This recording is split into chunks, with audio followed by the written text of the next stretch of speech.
directly from the Kelly champion. Let's get it on. Let's go. Yo, what's up? It's the Boxing Media Podcast back up in here for the round one. Sugar Shane Mosley versus Ramos. Yeah, versus Ramos. See how this fight gonna go, man. We got a good night of boxing. Good night of boxing, man.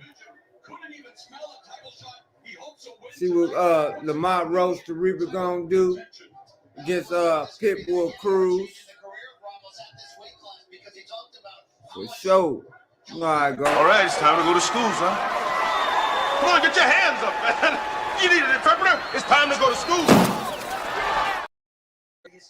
Yeah, time to go to school.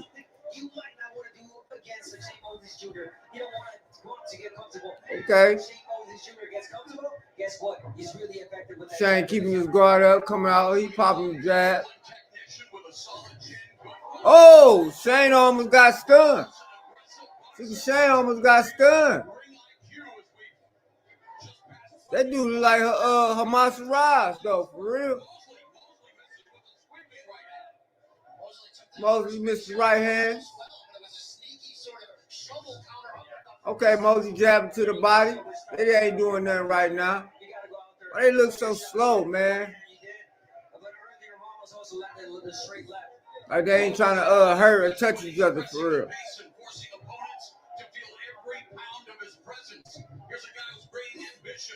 Okay. Mosley moving his head around.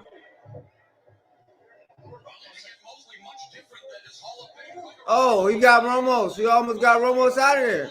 First round a little bit, looked like.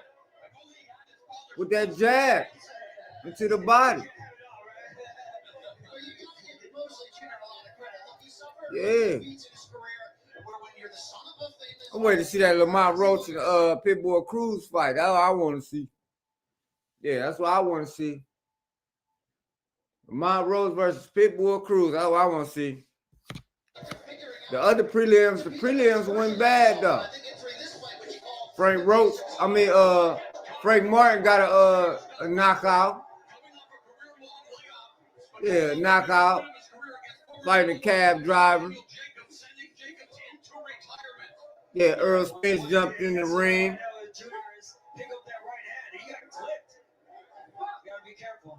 Okay.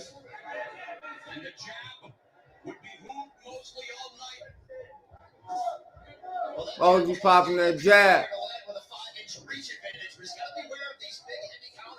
Okay. Moses put a good body shot on him. That's the end of round one, yo.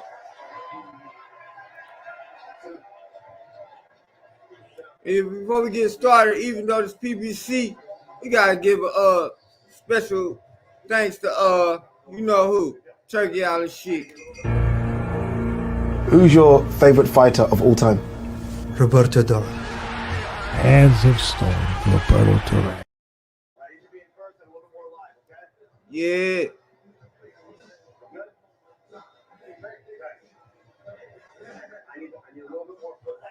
Okay. Let's get ready to rumble. There's two he attempted that second one. He blocked, but then the first one landed. Second round starting up. Ooh, that was a good right hand by Moses. Eric Lamont giving instructions in the Mosley corner, but his dad on the apron. Okay, second round. Round for round, pound for pound. As he called it. Sure. And round number two begins as Mosley Pine with the jab. Ramos on the back foot. Okay. Look at that right hand. Look at that right hand by Mosley. Yeah, every time he lands that right hand. Sugar Shane in the building too with his son.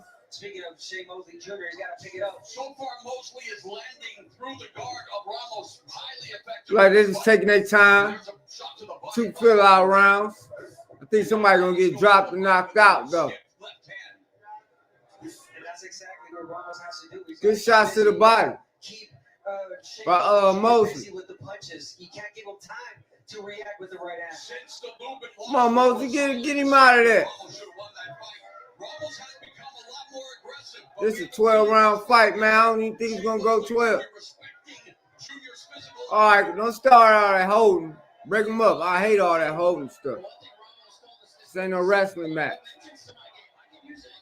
Oh, Ramos trying to let loose on Mosley a little bit. With the right and the left. Like somebody chinny in this fight. Like somebody a little chinny in this fight. He's got to shore up his defense as the chance of Ramos. Good jab. No, you're right about that, Mo. Okay.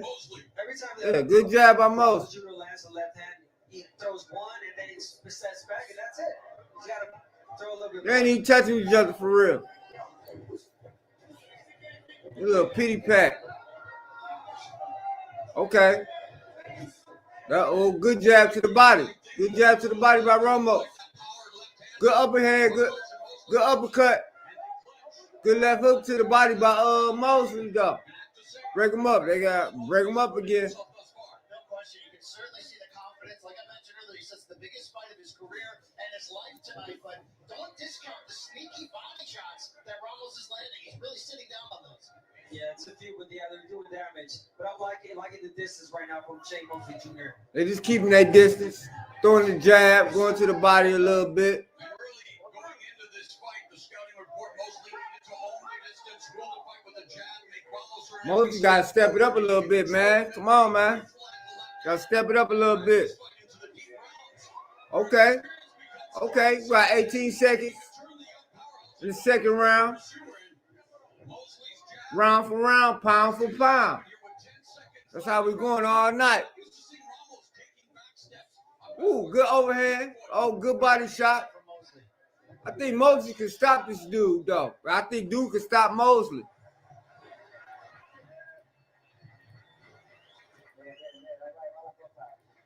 There you go. Yeah.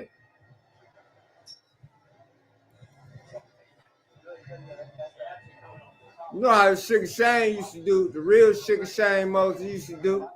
He fought Mayweather and everybody, man. Come on, man. You fight with your daddy's name. That's the only thing, the right hand. Nothing more. Yeah. See what they just told Ramos? The right hand. That's the only thing.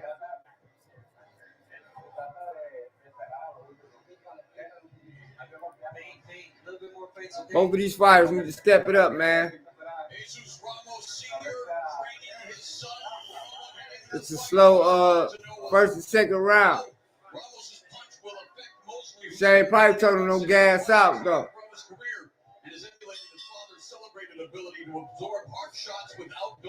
Okay. Okay, Mosley coming out punching a little more now. He a little more aggressive.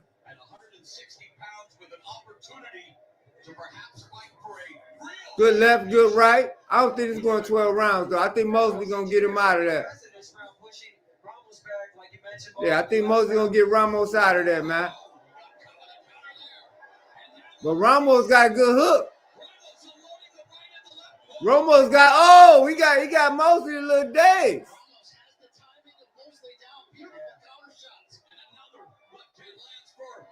Another good shot by Ramos. Jab to the body by Shane. Ooh, look at that overhand. It like Mosley a little wobbly.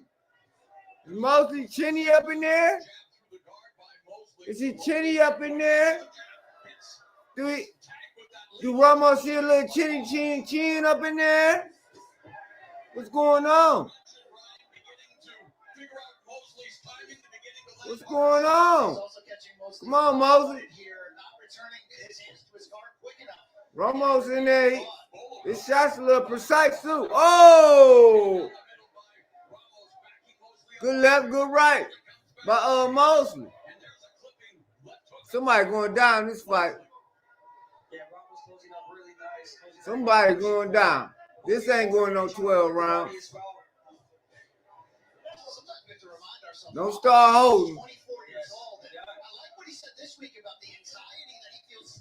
Good jab, moving around. Move around, Mosley. Uh-oh. Ramos came with that left and that right again. Uh-oh. Mosley done missed. Woo! Look at that right hook by Ramos. Look dangerous. Oh, good right hand by Mosley. Stay on that jab. Keep popping that jab. Good body shots. Good body shots. Mosley. Good body shots again. Keep loading up on that body. What a good job for Mosley going downstairs with the high guard. Yeah, he's trying to pick. Ramos dropped that guard with that body shot. Keep loading up.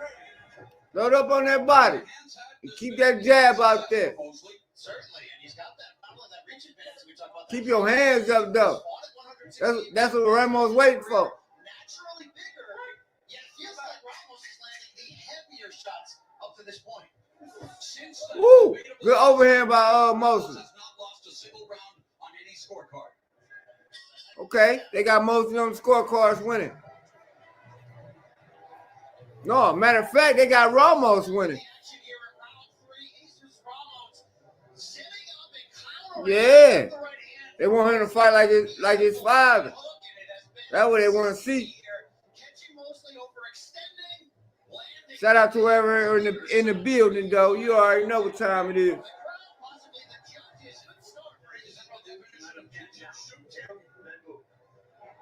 Yeah, we got a good card going on tonight.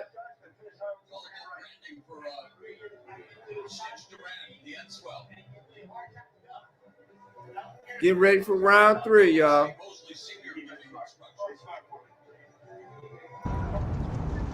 My nigga. Yeah, get ready for round 3. Might be round 3, man. Get ready for round 3. Yes, sir. Man, they probably about to get Ramos this fight, man.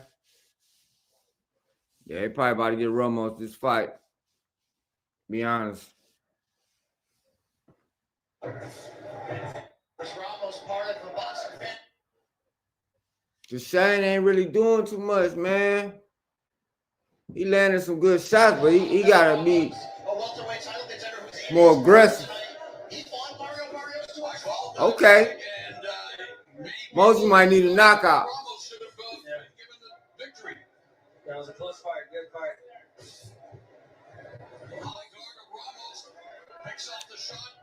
54-49. Yeah, Ramos is looking. They got Ramos winning. He's trying to time it there. You go. You want to do that. You want to do the feints. You want to open up the guard with the feints.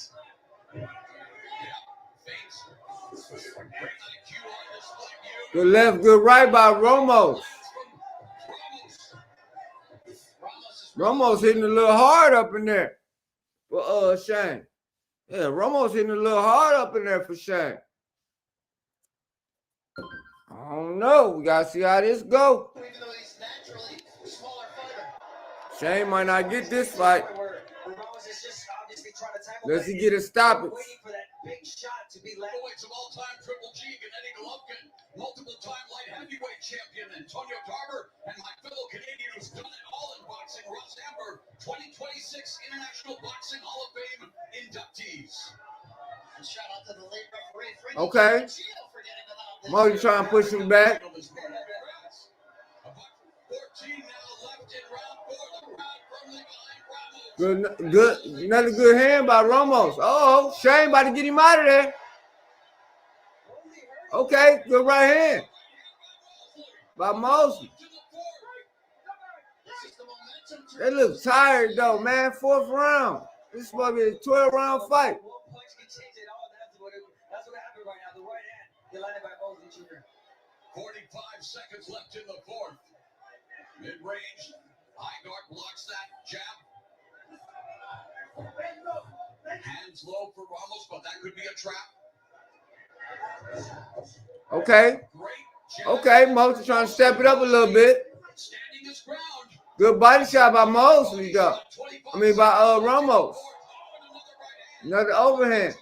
Another combination by Ramos. Uh-oh. Uh-oh. You got 10 seconds to go. In the fourth round. Okay, they heating it up. Yeah.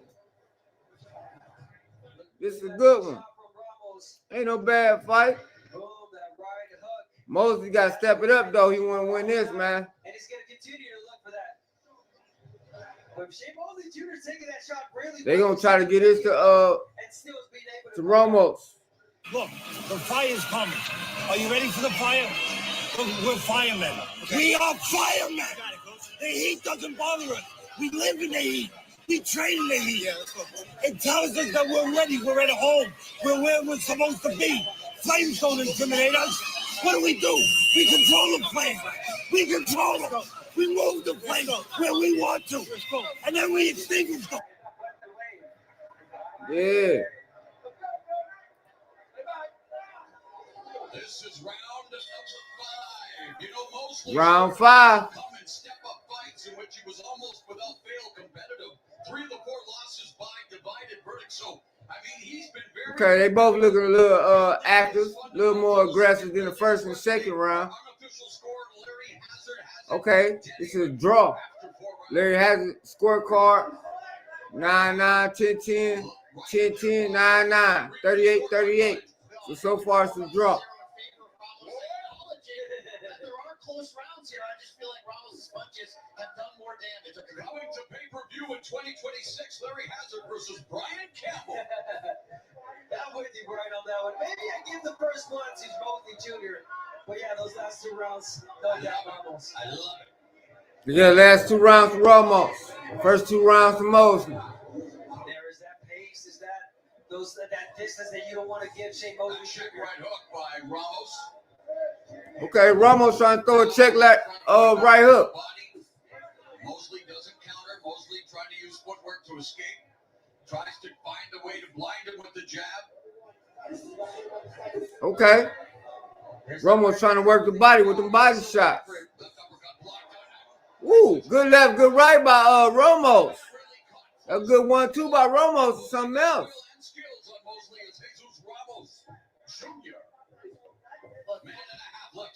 Ramos looking a little dangerous up in there, man. He's never been down as a pro. I'm just not sure how many more of these clean combinations he should be taking as this fight progresses. And it's getting a little bit easier for Ramos to counterpunch because it's only one shot that. Counter left hand and another left. Mosley's never faced anyone with the power of Ramos, and again we talk about. Yeah, Ramos got a little power in them punches. Still fully growing into. Ramos jabbing to the body too. Uh-oh, that is. Uh-oh, below the belt, I guess.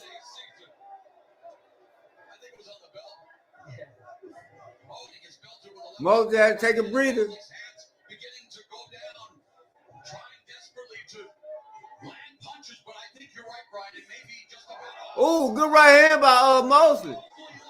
Another good right hand by Mosley. Oh, Mosley got him stayed. Got him done. Almost.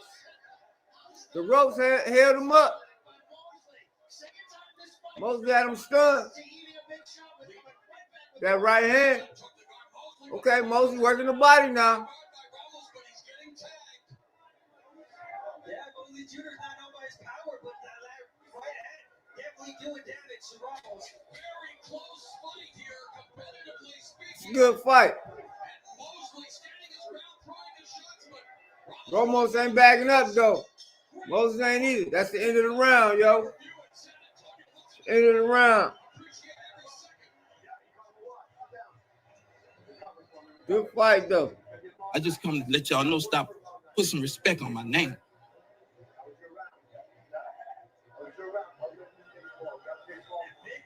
Moses saying put some respect on his name. That caught the attention of Ramos. There's that right hand. He hurt him. Put him down this back foot. Good right hand by Moses. We saw that Shane Mosley Jr. was hurt. Was getting a bit fatigued, tired, but then the right hand came from Shane Mosley Jr.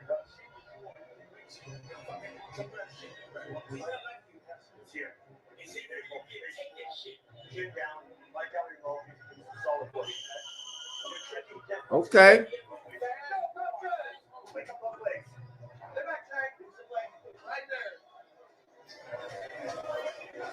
The bell in round 6. Beginning of round 6. Jesus Ramos. 23-1 with 19 knockouts. Shane Mosley Jr. 22-4 with 12 KOs. You see if Mosley get him out of there. That high guard proving to be Okay, Mosley popping the jab a little more. good tool for Ramos, although some shots are sneaking through like that one. Good left, good right, good body shot by Mosley. Goes to the body and making that investment continually going to the body as we get into the deeper rounds. Remember, Mosley's first 12-round fight, Ramos' second. Nice shot to the body by Ramos. Good body shots by Ramos though. Ramos working that body too. But Mosley standing his ground. Ramos ain't backing down. Every time he gets a shot, You look like you want to stay in the pocket and fight. Speaking of Small Mosley Jr. Shane Mosley, he doing good though. He's spinning them around. He was good left, good right by Ramos. Come on, say what we really said. Drop an F-bomb. 2 minutes left in the Somebody look like they got a little chin on them. Yeah, stylistically, he might not be like this. I don't know. We gotta see. Mosley Sr. It's the 6th round though. 4 fights. left uppercut, raises Mosley, lead right hook, lands for Ramos. Good body shot. Counter left. There's a good job of Ramos timing the jab, coming over it with the right hand. Mosley goes to the body, but gets hit with a left hook upstairs, and then gets clipped with the right hand on the temple. Yeah, but Ramos stopped counter punching. He's just throwing punches with Mosley Jr. I don't know. You gotta get back to Good. what's working for him. We'll see though. There Ooh, we go. good exchange by Ramos and Mosley. Final minute. Ramos trying to work the body. Good overhand by Mosley though. Mosley really showing great poise in this fight. For the damage he took early, for the times he's bounced back and responded, and he continues to fight in the center of the ring, right in front of Ramos. Got 30 seconds to go in the 6th round. There's something in the air tonight. Good jab Thank you. by Mosley. What a great fight. What a great Good fight. jab. Good body shot by Mosley. Again, Mosley took it. He took it well and he's there. Good overhand by Mosley. Again, shot for shot power. Okay. Mosley starting to lock in now. Okay. He's right in the middle of the center of the ring. He's trying to bag Ramos up. Okay. Break all that up. Break all that holding up, ref. Of course, we were supposed to see a 3-belt unification fight tonight. Johnny Manula tested positive. He's a 2-belt champion. Yeah, Johnny back. He tested positive. So we ain't gonna see that fight. So coming up tonight in the main event. But it is what it is, man.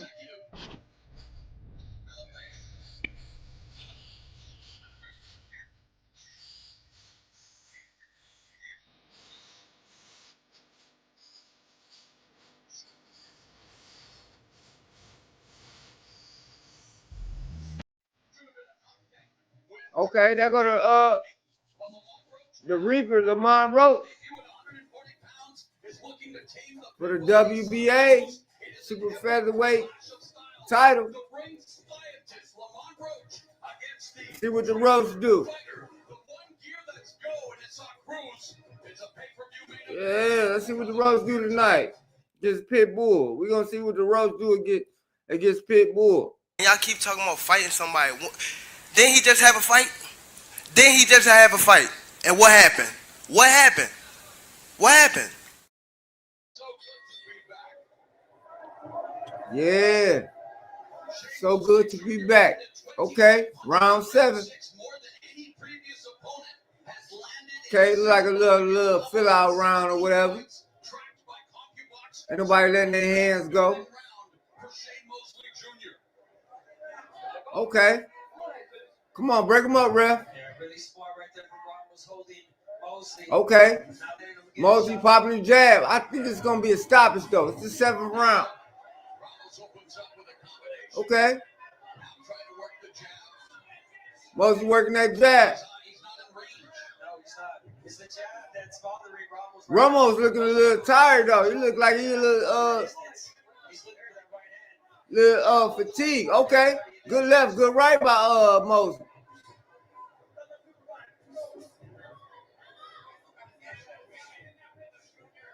Okay. Mosley putting that jab on him now.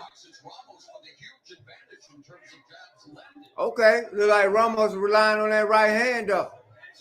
That's what it look like. It look like Ramos relying on that right hand. Okay. Good body shots by Ramos again. Oh, good overhand. Good overhand by Mosley. Okay. We got some action. We got a little bit of action. It ain't bad to start the first fight. They started out slow, but they gradually, you know, get to the pace. In the 7th round out of 12. Oh, good shot. Good body shot. Okay. That's what I say. What I say, Ramos, when he want to trade in the center. He want to trade in the center. Okay. You got to let your hands go, Mosley. Mosley, let them hands go. Uh-oh. Mosley, stop letting them hands go. This is like Ramos round. Mosley look like he don't know what to do right now.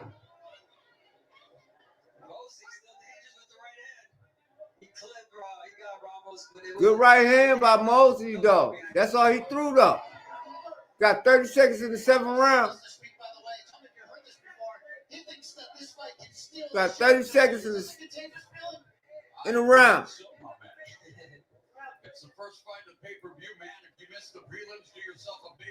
I like PBC cars, man, because they come on at a certain time. Not like early in the morning and stuff like that, man. I like them PBC cars though, man. Don't get me wrong, I like it out there with Turkey too, but these PBC cars, man, it feel like the old days. That's the end of the round. I don't know, man. It might be a draw. They might get this to Ramos.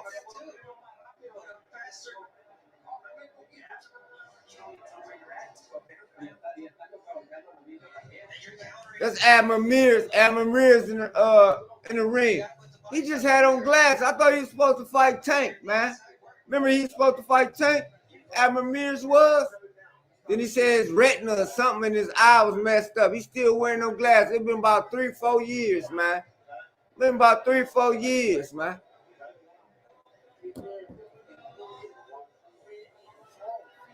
He just gonna keep promoting, I guess. Yeah, as soon as they said he gotta fight Tank, I think he was Tank mandatory or something like that. As soon as they said that, man, shit, next thing you know, his eye was messed up. Okay, round 8. Let's see if it's gonna go to 12 though. I might be wrong. Okay. 9-9, 10-10, 9-10, 10-10, 10-10, 9-9, 9-10. Yeah. They got this as a draw right now. Yeah, they got this fight a draw right now. That's probably gonna happen. You might have to run this back, man. If don't nobody get no knockout.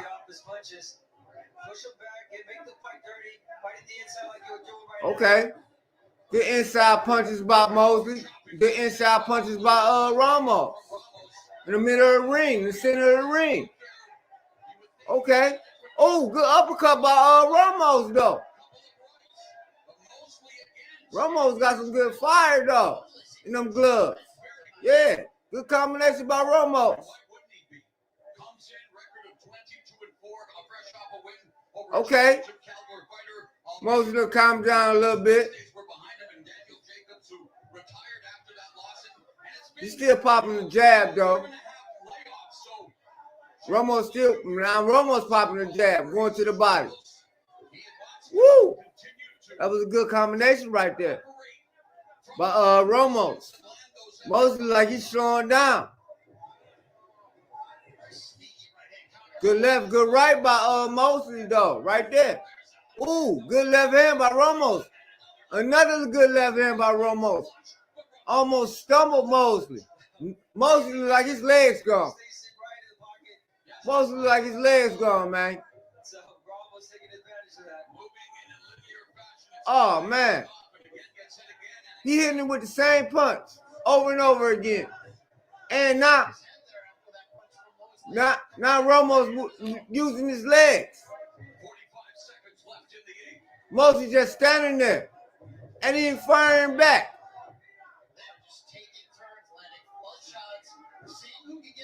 This is another round for Ramos, man. I get this round from Ramos. If Mosley don't stop him in this round. Yeah, I see more of Larry Ramos. He's definitely trying to Yeah, man, Mosley. Mosley through. He through right now. I don't think it's going the distance. Yeah, he looked tired too. He ain't even throwing that. Oh, good overhand. Good overhand left by Ramos.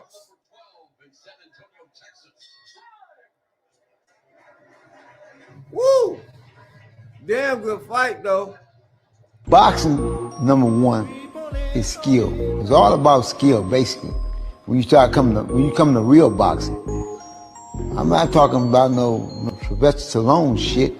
That shit they show on TV, that's bullshit. When you start talking about real boxing take real skill. Okay? Brought in some big guys in here. You beat them all.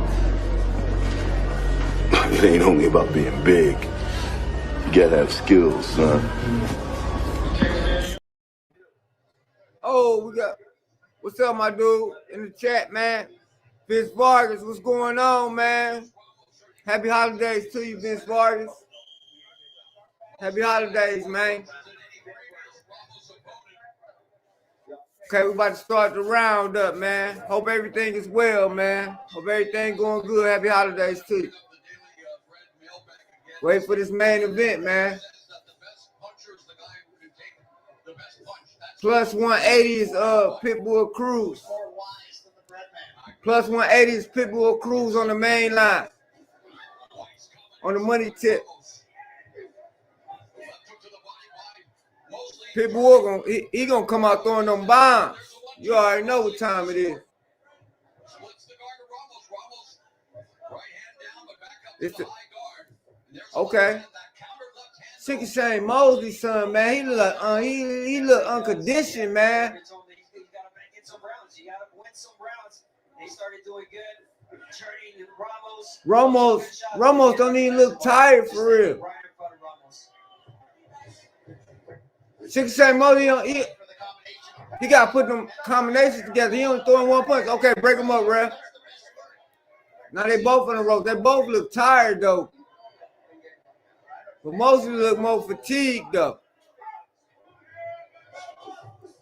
Oh, good left, good right by Ramos. Ramos got him in center of the ring again. That's what's gonna do. That center of the ring. Okay, Mosley come back firing shots. Okay, Ramos firing shots back though. Oh, good right hand by Mosley though. Ramos dismissed.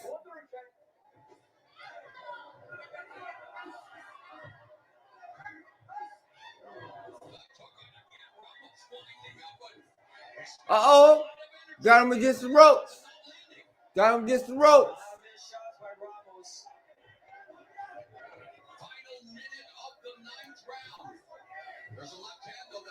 I could drop the link. You want me to drop the link? I could drop the link, man. Good right hand. I'm start dropping the link, man. Good right hand again by Mosley.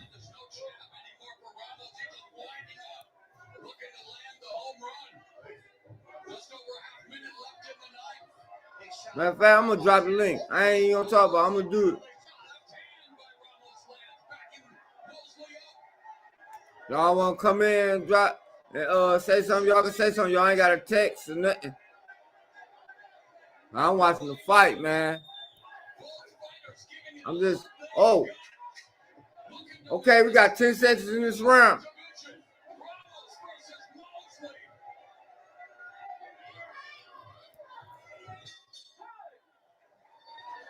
That's the end of the round.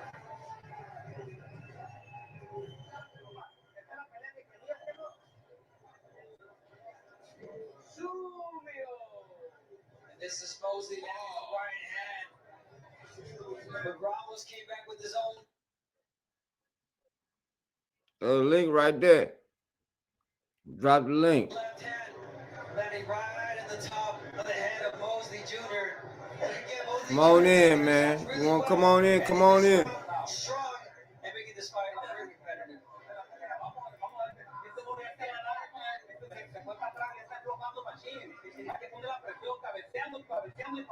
Move your head, and when you move your head, you make a miss. Body shots, inside punches. He's already done. He's done. Come on, Mono. Go to the link. Link is up. Let's go.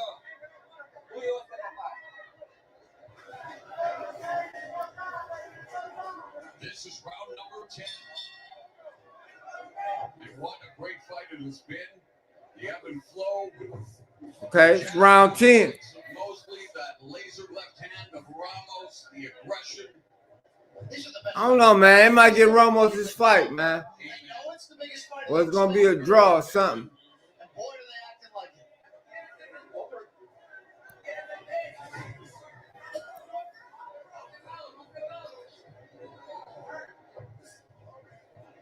Okay, break them up, ref. They're holding again. Wasn't that much holding, but been a lot of holding. Good 1-2 by Ramos again. I don't know, man.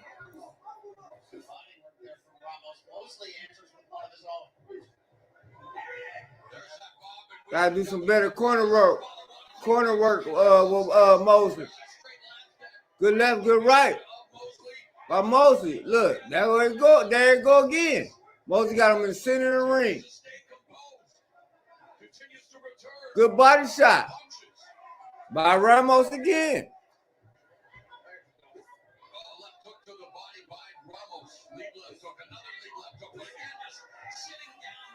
Man, they got Ramos winning this fight, man. 89-51 total. Man, that's crazy.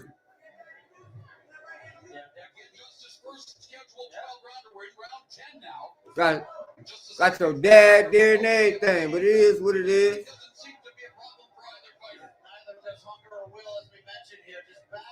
Ooh, good left hand by Ramos. I tell you, Ramos is like Hamas, the one that beat Edgar Berlanga, man.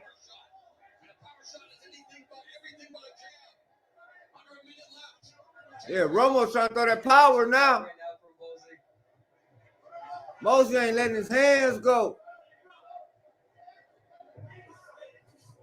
Woo, good right hand. Okay, good right hand by Mosley. Man, gotta turn it up. Mosley gotta turn it up, man. It's a good fight, though. I didn't think he was going to go this long, though. Good body shot by Mosley. Okay. Okay. Good slip by Mosley and Mosley. Okay. That's the end of the round. Are you not entertained? Are you not entertained? Is this not why you are here? There go Pitbull. There go Pitbull in the building. Pitbull in the building. Got Pitbull in the building showing up. Lamont Roach just showed up. Pitbull showing up. Issac, Pitbull, Cruz against Lamont Roach Jr. An epic styles clash. It is your That's the main event, y'all. That's the main event.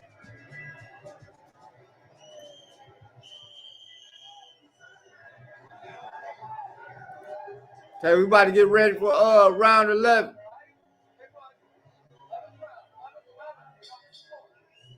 The penultimate round number 11. Round number 11. Ramos lands a right uppercut on the inside, but Mosley controlling the center of the ring. Gets hit with a left, counters with a right hook. Okay. Turns Ramos. Yeah, Mosley trying to turn Ramos. But again, he's got to get back to the jab. He's got to reset the rhythm. Back on the jab. The fighter make here in the final 2 rounds, Brian. I mean, I'd certainly like to see Mosley work behind that jab more, but he's got to be careful of those counter shots. So, as much as he's eating body shots from Ramos, I'd like to see him mix in a few of his own. Yeah, when he throws Okay. his more effective, but like you said, Now they doing a little holding now. A little more holding. gives the opportunity for Ramos to counter that jab. Good jab by Mosley. Good left right by Mosley. Ramos bulldozing his way to the inside. Wants it close. Left up. Ramos trying to get in the inside. Ramos throwing uppercuts. By Ramos. Mosley Mosley missing. misses.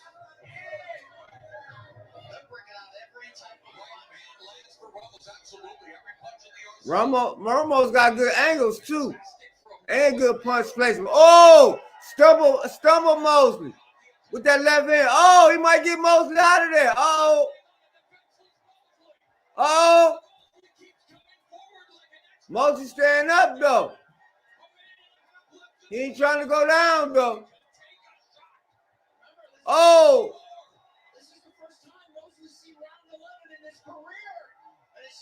Oh, this is the first time Mosley ever fought 11 rounds? Oh! Ramos trying to land on bombs on Mosley. Oh! That's 3 in a row. Oh! Is he going to stop Mosley?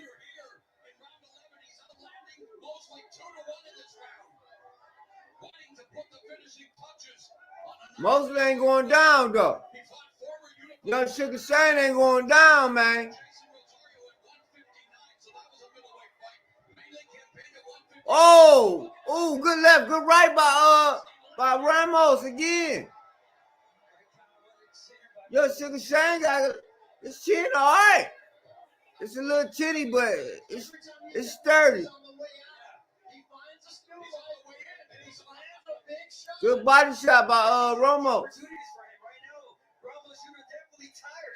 Man, Mosley like, man, he ain't got nothing on his punches. Okay, good left, good right. Mosley like he ain't got nothing on his punches though. Ramos still a little conditioned though, like he caught a second wind though. That's what's crazy.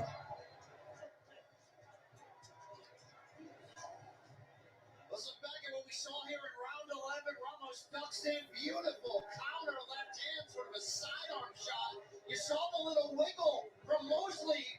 Body shot and a flurry of inside punching from Ramos. He knew he had Mosley hurt.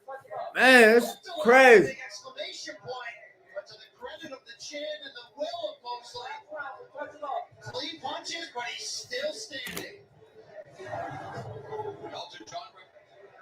don't believe it. Go strong. You hear me? Uh-oh, they done told Ramos go strong. See what Shane gonna come out with.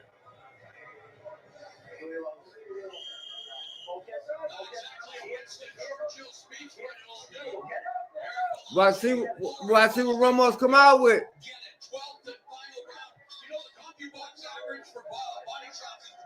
They done told him to go strong on Mosley. Oh, he coming out strong too. 12th round. Oh yeah, they got Ramos winning. Mosley look too tired, man. Just a knockdown, maybe even a stoppage. It's not normally in his Mosley need a knockdown and a stoppage. Let's see if Shane can deliver. It was a draw. I mean, but at this point, what else can you look for? What else? Damn, Mosley. You're Mosley Jr. You got to go out there, get a knockdown, get a knockout. Mosley's last knockout win was in December 2023. That's His crazy. career resurgence continued with a quarter retirement. Ooh, look at that left hand again. 7 against Joshua Conley. And if Larry Hazard scores, The most you can clip him and get a good shot in coaches at ringside, then yeah, Mosley does and need knock him the fuck out, he'll win. Ramos now circling. But other than that, nah. Ramos using his feet again, moving around the ring again, popping the jab. Okay.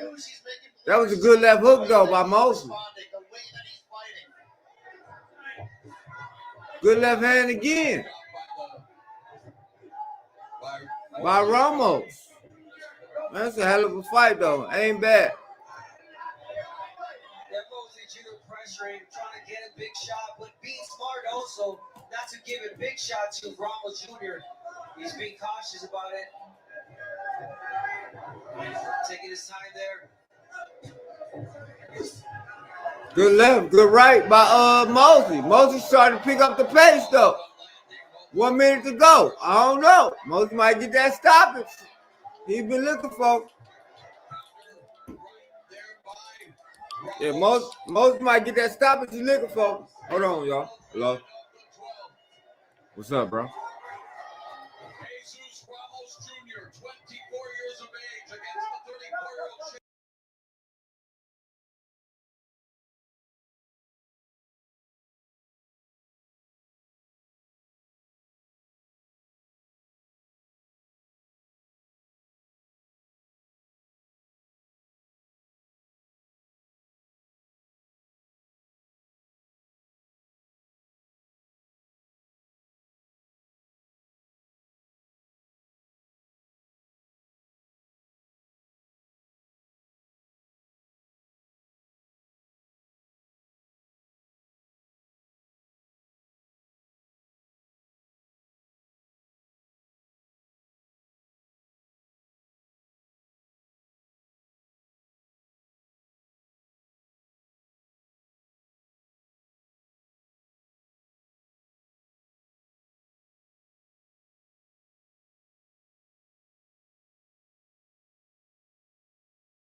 Pitbull, Cruz. Hey, Yeah, I'm back. we're at the Frost Bank Center, home of the San My Antonio. bad, y'all. I had a call.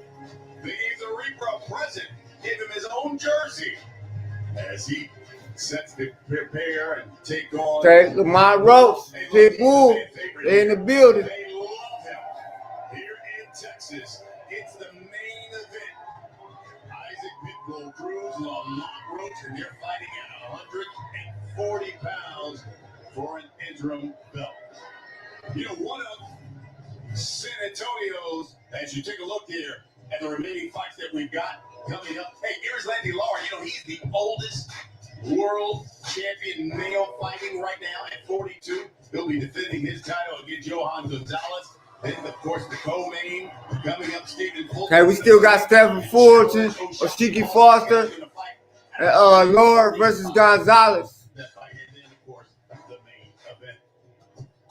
Here in San Antonio, one of their own hometown heroes, well, he's the WBC welterweight champion who just fought on even terms against an all-time great legend back in July. Of course, everyone, it seems, near the 147-pound division has been saying Mario Barrios' name.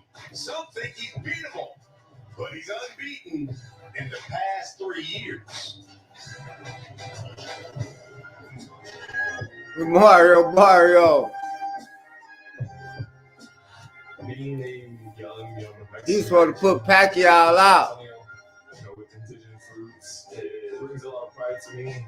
Every time I step into the ring, it makes a lot of people back home proud, and it makes a lot of young brown kids very proud.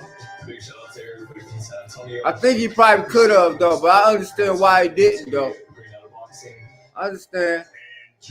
Like Pacquiao, legend. The WBC welterweight champion of the world, El Azteca, Mario Barrios. Good to be home, huh? So Mario Barrios got Ryan Garcia. I understand. February 21st, you are finalizing a deal where you're going to defend your strap against Ryan Garcia. Yep. Tell us why Ryan Garcia. Yeah, everything's just still getting finalized and everything's in the works. This fight just makes sense right now. You're given, who Ryan is, what he brings, to the sport, regardless of everything else he has going on. He's still an explosive fighter. He's a very dangerous fighter, and I think this fight has all the intangibles to be a very exciting fight. So far, everybody loves the not even the announcement, the rumors. Yeah. So yeah, it should be. Who y'all got in that fight? It's interesting because Mario Barrios and Ryan Garcia. Bob Santos has been your trainer for the past 3 fights, right?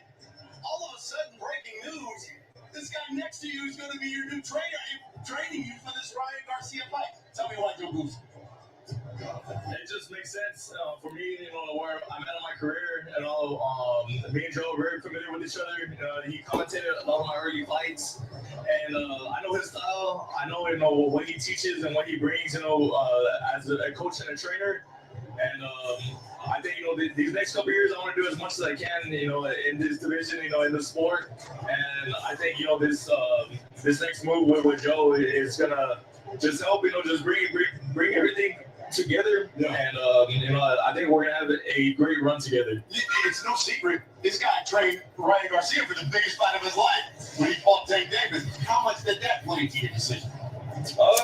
That was one thing.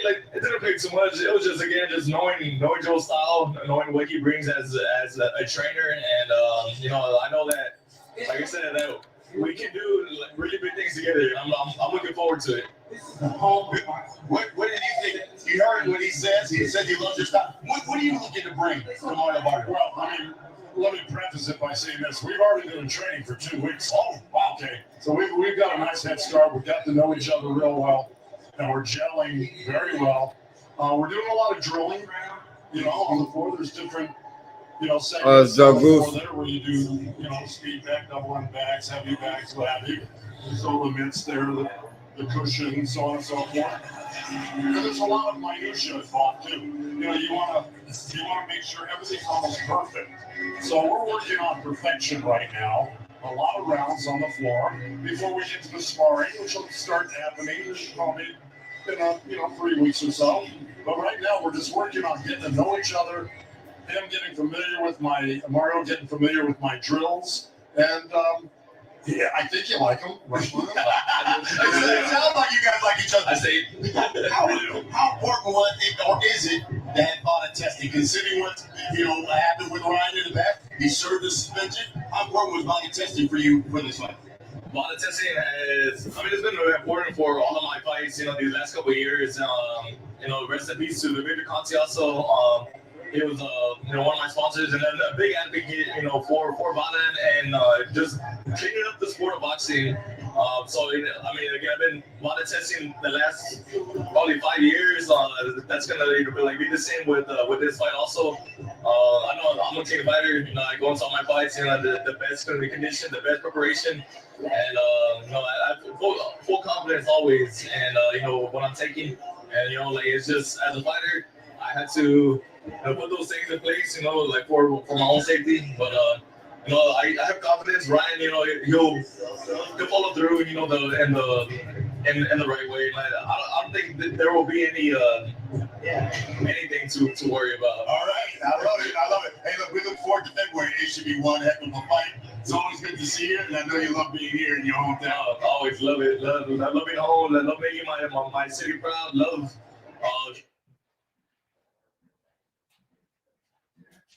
We're representing San Antonio all the time. Fantastic. That's great. Happy holidays to you, Kate. All right, see you in February. All right, folks. Of course, coming up here, we've got Landy Lara. Now, look, he was expecting to unify against a guy who had a couple of belts at the middleweight division in Genevieve Hanurua. But Genevieve, of course, tested positive for a banned substance. Says he was surprised by the results and the fall of the fight. So that means Johan Gonzalez now becomes the last-minute replacement here for Team Lara. Now, Lara, at 42, on a 4-fight knockout streak. So this is a guy who will sit in the pocket now and use that left hand, and it's a powerful left hand. Give me your thoughts here. Here's Landy Lara taking on Johan Gonzalez. Well, it's quite a departure from what he was scheduled for with Janibek. He's a completely different style. Janibek's a tall left-hander. And look, Lara probably worked really diligently to be effective against Janibek. But now the tables have turned. He's going to fight a right-hander. He's a power puncher, Gonzalez. But, Lara is something special. He's an incredible southpaw and just a marvelous tactician in the ring. Plus, he's got dynamite in that left hand. It's going to be a great fight no matter what, because Gonzalez is going to come after you. He's got 34 knockouts in 36 fights. Yeah, so he's a power puncher. Well, here's the thing about Lara. Not only the oldest Cuban world champion of all time, oldest middleweight champion of all time. Among fighters, look, he ranks 4th oldest. When you talk about champions here, Bernard Hopkins ranks number 1. Then you got Archie Moore, followed by Big George Foreman. And then here is Landy Lara. He's like a fine wine, like a Merlot. He's just getting better over time. Like I said earlier, he's like the Benjamin Button of boxing because he just keeps getting better as he gets older. Absolutely. Here's Landy Lara, getting ready to take on Johan Gonzalez, the middleweight division. Look, he's wide open, folks. And Lara, he's got one of the belts. It's time for our next fight of the evening. Let's go back ringside. Here's Morrow. All right, Brian, thank you very much. We are set for a middleweight title fight as Landy Lara puts his belt on the line against league replacement. Accepted the fight this past Tuesday, Johan Gonzalez. Known for his aggressive come-forward style. 34 of 36 wins via form but knockout. Let's go to Jimmy Lennon Jr. Ladies and gentlemen, the time has come for our next world title attraction. Please welcome our boxers as they make their way to the ring. Now, ladies and gentlemen, first we have the world rank challenger knockout artist from Venezuela. Please welcome Johan Chilomanotas Gonzalez. Gonzalez would love to seize the moment, seize the opportunity, having never faced anyone near the level of Erislandy Lara, but still 18 round KOs. Last one came in 2023.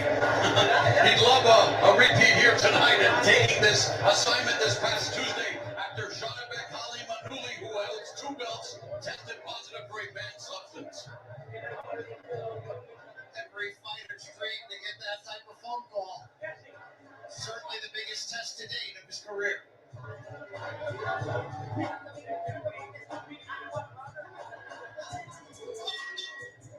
And now making his way to the ring, here's the 2-division world champion from Miami by way of Cuba. Please welcome the defending WBA middleweight champion of the world, Erislandy, the American Dream, Lara.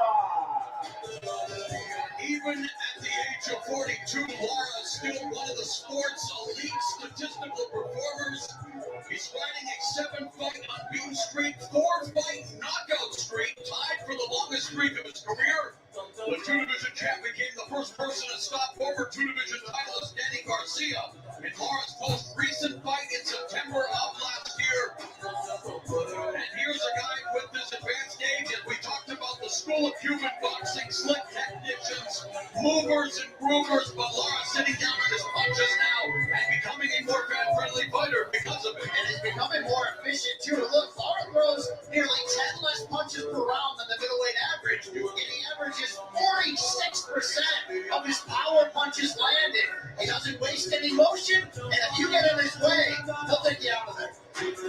All right, tail of the tape for this middleweight title fight. Gonzalez brings in the 1-inch height advantage, but that wingspan, that jab, Erislandy Lara, as slick as they come, even at the age of 42. We can keep talking about his age, but my goodness, he has been on a knockout streak, 4 consecutive finishes, looking for his 5th straight tonight. Let's get the official introductions now from Jimmy Lennon Jr. Well, fans, from the Prospect Center here in San Antonio, California, San Antonio, Texas, Premier Boxing Champions presents this next world title attraction. Once again, it is in the middleweight division. And this fight is brought to you by TJB Promotions in association with Warriors Boxing. Sponsored by Thomas J. Henry, built to win. And by DraftKings Sportsbook, the crown is yours. Now this match is let's get ready to rumble! Scoring from ringside, we have from Nevada, Robert Boyle. From Texas, Jesse Reyes. And from Panama, Ignacio Robles. Our referee in charge will be giving instructions after the introductions, Mark Nelson. All right, fans, here we go. 12 rounds of boxing scheduled for the WBA Middleweight Championship of the World. Introducing to you first, on my right, hiding out of the red corner, wearing black trunks with red trim, hailing from Huehue, Carabobo, Venezuela. He weighed in at 158.6 pounds. His hard-hitting record stands at 36 wins, 4 losses with 34 big wins coming by way of knockout. Tonight he is making his first attempt at a world title. Ladies and gentlemen, please welcome the battle-ready, knockout-minded world rank contender, introducing John Chelo Manotas Gonzalez. And his opponent across the ring, the defending world champion, fighting out of the blue corner, wearing white trunks with red trim, fighting out of Miami, Florida, by way of Guantanamo, Cuba. He weighed in at 159.6 pounds. This modern boxing great holds a record of 33 wins. All right, it's time to go to school, son. Come on, get your hands up, man. You need an interpreter? It's time to go to school. My nigga. The 2-division world champion and the current reigning and defending WBA middleweight champion of the world, introducing Erislandy, the American Dream, Lara. Once again, referee in charge, Mark Nelson, now to give instructions.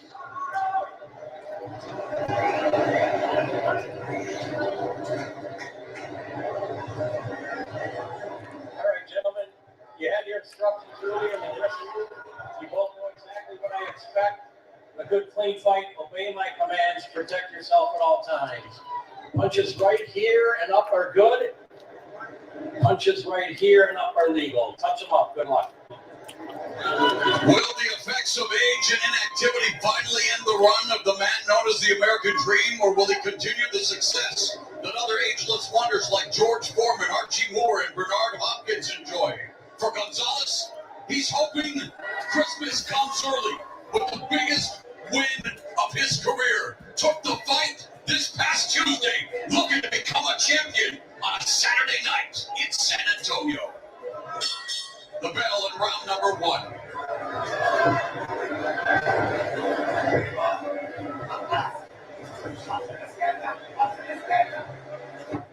Gonzalez, a native of Venezuela, but resides in Las Vegas. Lara from Cuba calls Houston and Miami home. Yeah, if you're Johan Gonzalez, you might want to start a little bit fast. You want to push Lara. You want to test that age. You want to see where he's at. But at the same time, Lara's so aggressive. He's so accurate with those punches, so he's always got to be careful with the counter punches. And let's not bury the lead. And Lara was preparing to fight a completely different fighter than Gonzalez. Tall, southpaw, Janabek, and very busy. Gonzalez brings power himself from the orthodox position, but you want to talk about the potential here for a Rocky story. You have a big puncher. He's got nothing left to lose. He's fought good competition in the past. And as Gonzalez said this week, I came here to win. I'm here to shock the world. Those are the dangerous fighters, the ones that have nothing to lose. And they have a heavy hand, like Gonzalez. No question about it.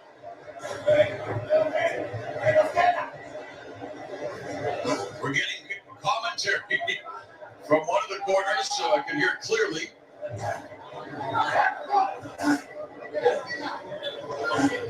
Lara has Gonzalez on the ropes. Gonzalez fires back a jab to give him some breathing room. Minute and a half gone in the first. And Lara has been such a decorated champion for so many years. Even if you look at his 3 losses, all 3 in their own way are disputed. Maybe the cleanest one was a split decision loss to Jared Swift Hurd.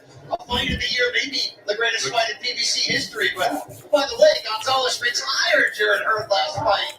I remember calling this fight with Canelo Alvarez, where again the subjectivity of scoring was a factor. And he got a high ground because Williams, so wow. Oh, Gonzalez is already down. 6, 7, 8. So it didn't take long for Lara to send Gonzalez to the canvas. Lara looking for his 11th first round knockout. And talk about being patient. Lara was just taking his time.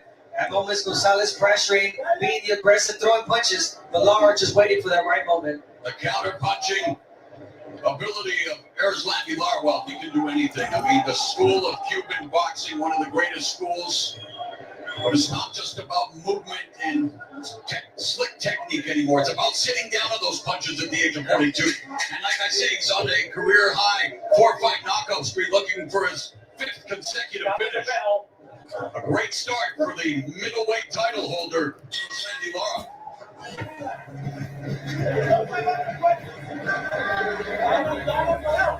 And here we're going to see the replay of the knockdown, the patience from Lara. They'll step back, straight left. Didn't really land flush in the face, but did enough damage to get him off balance and knock down Gonzalez.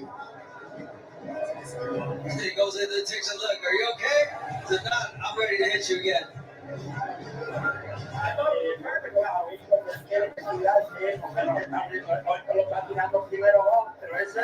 Okay, I like that jab to the body, but listen, he's throwing the jab because he's trying to make you bring your hands down. Be ready for that. Yeah. Okay.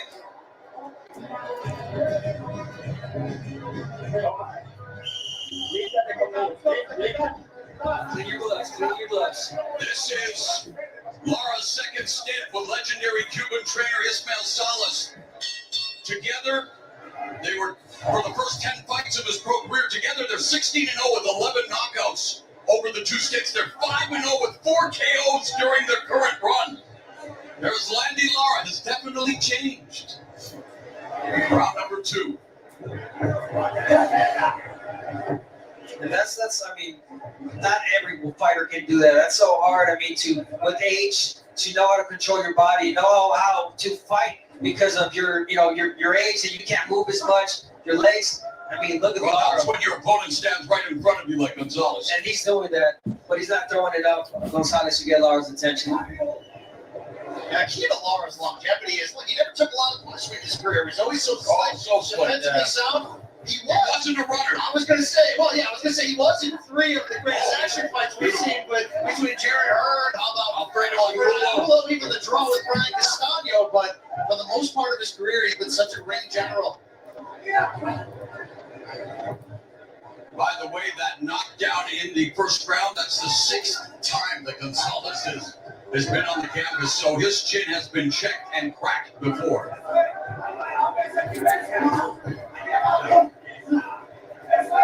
I like what Lara's doing there. He's doing a little bit of catch and shoot, waiting for Gonzalez to throw his punches, open up the guard, and land that straight left. I mean, there's no alterate, like, you know what you're going to get from Harris Landy Lara. Yeah. I mean, it's like a metronome. The left or the right followed by the left hand, but it's, how do you solve it? The puzzle.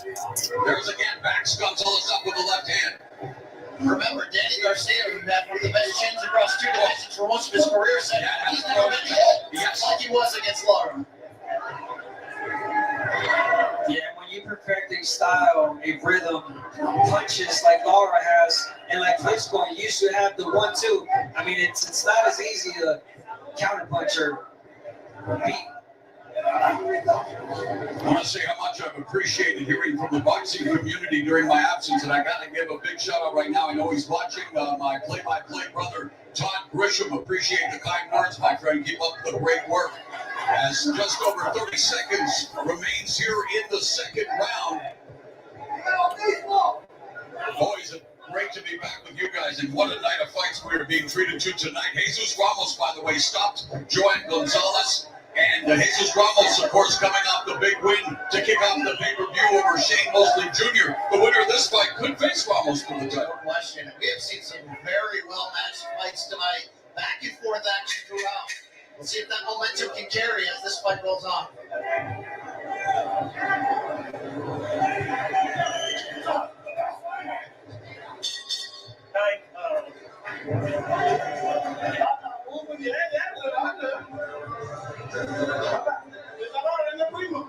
Get the rhythm. What's going on?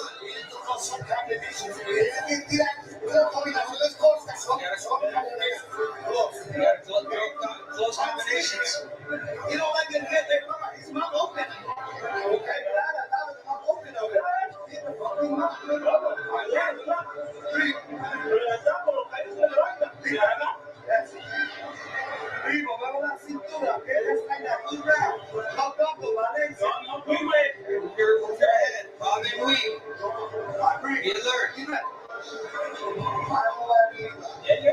A chance at Southpaw. Remember what Duke said. We don't want to face no damn Southpaws.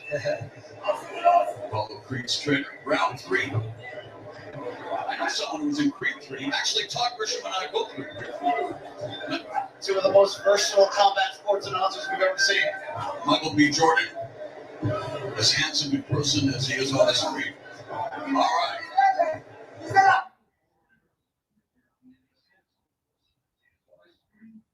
Looking to work the jab. There's a right hand from Gonzalez, but not setting it up with the jab, just lunging in, overextending himself. Lara working the ankles. Yeah, Lara's so good at taking control. Nice counter left hand by Lara. So good at taking control of the fight, the rhythm. And this obviously the rhythm that favorites Lara. Slow pace, picking the shots, moving side by side. Picking the shots, moving side by side. Rhythm and grooves in the sport of boxing. Now Gonzalez opens up, blocked by Lara. Yeah, that's what you want to do if you're Gonzalez. Put him on the ropes. Let your head work the body inside. Smother Lara's offense. So you want to call points soon And Gonzalez is going to have to land that mid punch to get the respect to change Lara's posture. He's trying harder this round. But Lara's countered left hand is the equalizer. Yeah. And it continues to land. Yeah, and it can come in any given time. You least expect it. Scattering boos, and that's maybe because we're a minute and a half into the round and Lara's thrown only 17 punches. Gonzalez has thrown 30. But fans were spoiled so far in that first fight, and of course the way we ended the prelims with Frank Martin's debut at 140, KO of the Year candidate against Francis Barthelemy.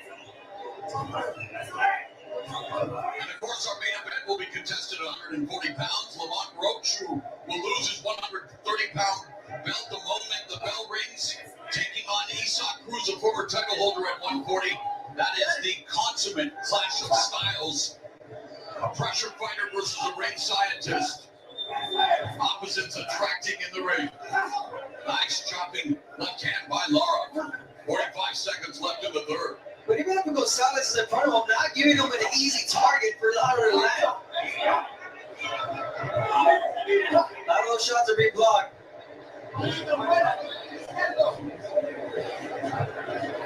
This may be Lara's 38th pro fight. Let's not forget that he had almost 400 amateur fights and was a medal favorite entering the 2008 Olympics before he got caught attempting to defect. And the story of how he came to America is a Hollywood movie ready to be made. I mean, you hear about all people who defect from Cuba. There he knocks Gonzalez off balance. Watch your feet, guys. Well, here we are in San Antonio, Texas, where we remember the Alamo, and we will always remember this KO.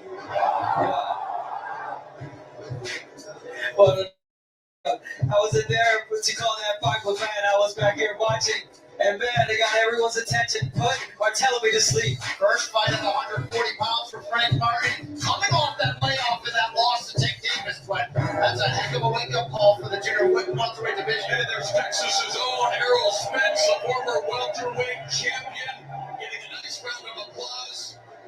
Remember when we were in Frisco, Texas, in the training center of the Dallas Cowboys, where he blasted Carlos Ocampo in less than a round? Got to see Dak Prescott. I know Brian Custer is jealous that I get to talk about the Cowboys, and he doesn't right now. Took a big loss on Thursday there to the Lions. He said Errol Spence looking forward to coming back. Of course, last time we saw him in July of 2023, virtuoso performance by one of the best to ever do it, and he's proven us right in that regard. Terrence Crawford, who, by the way, is now a super middleweight champion, but in the middleweight division as well. Indeed. What a fast start here for Gonzalez. Waking up Gonzalez. They're going to make a movie, by the way, of a cartoon. Remember the Pat Boone song, You Better Come Home, Speedy Got?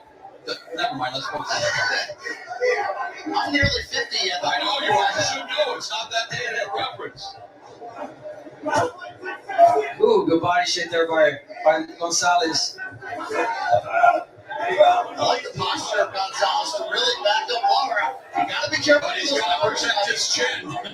But look, he's got an opportunity, a puncher's chance like we talked about. This is how you give yourself that shot.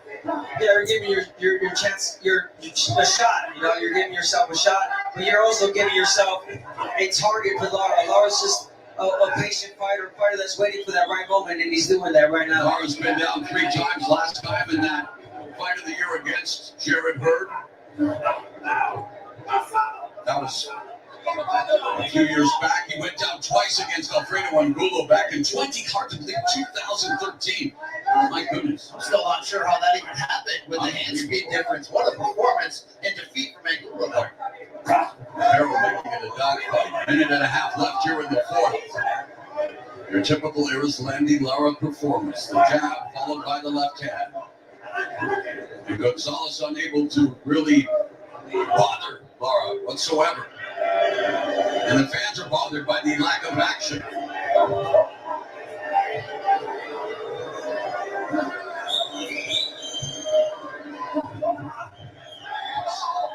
out of there. Step back. Under a minute left in the fourth, and just 27 punches thrown by Lara, and yet he's landed as many punches as Gonzalez. who's thrown 41. Better accuracy. And again, we talked about it earlier. He's in the at 42. He's in the top statistical performers, in the top 10, top 5 of some categories. The efficiency at his age is just incredible, as is the reign of terror he's left behind so far in his middleweight reign. Economical, to say the least.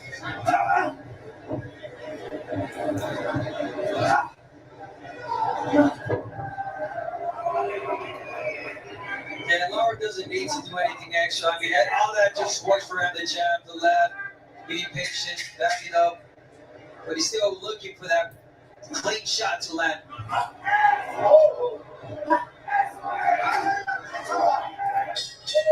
All right, let's go to Justin Goosen Brown.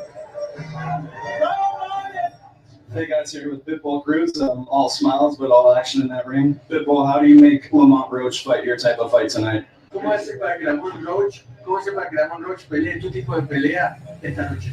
Inteligentemente concentrados en el plan de trabajo y hacerlo vibrar round tras round y que la gente se la grabe. Being smart and making him feel me, and what I want is for the fans to be the true winners of the night. All right, well, thank you very much, Pitbull. We'll let you get back to it, and back to you guys. All right, Justin, thank you, and thank you, Martin, for the translation. Issac Cruz, all action hero, big test against Lamont Roach.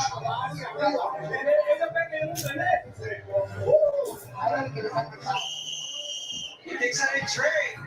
Even though it's Roach's first fight, that 140 comes in as the favorite against Cruz.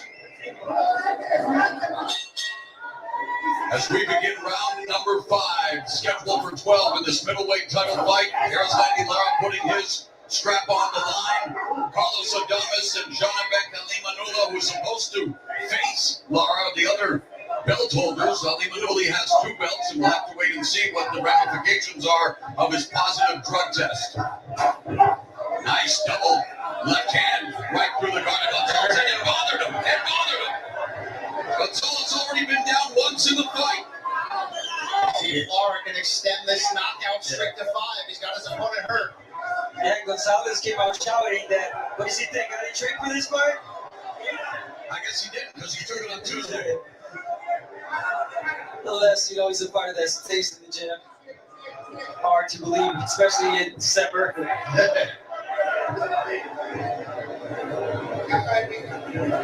He didn't look fit on the scales, but Gonzalez is getting lit up a bit here by Lara this round.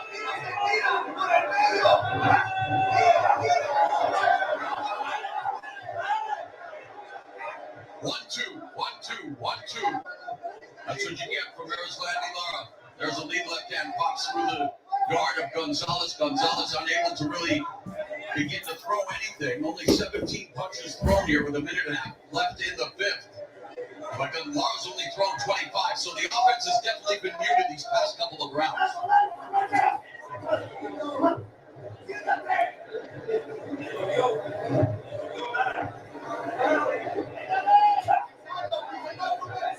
Almost all straight left hands for Lara this round.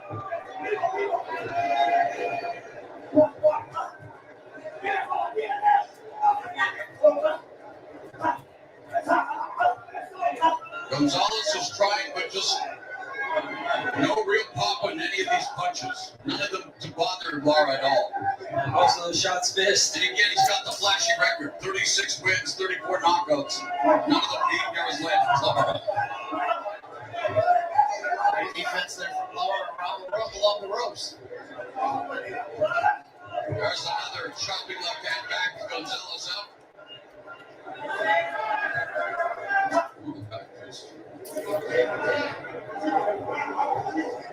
Half minute remaining in the 5th.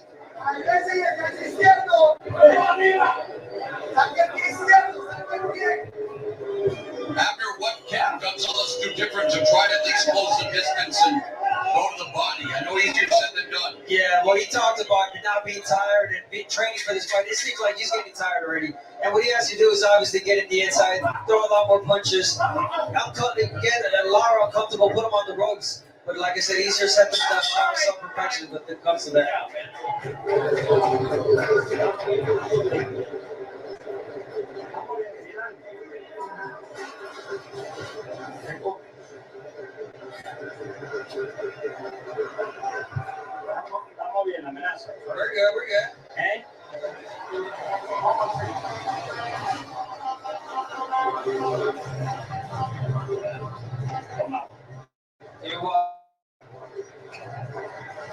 Échale un poquito y le va a salir. Oye, la amenaza es cuando eso te explode, se te abre y te They look back at the action from the last round.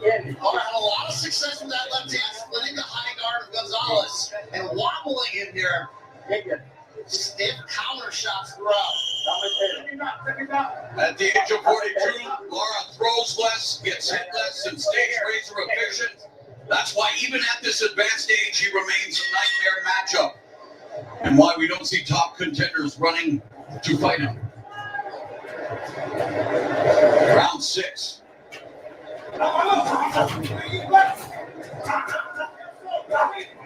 Unofficial scorer Larry Hazard has Lara pitching the shutout.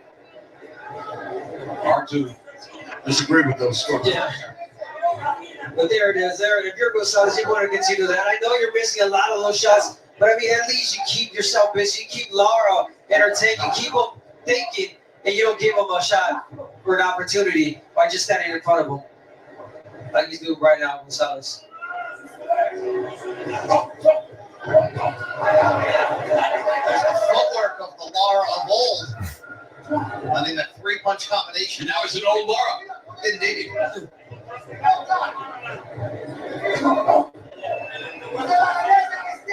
And really, you can't hold against him how he's approaching this fight. You know, amped up for this huge unification fight. Takes a different opponent in the last few days. And I mean, all he's looking to do right now is defend his title. It's up to Gonzalez to take it away from him, and he's been unable to close the distance with any regularity or land anything of consequence. It's just one of those tough scenarios where the harder Gonzalez tries, the more he'll be open for clean shots. The more he will be in peril. It's right on cue, a 2-punch counter combo from Lara. I don't feel like he's taking much speed off the fastball with age. Yeah. I see that quickness. Now, to follow up to what you said, yeah, I mean, yeah, if Gonzalez opens up and lets his hands go, he's going to give an opportunity to Lara. But, I mean, you are a last replacement, you know. You got to go out there and show us something. Try to get the win if you're Gonzalez, just as you're doing right now. You have to. Under a minute left in the 6th. Lara against the ropes, but not in any kind of trouble. People respect more a guy who's going out on the shield than someone trying to play safe and not get knocked out. This is the biggest opportunity by far of Gonzalez's career. What in the sport do these opportunities happen? I mean, he, was in training in Las Vegas, but from Venezuela, and given the opportunity of a lifetime, he needs to seize it, but it's Sarah's landing Lara doing Lara things. 15 seconds left here in the first half of this championship bout.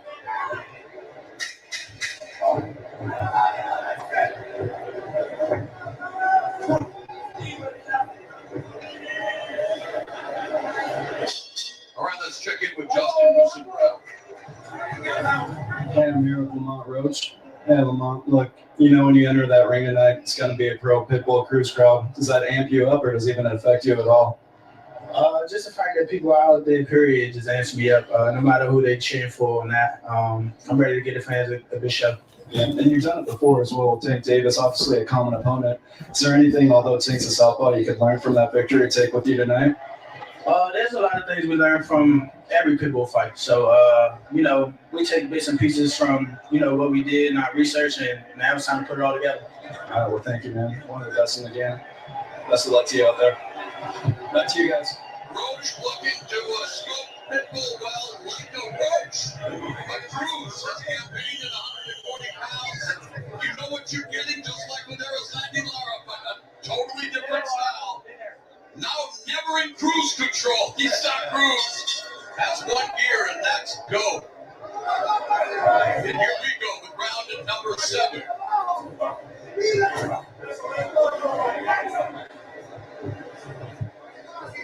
And I mentioned Gonzalez's loss to Jesus Ramos last May, but much different fight. Ramos landed an incredible 263 punches in 9 rounds.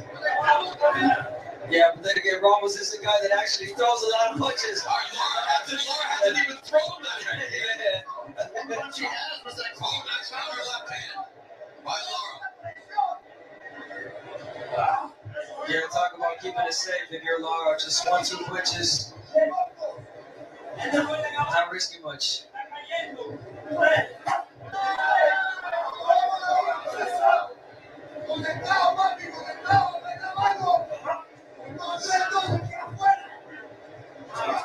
Well, this move up to middleweight has been a delightful surprise for Lamar in his career. You can remember a decade ago him saying, "I'm fighting out New York tomorrow for the middleweight title if I get that opportunity."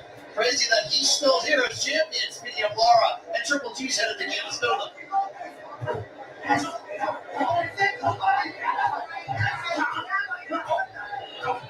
Oh, there it is. Gonzalez getting Lara uncomfortable at this moment, letting his punches go. That is some good body shots. Neither has gone to the body much.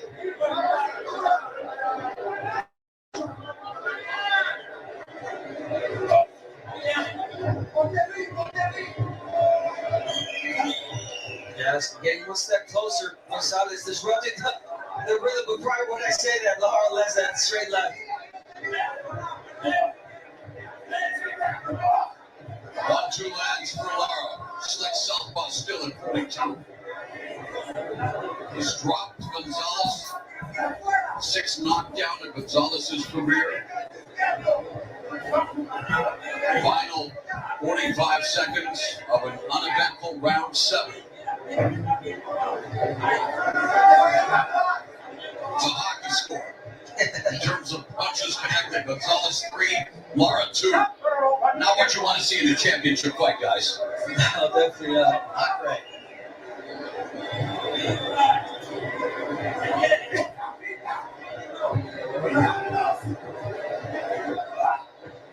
Oh, it gives us a break. There's a left hand to the body by Lara. But again, just 1-2 combination, not 3, 4, or 5. And Gonzalez unable to close the distance, being stymied by the champion.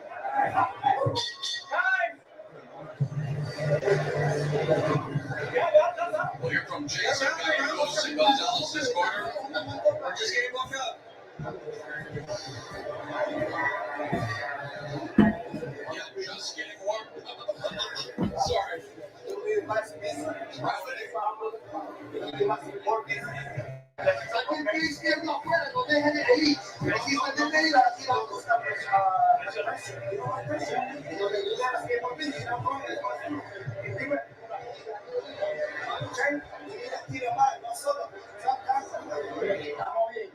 We're really good. We're really good. What am I telling you, Lara? There's not a lot of punches, but explosive. You hear it? Precise and explosive. That's all I want. I got a teeny cut on down punch. You can barely see it. Over 6 fights, a span of more than 5 years, Lara's averaged just 43 punches per round, far below the middleweight norm of 53. He's below that tonight. As we mentioned, Lara doesn't waste shots. When he throws, he does land, and he opened this round by hitting that counter shot right on the tiny cut on the outside. Gonzalez is right on. Gonzalez is aggressive, but it's not clean and it's not effective. Yeah, it's almost like he's throwing out to hit Lara. But you got him right in front of him. Yeah, arm punch. Why are you trying to throw punches to the arms? Straight punches. Come on, Gonzalez. It worked for Canelo Alvarez in his prime going to those arms, but he did it with purpose. Gonzalez is not doing it with purpose. 1-2 again. Yeah, with Lara, they talk. We're on the 1s and 2s like back in my DJ days. Precise and explosive punches from Lara. The corner's asking. He's been doing all right.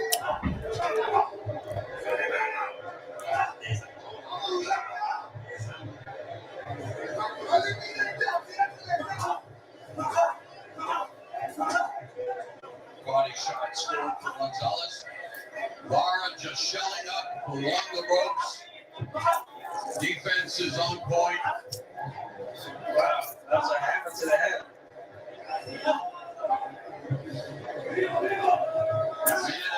Left in the eighth and left scores for Laura. See the frustration. Head flash. You good? You good? It's all right. You ready to go? Okay. I know it's Keep the punch. not a great fight, but that is the most violent action we've seen is the clash of heads. I was going to say, you can see the frustration on Gonzalez's face that he's trying to push the action. There just isn't any openings for him to land.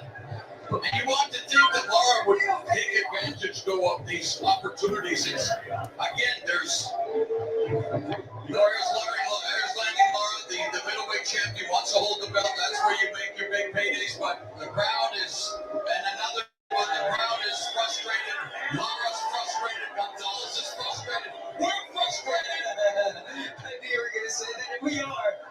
And yeah, I mean, to Gonzalez, Laura's there to get hit as well. He walks backwards, he stays on the rope, but there's the way that he...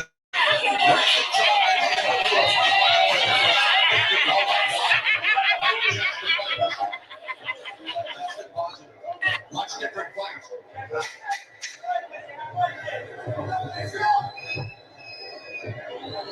Well, they can't all be barn burners, that's for sure.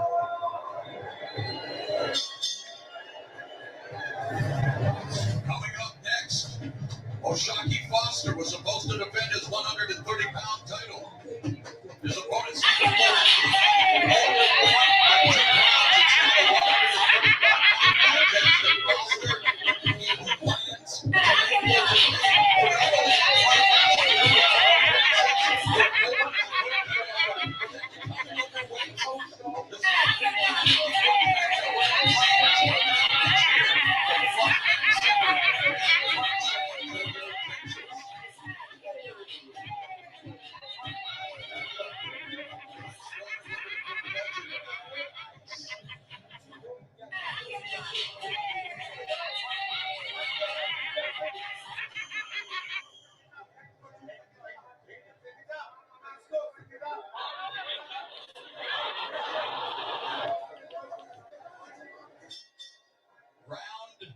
number 9. Gonzalez comes up aggressive, goes to the body. Laura on his back foot against the ropes, trying to set perhaps a trap. Again, Gonzalez throwing punches, but not landing any.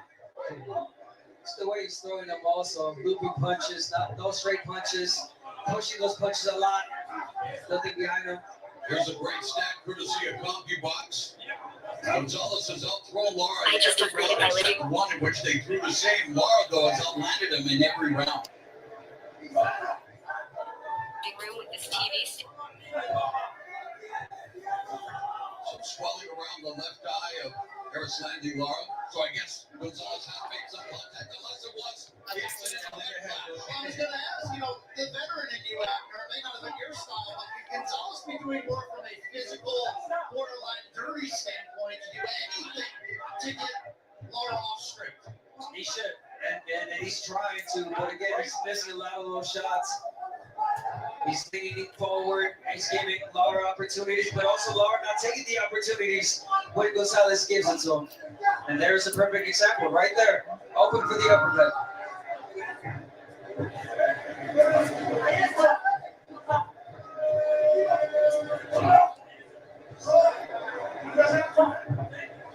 Wonderful performance like this from Laura at some point becomes a negative from the idea of him getting the other big fighters, even though he's a champion in this division, into the ring with him.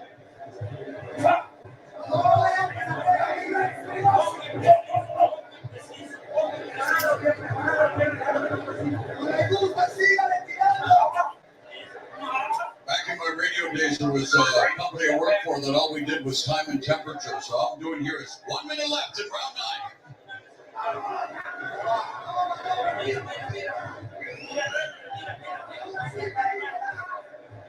Wait for it, guys. Here it comes. Here it comes. Watch it. 45 seconds left in round 9.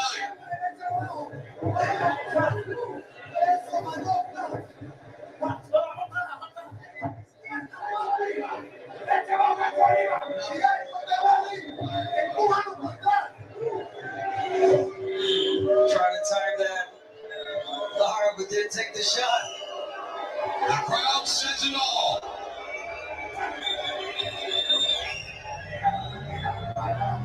Who let the Grinch in the building? Final 15 seconds of yet another uneventful round. It's a good stretch though from Lara. Finally letting his hands go a bit in the combination. Not enough though to win over the critics.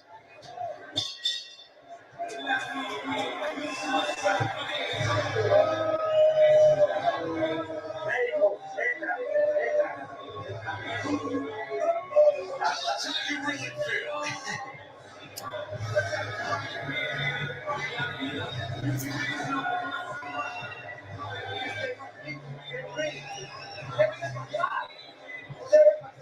Don't push back.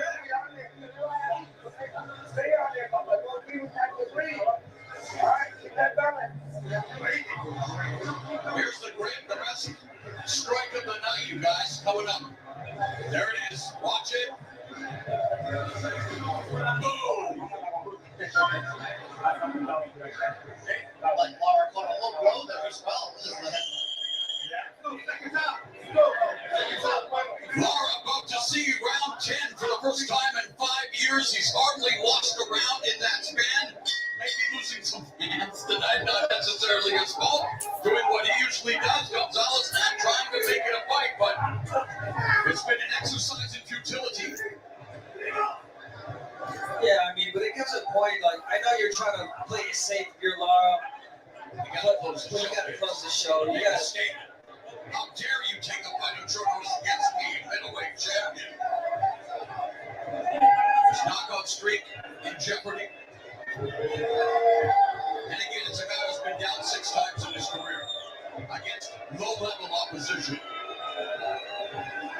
Other than Jesus Ramos and Yoenis Diaz.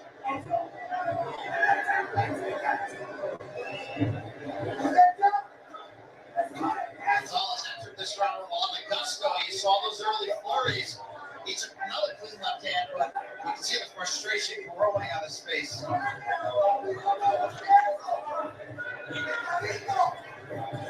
There is Landy Lara, the oldest active male champion, and I don't know about you guys, but I think I've aged a year in this fight. He looks like he's fighting his age too in this fight.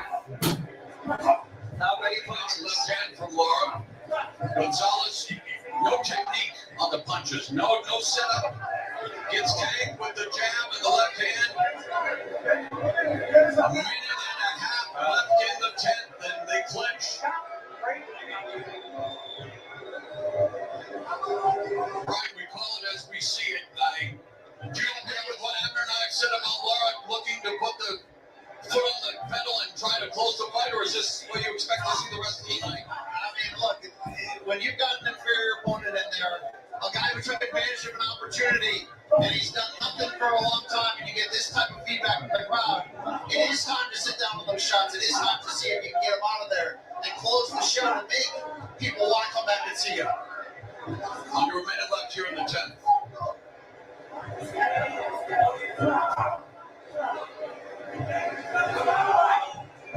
The Lara punches have hurt Gonzalez, so if he goes out there and looks for that left, continues to throw it not once, but twice or 3 times, he's gonna land it and he's gonna hurt Gonzalez and perhaps knock him down again.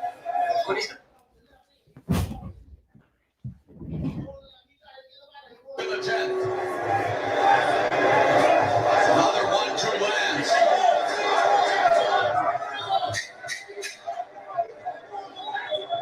We're heading into the championship rounds.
Martirosyan. Unfortunately, Martirosyan passed away November 23rd at the age of 39 following a 2-year battle with skin cancer. We want to send our deepest condolences to his family, friends, and fans. Cancer also claimed my cousin Claudio last week. He was a Hall of Fame chef and one of my biggest supporters. He will be deeply missed as we begin the championship rounds here between the champion Erislandy Lara and Joanne Gonzalez. And there, right there, Lara landed that straight left. Seemed like he hurt Gonzalez, but he didn't go after him. And that's what the corner told him. You hurt him, you go after him. Can't wait for the day we knock out cancer, guys, in all forms. 100% with you. Lara coming forward, having success. And the ball turns into the Matador.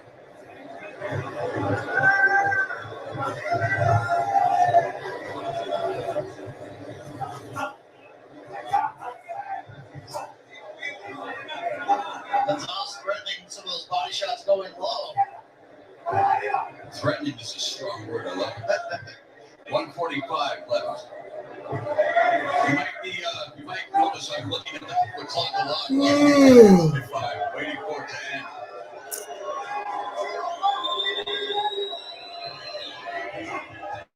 And again, I have nothing, all of us, nothing but for people stepping into the ring. This is the most dangerous sport in the world, and yet it's also entertainment out here, especially these days. That was definitely the hurt business. Especially with the short attention spans. Yes. It's the hurt business, but it's the entertainment business, like we said, Moro. You gotta entertain, you gotta go out there and earn your check, earn your money. You got a big opportunity, Gonzalez, go earn it and get another opportunity. It doesn't matter if you lose. But guess what? Doors are gonna open for another opportunity.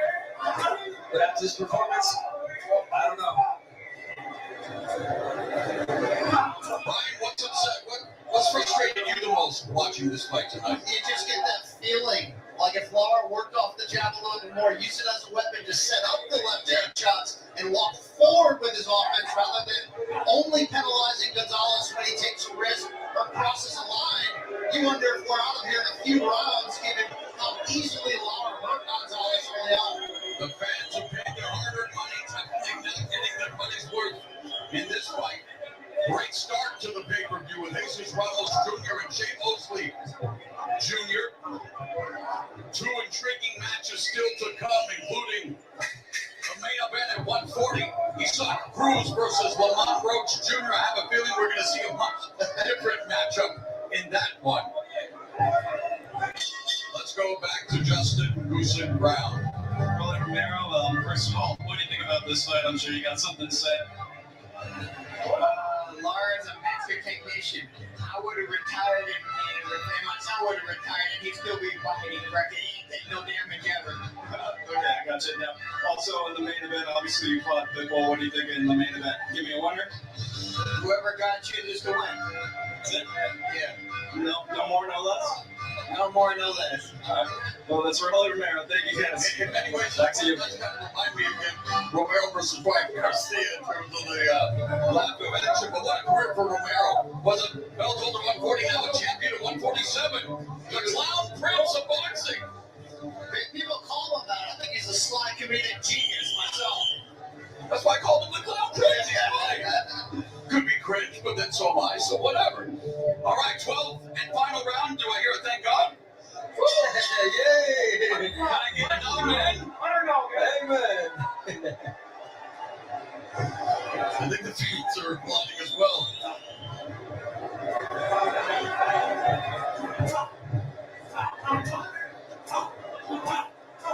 Gonzalez trying. Best work of the fight for Gonzalez here. And again, though, doing nothing, though. Not hurting Lara whatsoever. I agree with you, Brian, but he just doesn't have the power to hurt Lara. Well, it's especially at this stage. He doesn't have the ability to like clean it up. Yeah. He certainly has a history of big time power and knockouts. Wow. You can't hit what you can't catch. What a way to miss a shot. That was the slow motion that overhand right that Gonzalez knew.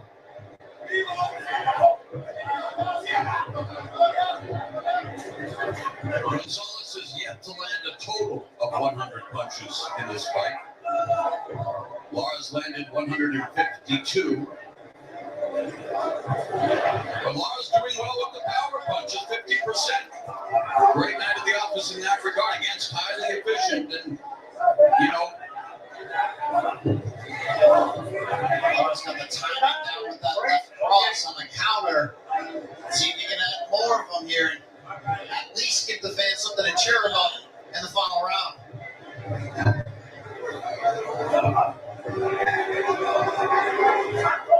That's the last round. Lara's just going to play safe. Walk around the ring. Connect 1, 2 shots and just get away with Gonzalez.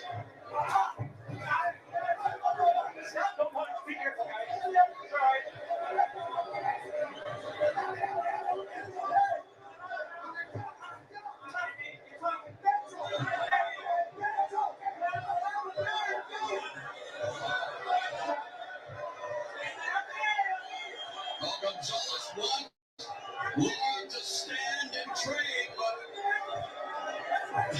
Lara has not just a high ring IQ. He's not dumb enough to do that. Well, the final 35 seconds.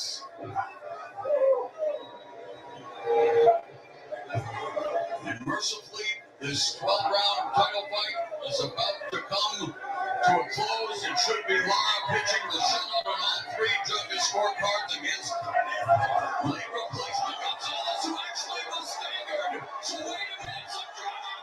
And Lara saving the best for last. Drops Gonzalez from the second time in the fight. Oh, shit. And it's a weekend crowd here in San Antonio.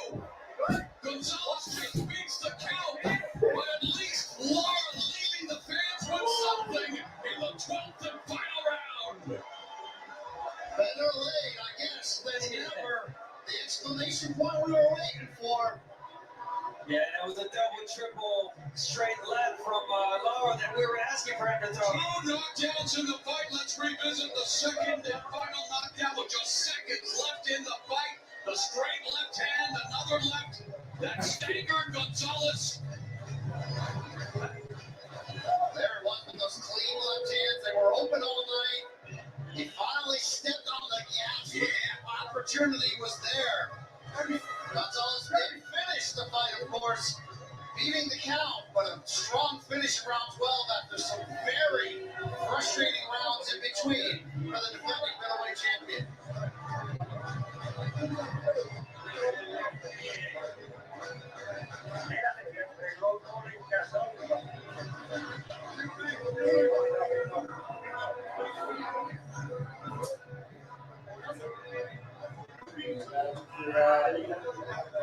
So the knockout streak is over, but I have a feeling the title reign will continue with Landy Lara, although we are in Texas, guys, where we have seen some ridiculous verdicts from the judges over the years. My God.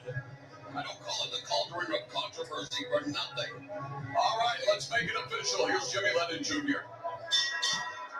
Ladies and gentlemen, after 12 rounds of action, we have a unanimous decision. Here the score totals. Judge at ringside, Robert Boyle scores it out 118 to 108.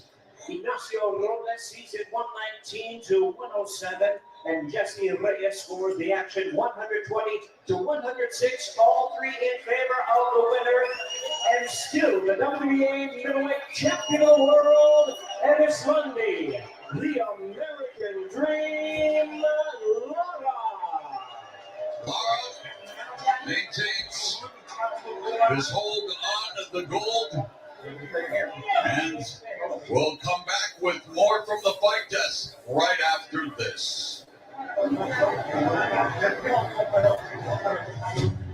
Some people chase victory. Lord, I'm one by knockout, man. I'm back again. Dang. That's good shit. Right on goddamn all them goddamn tomato can fights and shit right now. Yeah, Lord came back again, man. Got the knockout, man. The last minute, man. That's what's up, though. My nigga.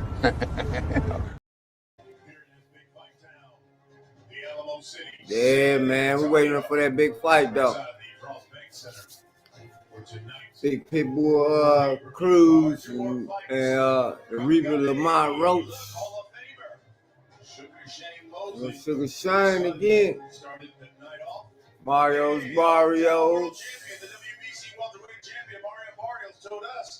He's fighting Ryan Garcia in February.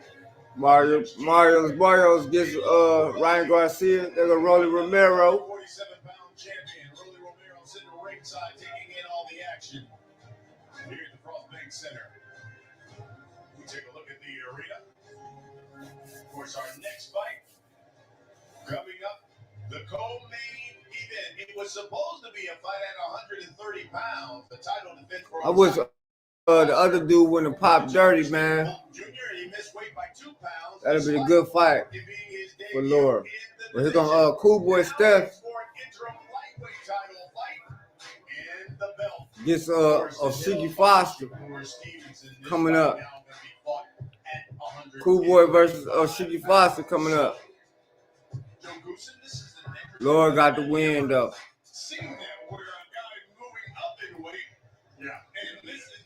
He makes 122 pounds forever. He makes 126 easily. You know, we're going to spot you an extra 4 pounds. You know, you don't have to work as hard. And he misses that by 2 pounds. I think it's confounding. And it just shouldn't happen, quite frankly. And if I were the general in charge, the main trainer of myself, I would blame myself for not making sure that my fighter came on weight. It's a reflection on me as well as him. So it's very confounding. I don't understand it. And so if you're Stephen Fulton coming into this fight, obviously you know he's probably disappointed because he wanted to be a 3-division champion. He said that was his goal. Right. Now you come in here, you can't obviously win a title, and you've got this. So I would assume you've got some even more motivation here because you got, hey, look, I got to show these people, even though I came in overweight, I got to perform here tonight against a guy who I've had some verbal sparring with back and forth. Yeah, but they are fighting for an interim title of 35, so he could come away with that. Yeah, Stephen Ford, he did miss weight. Cool Boy did miss weight, though. That's on the table for him. Yeah, it should have been 130 pounds. His last performance was good, though. They've agreed to do it at 135. But they're both in agreement, then, you know, let's go forward with it. And let's just see who the hell is the better fighter. Okay? And we talk about O'Shaquie Foster, who is the current 130-pound champion. Tell me about O'Shaquie Foster. Tell me about his skill set. Right. Fulton and O'Shaquie are very much alike.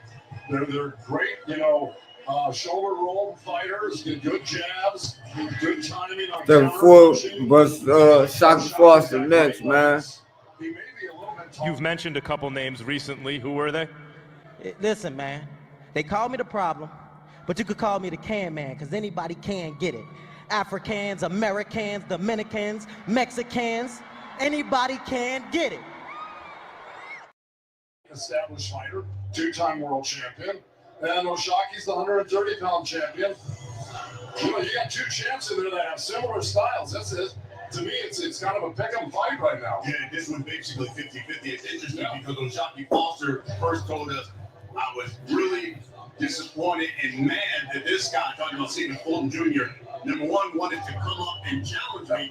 And now he says he doesn't make weight, and he told us, I'm really going to punish him today. Yeah. Well, you know, you should want to do that regardless. You know, you're in the punishing business. So, you know, and the worst thing to do is to get overly angry at something because then, you know, you lose a little focus. Yeah. So, you know, he'd be better off just focusing on getting the win, doing what he would have done at 130, at 135 now. And because both are so skilled, both fight very well at range, although you can see Fulton fight on the inside too. He's shown that as well. What do you think would be the difference in a fight like this? Well, I've seen O'Shaquie a few of his fights, and he can do on the inside. Fulton may have a little bit more experience there. Just because he fought guys like Figueroa that were pressure fighters, and you know you've got to learn to deal with that.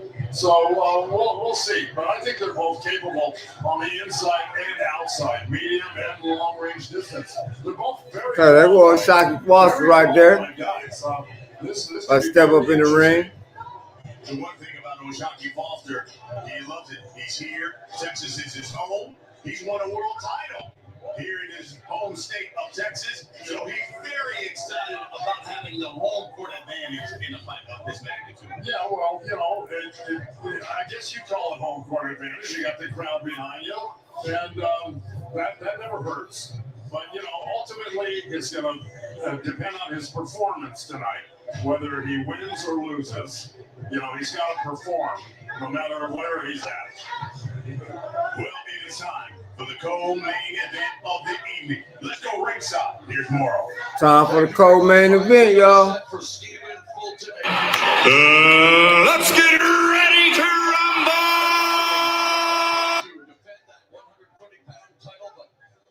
All right, it's time to go to school, son. Come on, get your hands up, man. You need an interpreter? It's time to go to school.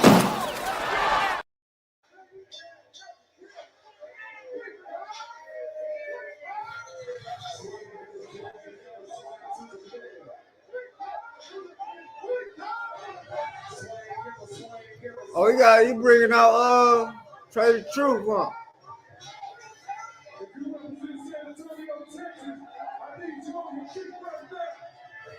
That's what's up.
Go Trey the Truth.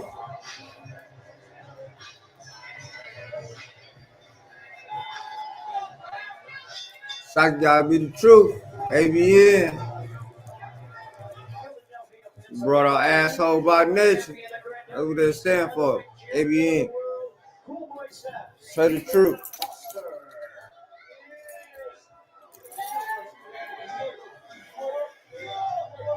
Okay. They're gonna step forward now.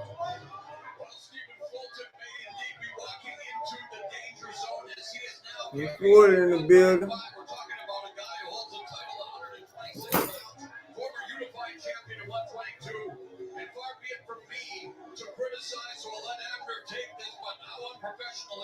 To not only move up in weight and miss weight. Yeah, I mean, that's what really hurt him. The fact that he's moving up in weight and missed weight by 2 pounds, really unprofessional from Stephen Fulton. He did mention that he wanted to move up after this fight, but bro, come on, you gotta come in, be professional, make weight, and then make the move. Good news for purists. Foster and Fulton come from the same cloth. Versatile shapeshifters who can box the boxers, brawl the brawlers. This is a purist dream. 2 high IQ technicians switching stances. We're gonna see if that Mr. Wade make a difference, though. That's what we about to see. Ford he was trying to step up anyway. Fulton's sharp, but his chin has shown cracks. As we go to the tail of the tape, Foster, the bigger man with the longer reach, and he is angry. He is pissed off, Brian Campbell. He doesn't like being the B-side as the defending champion. He's had issues with it. Fulton has called him a victim with a victim mentality. No love lost between these two. And you wonder if that's going to fuel some action back and forth after some feel-out round. All right, time Boxing, number one, is skill. It's all about skill, basically. When you come to real boxing, I'm not talking about no Sylvester Stallone shit. That shit they show on TV, that's bullshit. When you start talking about real boxing take real skill. Okay? Brought in some big guys in here. You beat them all. It ain't only about being big. You gotta have skills, son.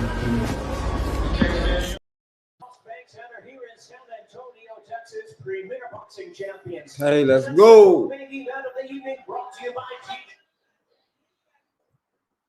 Yes, sir. About to go down. Promotions in association with Top Rank Incorporated. Sponsored by Thomas J. Henry.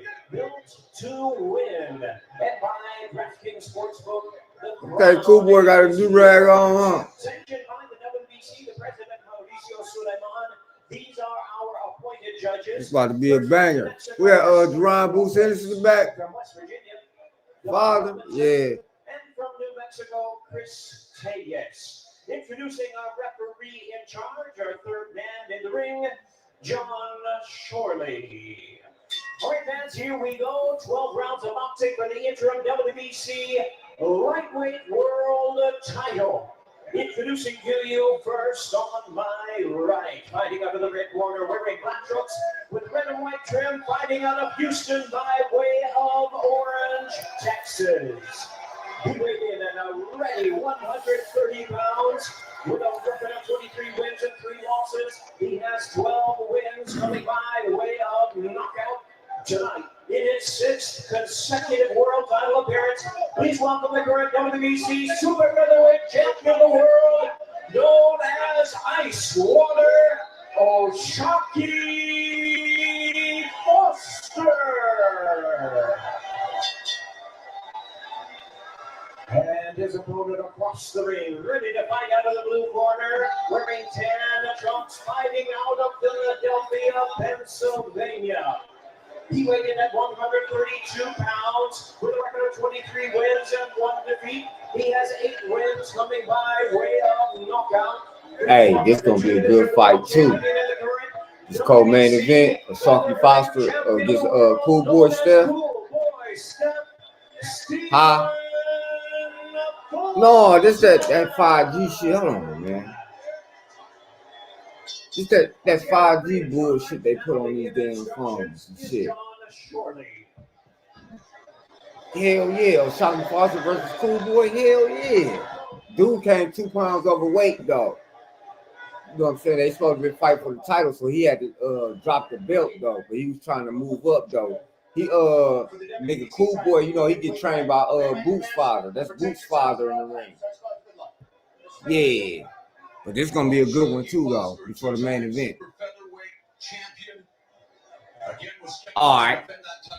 Alright. The scale failed by Fulton means it's now a 135-pound, and I will not at all address the sanctioning body shenanigans. This is just a 12-round fight at 135 pounds. Not belts in this business. They hand them all like Costco samples. Round number 1. Don't judge me. You can laugh out loud, Abner. You can laugh, brother. But this is no laughing matter, and Foster wants to make Fulton pay. But Fulton, you know what? Everything aside from missing weight, he's still the modern American stylist. He's slick. He's smart. He's adaptable. We've seen him utilize all of the nuances of boxing, and that's what makes this such a fascinating matchup when you throw out all the BS leading up to it. And let's not forget where Stephen Fulton Jr. was entering his rematch earlier this year against Brandon Figueroa for that featherweight title. Ooh, good jab. Good exchange by the jabs though. Cool Boy and Foster. He proved at 126 that he's legit, and here he is moving up. Unfortunately for him, 2 weight classes in the end tonight, but we'll see what Fulton has to offer here tonight at 135. Foster wants to use his reach to own the distance, stiff jab, long straight shots, and those slick pivots into the switch stance counters that keep Fulton guessing. We're going to see him feint, draw reactions, and pick the cleaner shots from the outside. And you know what? With his cardio and accuracy, the plan is simple. Big early rounds, stay disciplined, and outwork Fulton before the fight ever gets close. And as you're saying that, Morrow, Foster is doing just that. The jab, keeping Fulton guessing. Little feints here and there. Fast jab, changing the timing of the jab as well is key for this fight for Foster. Fulton says the Inoue loss changed him. He says he saw who turned their backs and it reshaped his mentality and taught him patience in life and in the ring. He knows opinions are split on this fight, but he's clear. None of that matters once the bell rings. He says what matters is the patience, composure, and lessons he's bringing with them. And Philly is being represented in his corner by none other than Danny Garcia. And Gerard Boots Ennis as well. Yes, and Bozienis is his trainer. So Philadelphia is loud and proud here tonight, but Oshaki Foster, home orange. Well, look, with Foster coming off a trio of split decisions, including that very controversial loss to Rousey Conceição, it really is up to him. Cool Boy dropping his hands. Oh, that was a good one too by Cool Boy. Nothing rhymes with orange, but Orange, Texas, population 19,000 on the Louisiana border, 113 miles east of Houston. It lies on the Gulf of Foster gotta let them hands go, man. That was a beautiful right hand from Foster, but before that, Fulton went in with the looping jab and overhand right. Muted start to the fight. Single digit connects, but we thought we'd see this. I mean, two highly skilled technicians will take their time to collect data, see what the other gives them, and then things will warm up.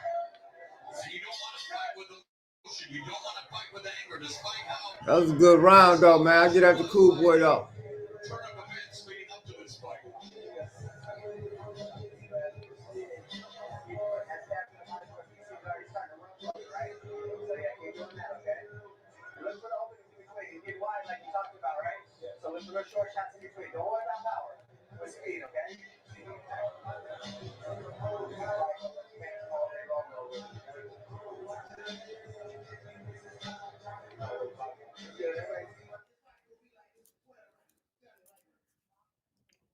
Good fight though. Starting out. They both filling each other out though through the rounds though. Gerard Boots Ennis in attendance supporting Cool Boy Step Stephen Fulton, who was trained by Gerard's father, Bozy Ennis. Round number 2. Both. Overhand Ooh. just misses for Fulton. That motherfucker was quick right there. It's a sharp jab by Fulton. But yet, it's Foster with a freakishly long 72-inch wingspan for what is normally his 130-pound weight class. He has to maximize that. Yeah, there's a good right cross from distance from Foster. Okay. He's definitely coming out more aggressive this fight, looking to be more Foster offensive. bagging Cool Boy up a little bit on the second round with that jab. And the reason why the right hand has landed from Fulton is obviously the reach, the height, the way that Foster is keeping that reach and that distance right now. Crowd reacting to something that's happening in the crowd, but we'll focus our attention on this fight. I was hoping they'd be as excited for this fight, but it's Action is picking up a bit here this round. Interesting that Fulton's maybe Wemby's shown up. Maybe it's Victor Wembanyama making an appearance. I think it may have been crowd fisticuffs, okay? You know the crowd can pop for that. Oh, yeah. Good action here. I was mentioning that Fulton's doing a lot of circling away in this round, yet he told us him and Bozy had worked on being the dog, being first and last with the combinations and making Foster fight it. Yeah, he can. I don't think he can in this fight. He's going to open up jabs. From Foster doing a good job of keeping Fulton at the end of his jab.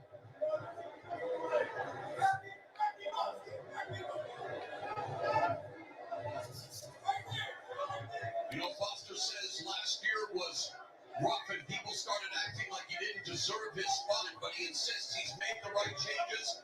This version of him will be sharper than ever. He says he's disrespected, and he says he plans on making everyone pay for doubting him, especially Stephen Fulton. Well, most importantly for Foster, he was upset his peers in the division looked at him as a weak champion who didn't step on the gas when the opportunities were there. The other champions at 130, Eduardo Nunez.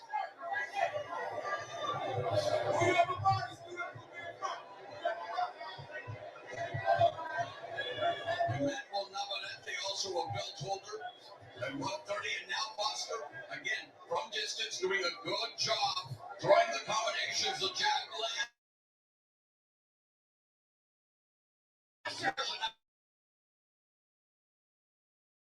Really dictating the terms here. Yeah, no clean punches yet. The jab, like, it's going to be a problem, though, for Ford. Yeah, that jab. Like, it's going to be a problem. That's that motherfucking jab right there. You put that jab on him. Yeah, get foot and jab, like it's gonna be a problem for Ford. Yeah, he's throwing that jab out there, placing that jab out there, working that jab. The cool boy, that motherfucker, he fast though. It's gonna be a good chess match. Good ass chess match fight. For real.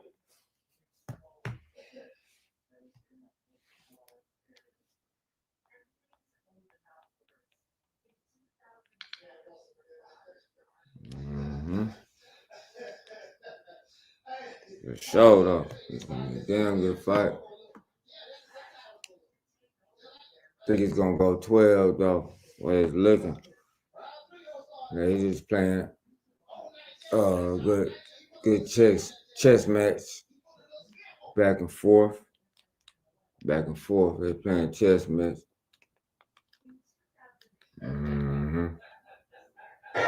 Short after that, but see, the longer range of Foster.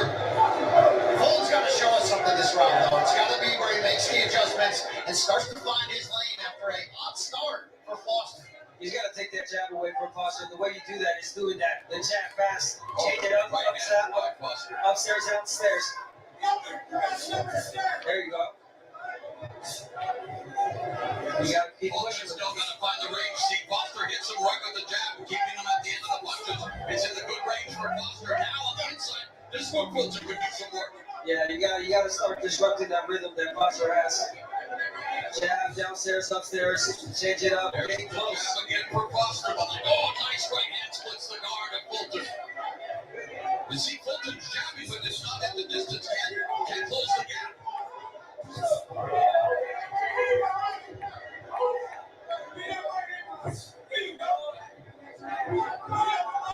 Man, Fulton was a unified belt holder, 122, current champion, 126, and you mentioned, Brian, now jumping up 2 weight classes. And well, the crazy thing is, the narrative before he missed weight was going for the 3-division champion. He told us, I'm moving up to 135 anyway. He had that opportunity to become the first Philadelphia fighter to become a 3-division champion, which is saying something when you look back at the history of the city of brotherly love in the ring. No doubt about it. What Fulton told us was he thought he was going to stamp his Hall of Fame resume by doing that. And you don't do that in the same way. If anything, that's a strike against you going to the Hall of Fame as far as I'm concerned. A minute left in the third round.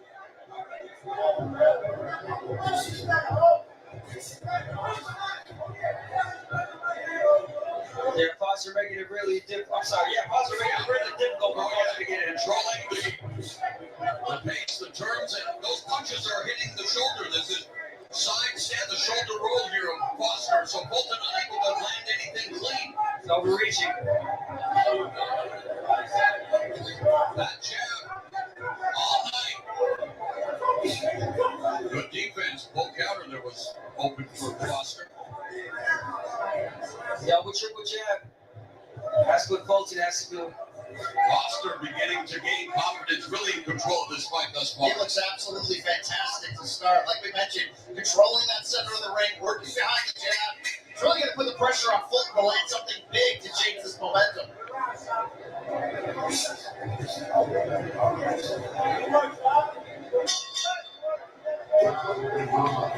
No, this fight might be a draw.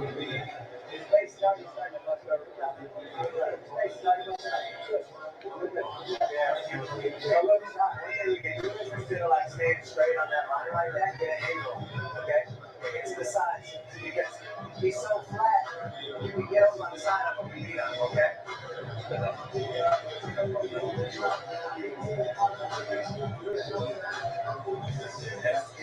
Great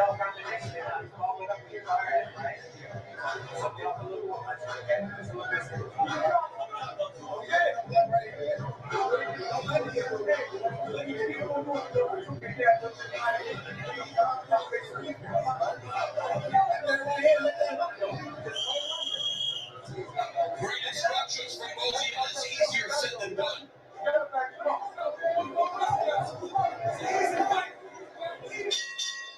This is round number 4.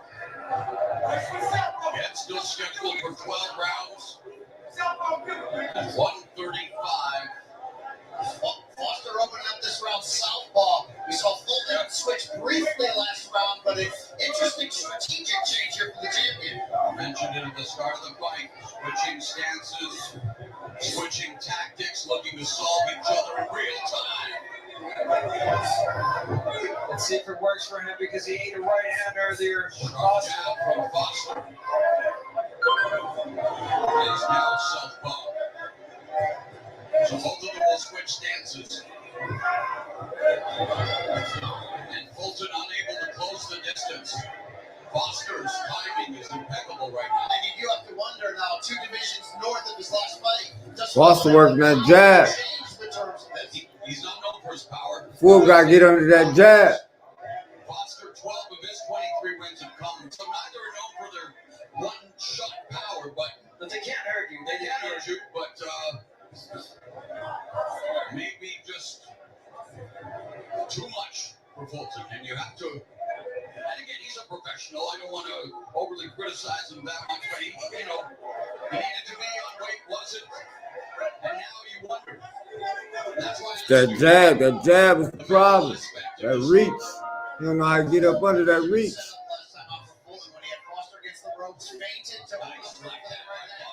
That was a good left hand again by Foster. Everything's working for Foster right now. The timing's there, the speed, the movement. I mean, he has Fulton where he wants him. He has him at Foster just keeping him at bay. Keeping Ford in that bay.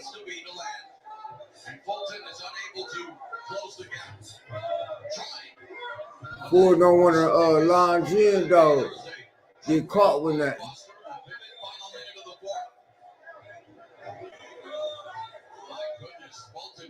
You gonna have to take a chance to go for them shots when you go back against the ropes. You gonna have to bag. He gonna have to bag Foster against the ropes a little bit, or in the corner, then let go, and keep cutting the ring off.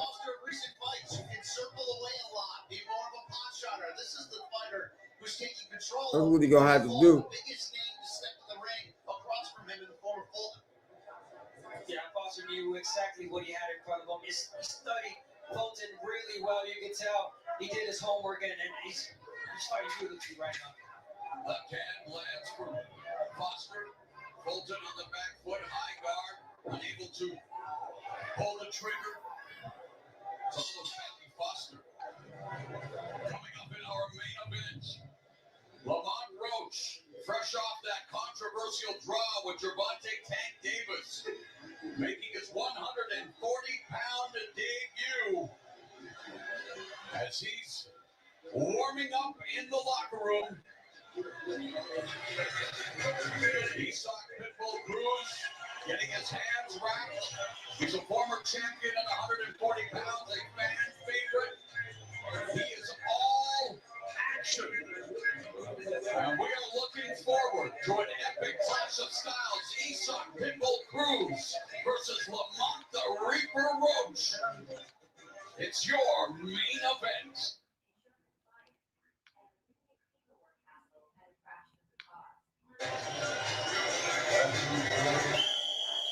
And speaking of the Russell family, who I love that sweater. Whoop-dee indeed, Gary Antoine Russell. Oh, Anton Russell. Well, Richard Hitchison that. That performance last time out that Gary Antoine gave against El Rayo Valenzuela. Beautiful. That's a determined man right there.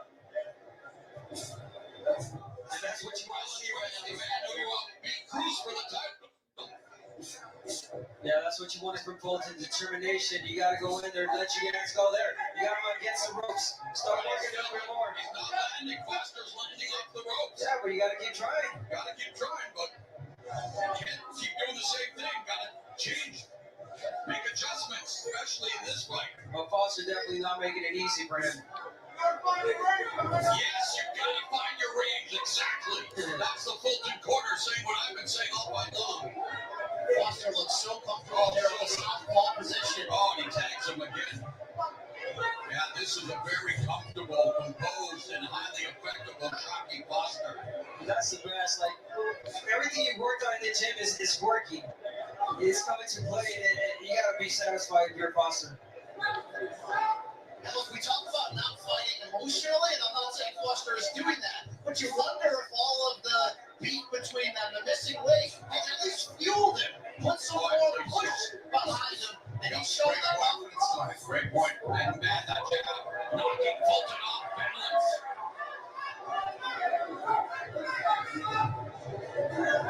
Fulton's only loss against pound-for-pound staple Naoya the Monster Inoue. But again, struggled against Carlos Castro, but comes off a amazing performance in the rematch against Brandon Figueroa, where he completely outclassed him with his sweet science fight. This is a completely different fight. And he made so many adjustments that fight. He needs to start making them here. There it is. Yeah. And this is a fight that if Fulton loses, of course, you got to start thinking about moving back down. He's still a champion at 126. But that's where he can't make it. Ford gonna lose if he don't let his hands go. Yeah, the thing is that you're going to come across taller people, taller fighters. We all love pumpkin pie on Thanksgiving. Wonder if he didn't slip an extra slice to miss weight. Just over 30 seconds left in the fifth, and Shocky Foster dictating the terms of this 135-pound encounter. I hate to say it, but after the That fool gotta let his hands go. media members, he had 2 desserts after Thanksgiving, and was able to have 2 Thanksgiving meals in all. Shame on him. Tough comment to hear when you see what happened on the scales on Friday.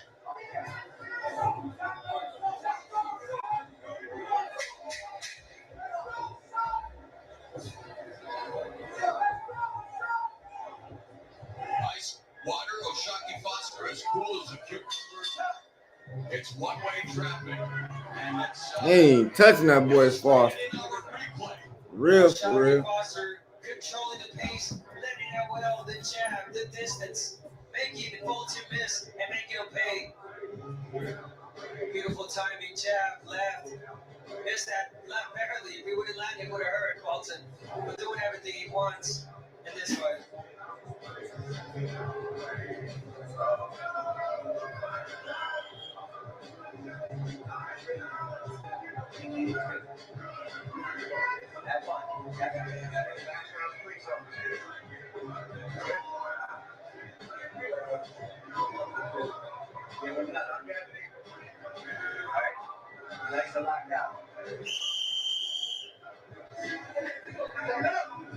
Shocky Foster barely goes to the body, and opponents have had success there. And even though Fulton isn't a big body puncher himself, widening the target could be a smart adjustment in this matchup.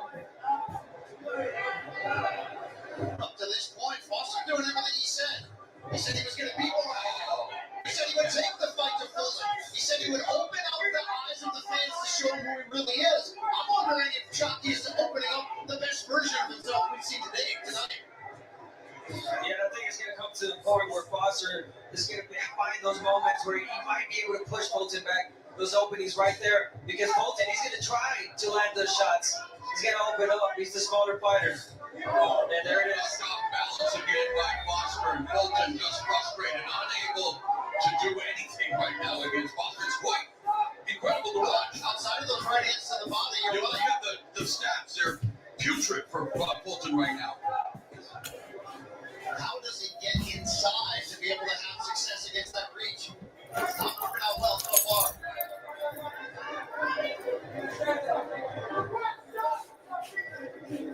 That is one of the toughest ways to lose. Getting outboxed, not being able to land anything. Sharp left hand lands for Foster on the face of Fulton. do this all night long. Desires Landy Lara, Joey Gonzalez, which wasn't entertaining to say the least, but for some reason this fight does attention. And it's not the same fight. Although Fulton is having about as much success as Gonzalez did against Lara. But Fulton just controlling the center of the ring, clearing effective punching, ring generalship, defense. It's all ice water. And there Fulton tries to land a punch blocked by the guard. The wing blocked by Foster.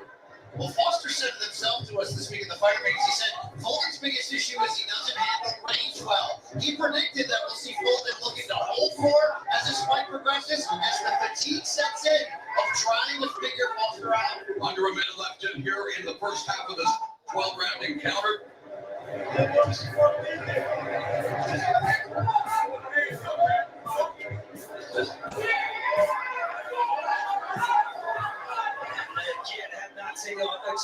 A single jab from Fulton. He can't close the distance. He's got the shorter reach. Yeah, he's got the shorter reach, but you got to try to take away that jab. Pushing this jab. It's that jab, man. Attempting something on these. You can't get around that jab. It's Foster. Fulton successfully make any adjustments thus far, and this fight is half over.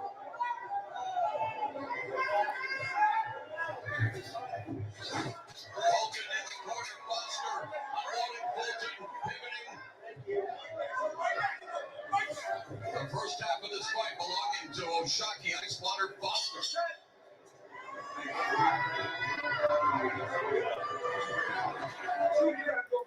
This an easy fight, man. For Shocky, man. It's that jab. That reach. You gotta find some type of way to corner him off, man, and let his punches go. That's all you gotta do. Cut the rig off and let his punches go. What do you gotta do?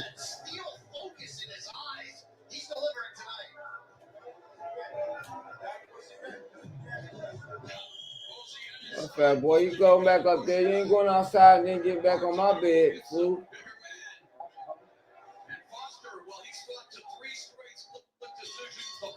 All right, here we go. Round 7. Now we're seeing how he fights with a lead for once. Pretty impressive. Very impressive.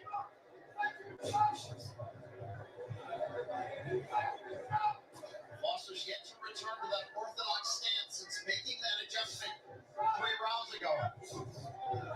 He continues to pick off Fulton.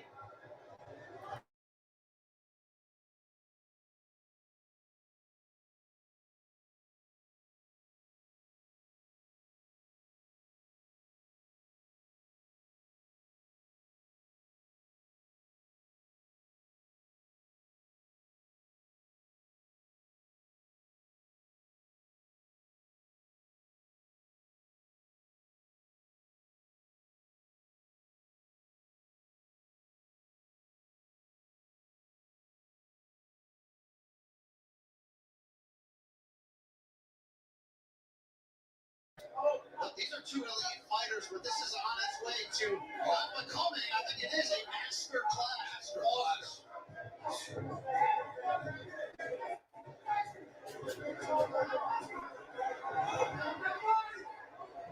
And it's no big tricks. It's the fundamental stick, the jab.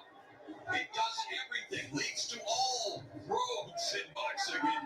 And Fulton trying, but he's hitting the arms, he's getting picked off the gloves, he's yet to land one punch of consequence, and we're here at round 7. Couple bodies, yeah. Because it's all one-way traffic. It's that distance, man. You gotta cut that distance off and that range off. Fulton do. This is where you have to give Foster so much credit. He's not fighting like the fighter he was getting criticized for being in his last 3 fights, which all Foster working that jab. He's fighting like a front runner and confident champion tonight. Really confident, really clean punches. Like I said, everything's landing, everything's working for him. And you want to continue to do that. There will come a point where he's got to press on the gas. Right hook lands on Fulton. 30 seconds left in the 7th.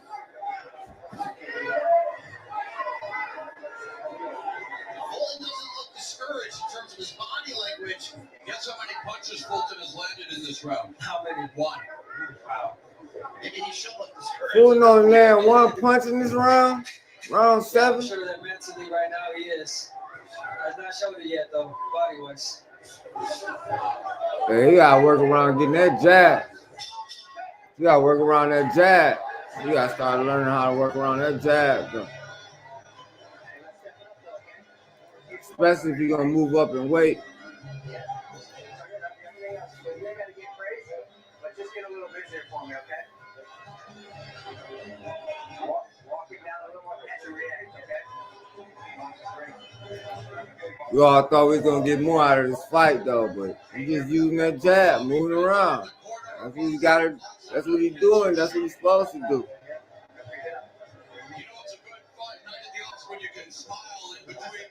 Waiting on that Pitbull versus Lamont Roach fight. Why not? Everything's going well for him. You gotta do it work, though. Why not? I'm gonna kill a can run in the tennis. He's probably here as well. Hey, Mom.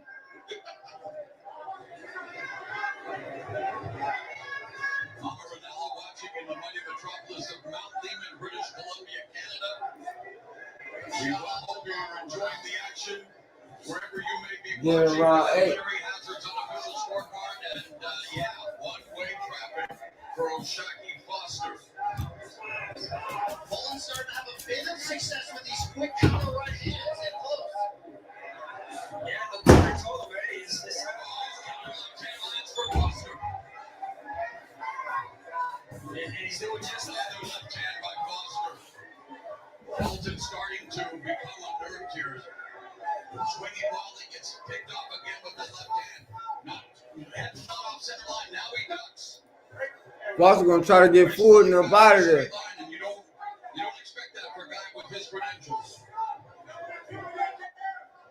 Counterhooked again by Foster. Fulton's trying. It's just he's hitting air. Yeah. Right there. I mean, look at the stats, you guys. This game never worked. Are you shocked? 36 to 102. It's crazy. But I can't say it enough. We're watching the full evolution of what the pro version here of Oshaki Foster can do as champion. He's fixed some of the things that have held him back. He's active. He's commanding the center of the ring. He's not running. Is it matchup dependent, or are we watching a fighter really come into full bloom of maturity here? Raised by his grandmother's mother, passed away when he was 12. Father wasn't around. He felt compelled to stay strong for his 5 brothers and 1 sister.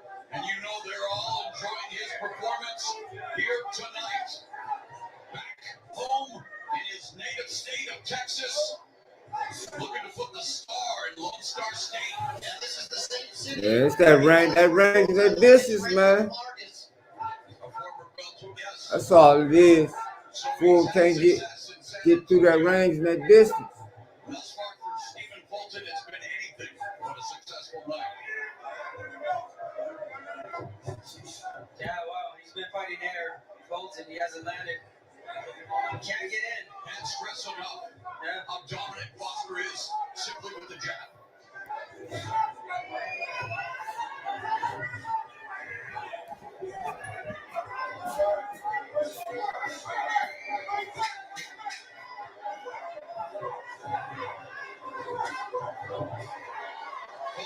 Foster trying to knock Fulton down. A little more aggressive.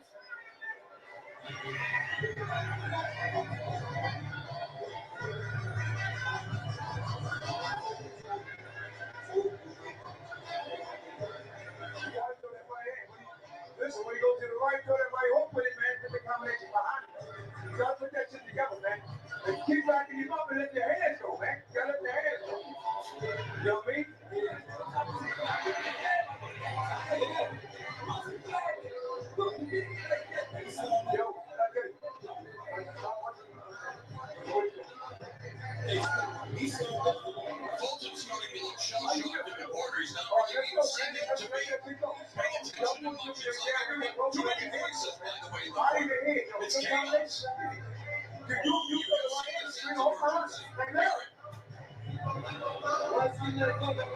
Opponent's been warned twice already this fight for too many. Yeah, we're hearing too many voices, sure. So, problems in the corner, problems in the fight for Stephen Fulton tonight. Round number 9. And they're telling him off right There's a huge discrepancy in terms of total punches landed. This isn't an offensive onslaught by any means, but it's the Harlem Globetrotters against the Washington Generals there with the 120, 111, 38. Foster switching back to orthodox for the first time since round 3.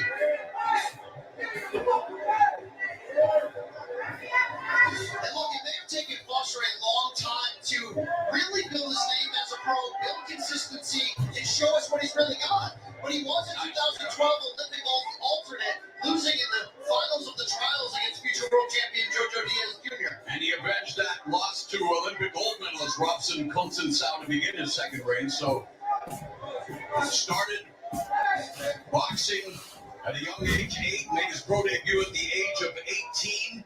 And now in his 27th professional fight, putting on one of his best performances. I was going to say, had some luck to come between. Left-hand hurts the hiccups. Yeah, served time in prison in 2017 for 10 months for aggravated assault, but he said it was watching Terrence Crawford's undisputed clash at 140 against Julius Inongo that woke him up to realize he has the skills to be right there with the champions in the game.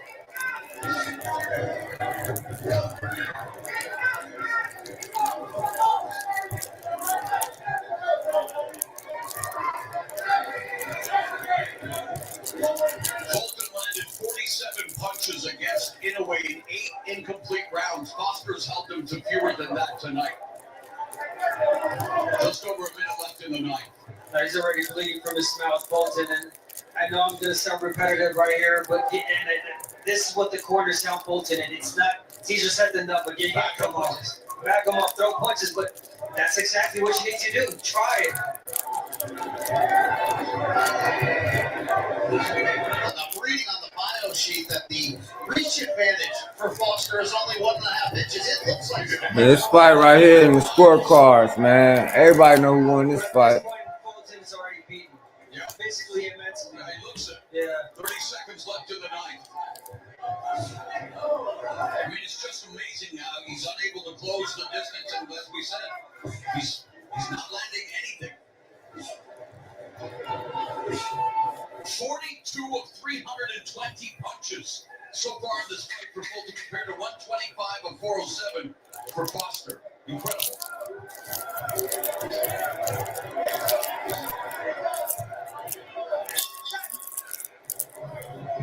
Jab, motherfucker.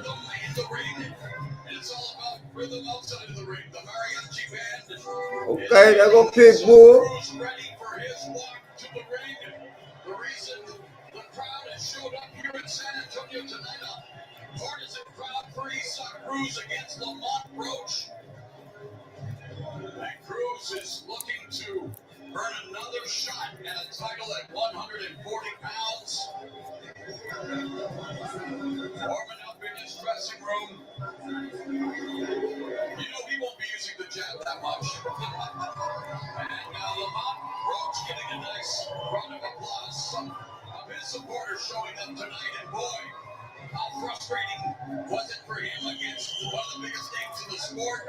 If he would have been given that knockdown when Gervonta Davis took the knee, was a difference between the draw and a victory for Roach. He's hoping to face Davis in a rematch. Both Cruz and Roach have gone 12-round distance with Davis, both losing, but the main event still to come tonight. Here's round 10 of this 135-pound matchup as Fulton becoming Man, Foster beating Cool Boy easy though. Fulton's got to do whatever it takes. Oh, eats the 1-2 from Foster. Back to an orthodox stance.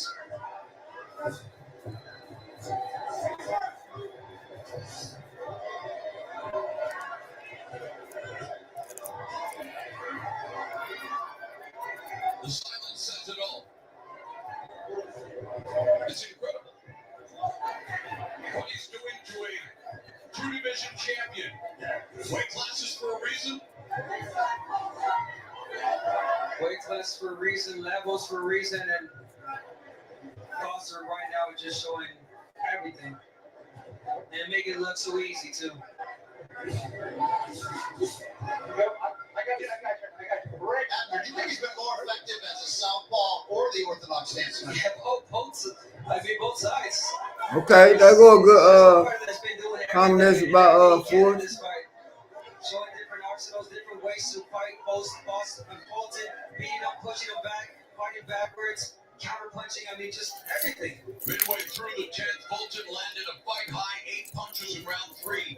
Hasn't been over 5 landed in any other round. And the bad, I believe I just said that. I know, the bad news for Fulton is that Foster fights better in the championship rounds. He has 3 12th round knockdowns secured in his career up to this day. Just over a minute left before we head to the proverbial championship rounds. I don't want to call that in this fight because it's just a 135-pound fight. Saying vacant interim title makes me want to puke, so I won't. Although I guess I just said, under a minute left in round 10. Vacant interim. Can you believe it, dude? I have no idea what that means. It's like Joe Goosen said, it should be the vacant interim silver title or some nonsense. Just over 30 seconds left in the 10th. Fulton trying to come forward, but again, unable to land cleanly. And you just don't know what else he can do. I mean, after you're the professional 3-division champion, what can Fulton do? I mean, I don't know if there's anything he can do. Yeah, there is something, but I mean, that's going to give Foster a lot more opportunities to hit and to land, which is try. Right hand curl. Let the hands go. And Foster's letting his hands go. Foster threw 82 punches in this round, landing Fulton 30-8. With 0 body shots between them. Here, let's take a look after the action. That jab, the right hand, that's been there for Foster. The reach, he doesn't smother his punches. Nope. Making him miss, making him pay. The counter right. Taking the step back again to get that reach. And way to go downstairs too. So now you need to make those pads like that. You're going downstairs first.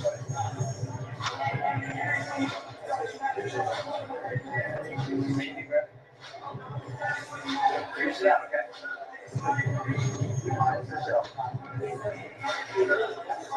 All right, man. So today we're here with TJ.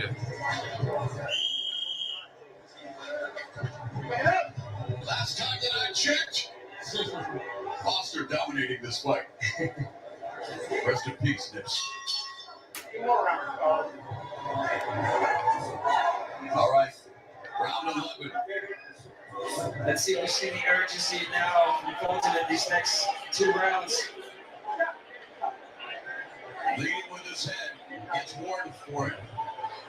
Total punches through 11, or make that 10 rounds, not 11. We're in round 11. But now counting. I mean, I don't know what more to say, Brian. It's a broken record at this point, but it's been a fantastic performance as Foster goes back to that southpaw stance. It's just doing whatever he wants out there. Never seemed to be hurt by any punches from Fulton. Was never bothered by any adjustments. Fulton was on the receiving end of 20 power punches landed in round 10 by Foster. Fulton has landed 28 in the fight, guys. Mamma mia! Wow. This is how you pay back the disrespect that Foster felt he had taken.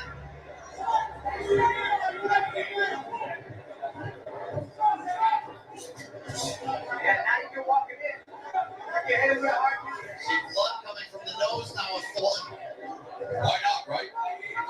And this is going to be a hard fight to come back from, because not only you lost, he took a beating. He took a beating mentally, physically, and it's a hard loss for Fulton.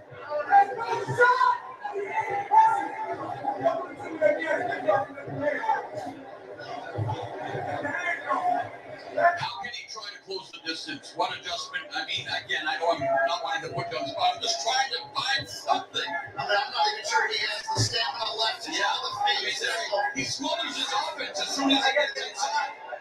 I mean, the answer is be the Philly fighter. That sometimes we criticize him for not having big-time power for being. You got to get inside. You got to make it a war. You got to toe the line of what's legal here. Boy, he could really use a smoking Joe Frazier left hook right about now.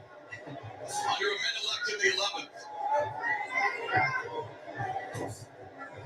O'Shaquie Foster. Oh, there was a punch landed, and now Bolton getting beaten up with that jab. The face beginning to show the vestiges of battle in the assault of O'Shaquie Foster. Walking him down. Under 30 seconds left in the 11th. There was a counter right, but blocked by Foster. Good defense by Foster. Even in the pocket. Even as he's walking fully down.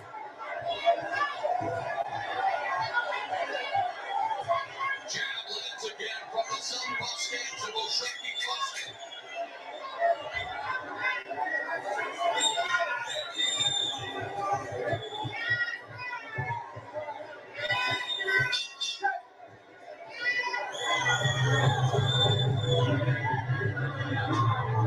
Send me your hands go. Let it go, man. Let them hands go.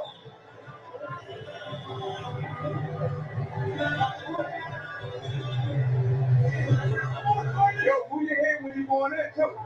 Move your head. And let them hands go, man. That's like Hogan did all the time, man. Still stay smart, but I need touch shots on the way and like get him the ball his hands up and then beat on him hard. And give it a hard ass fucking body shot right now, okay?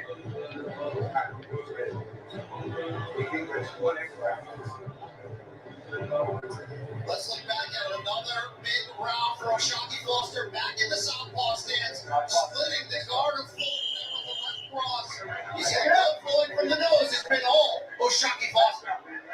Foster taking Fulton to school. Final 3 minutes.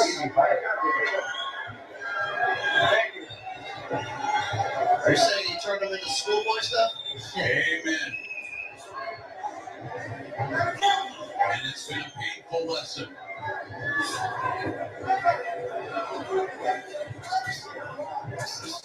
Foster opening up. Counter. Attention shoot by Foster. And now Foster more aggressive. Wanting to put an exclamation point on this fight, which has been one-way traffic. Cannot stress how dominant this fight, this performance has been by Foster. This might be a star-making performance. It's not powerful. It's a truly talented and accomplished opponent. I got you, break. And talk about a perfect fight for Foster now trying to close the fight, and he's so accurate, so good. I mean, everything worked for him. Another counter up to 12. Amazing. Double digits for Fulton in total punches through 12 rounds landed. I mean, it has been unbelievable to witness O'Shaquie Foster shocking the Philly group. And Fulton lunging, unable to do anything. With a minute and a half left of the 12th and final round. Remember, this fight was rescheduled twice. You have to really see how much that was built off the focus for Foster. The shape he's in, the output he's doing over 12 rounds here, this is masterful.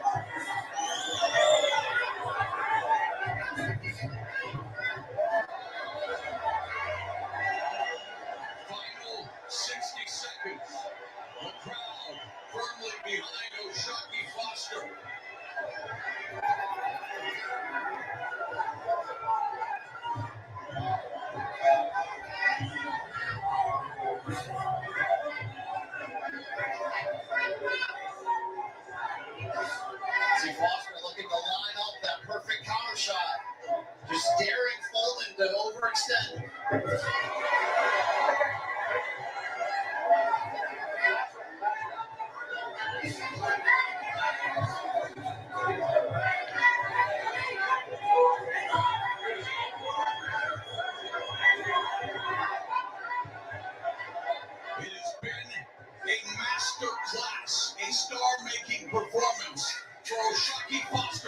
who was comprehensively outboxed. A former unified champion at 122, a current belt holder at 126. Boy, did he make Fulton pay for missing weight tonight. Incredible. Ice, water.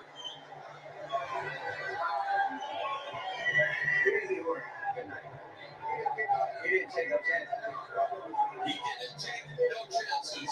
Easy work, did Bobby Benton say right there. Virtuoso is almost the word I'm thinking of right now.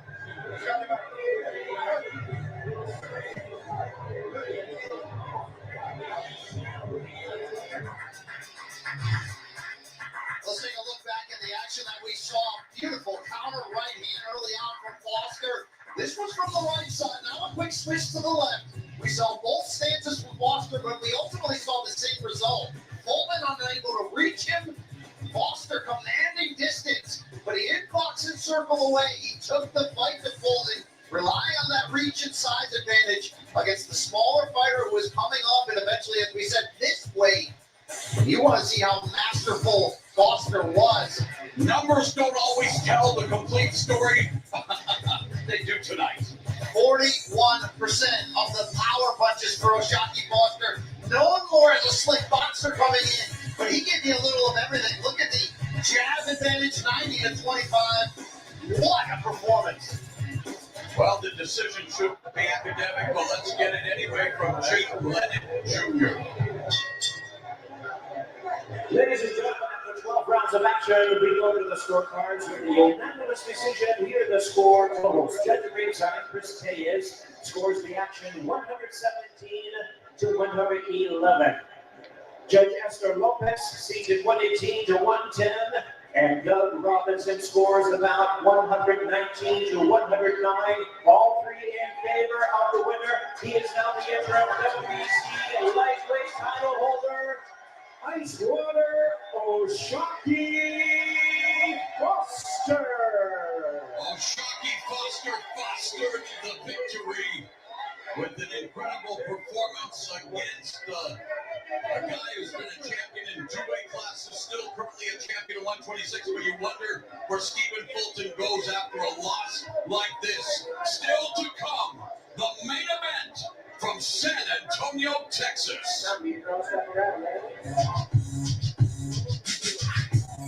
It's showtime, and there's no better way to win on boxing than with DraftKings Sportsbook.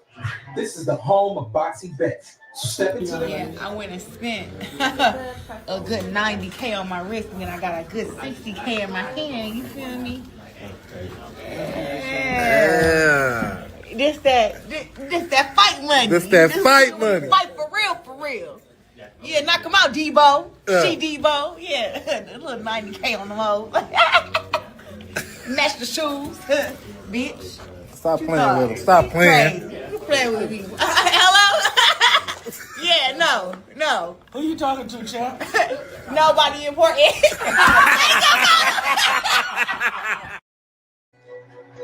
Showing up and showing out. Thomas J. Henry, roll to win. You've mentioned a couple names recently. Who were they? Listen, man, they call me the problem, but you could call me the can man, because anybody can get it. Africans, Americans, Dominicans, Mexicans, anybody can get it. The crown is yours. From the Frostbank Center here in San Antonio, good look there at the Riverwalk, one of the most popular tours. Boxing, number one, is skill. It's all about skill, basically. When you come to real boxing, I'm not talking about no Sylvester Stallone shit. That shit they show on TV, that's bullshit. When you start talking about real boxing take real skill, okay? Brought in some big guys in here. You beat them all. It ain't only about being big. You gotta have skills, son. Honor the spirit of a Mexican warrior and still capture the fans' hearts. Pitbull! lot of punches, and that's what I'm there to see. I want to see a lot of punches. Y'all keep talking about fighting somebody. Didn't he just have a fight? Didn't he just have a fight? And what happened? What happened? What happened?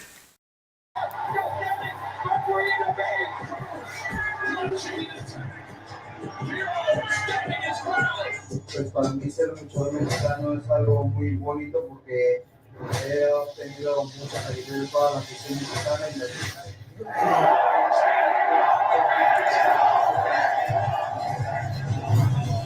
We are just moments away from the main event. Issac Pitbull Cruz getting ready to take on Lamont Roach. All right, let's start with Pitbull Cruz.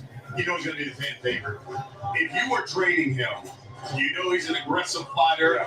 You're about to take on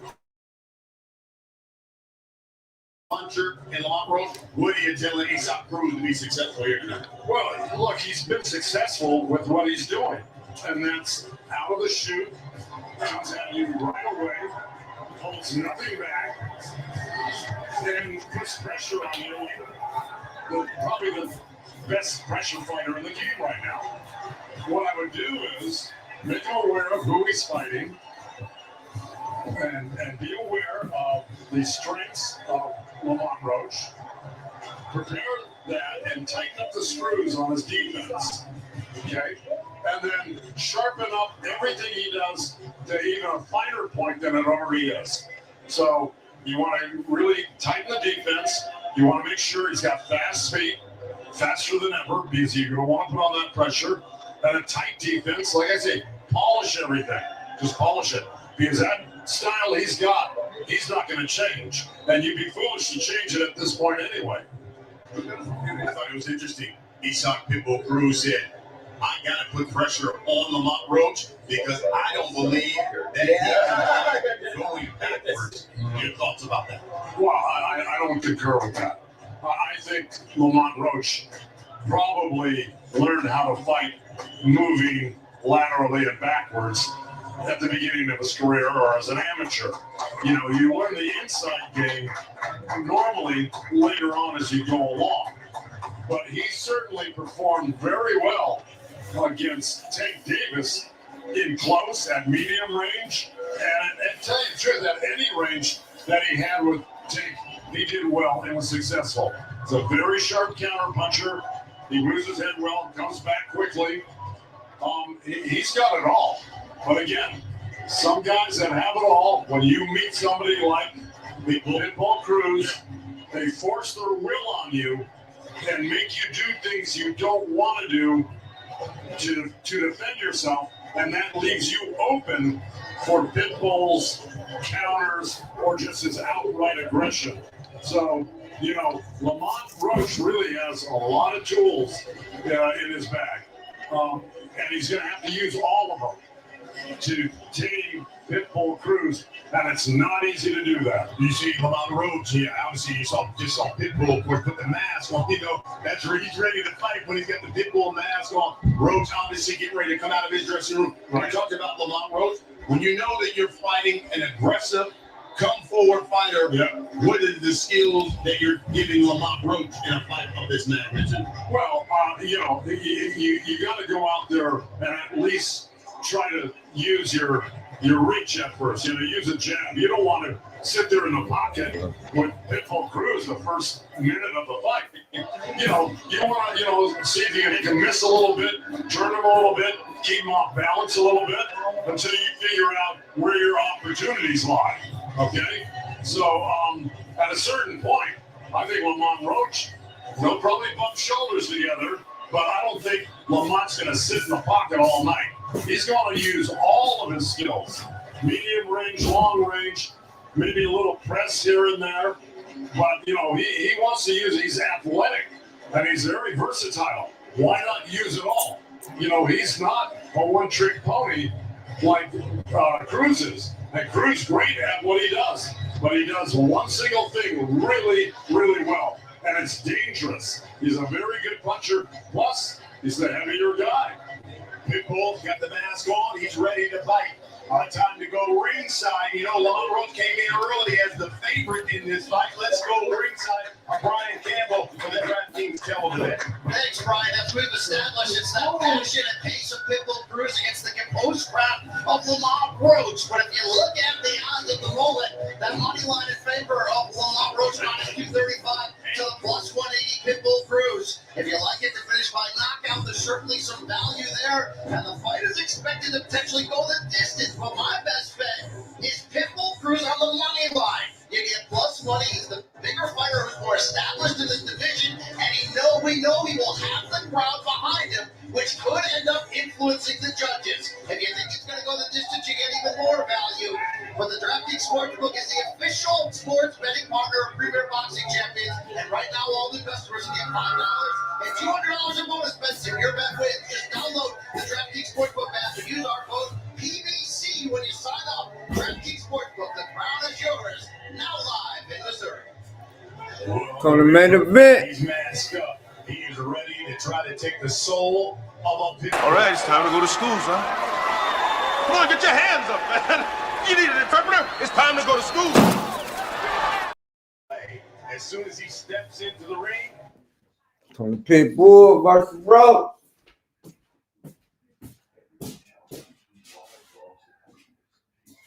The formula that gave us Ollie Frazier, Duran Leonard, Chavez Taylor.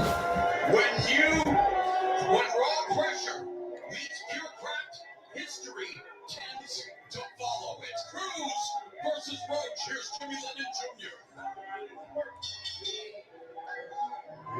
Ladies and gentlemen, the time is now. It's the main event of the evening. Please welcome the boxers as they make their way to the ring. First here is the challenger. Joining us from Washington, D.C., he's the current WBA Super Featherweight Champion of the world, Lamont, the Reaper Roach. Not for long, Jimmy. As soon as the bell rings, he is no longer champion. Let's get ready to rumble!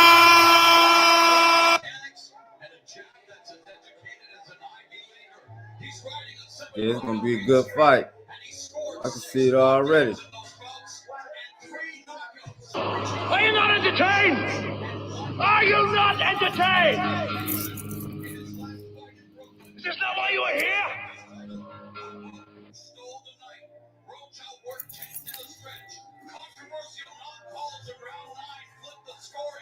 Turning a likely Roach win into a highly disputed draw.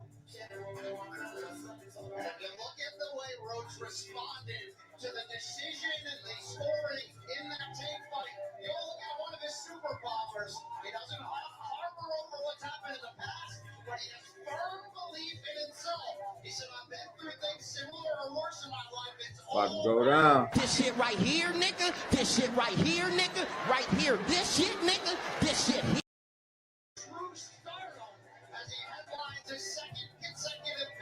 Y'all keep talking about fighting somebody. Didn't he just have a fight? Didn't he just have a fight? And what happened? What happened? What happened? This shit right here, nigga. This shit right here, nigga. Right here. This shit, nigga. This shit here. Cruz gets too close, clinch, reset, and get back to center. And Roach has to bend the early rounds with clean, efficient work. I know Roach said he's willing to go to war with Cruz. I think he's going to be the boxer in this fight. And he should be. Why not? He should be if he had the attributes. If you're a pure boxer, you're able to do that. Why not? Make it an easier fight. But I also believe him. If he wants to stop for a round or two and make it a war, he will do that once in a while. In his last 6 fights, he's averaged just 45 punches a round. Get it. Can't be over.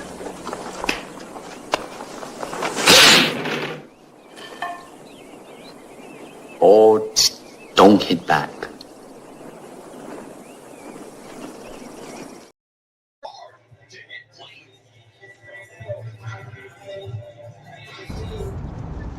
My nigga. And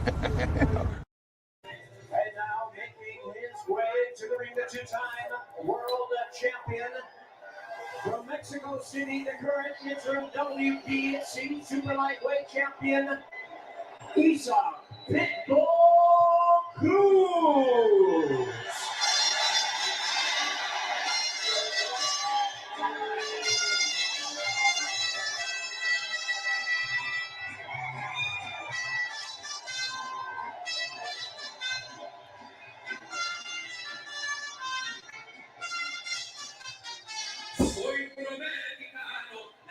en este suelo, en esta hermosa tierra, es mi nación.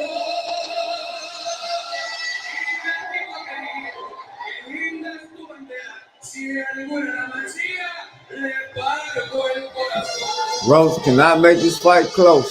Viva México, viva América, oh suelo bendito de Dios. Viva México. He on this ground too. And they both fought tank.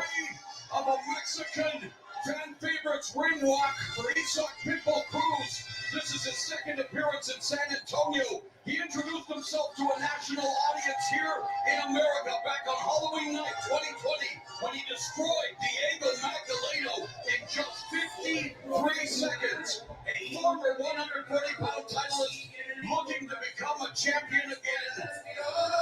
And that's the reason this crowd has shown up here in San Antonio. I just see some weird shit, man. I just see somebody pushing somebody up the street in a wheelchair in the snow with no coat on. And another car following behind him. This shit weird as fuck.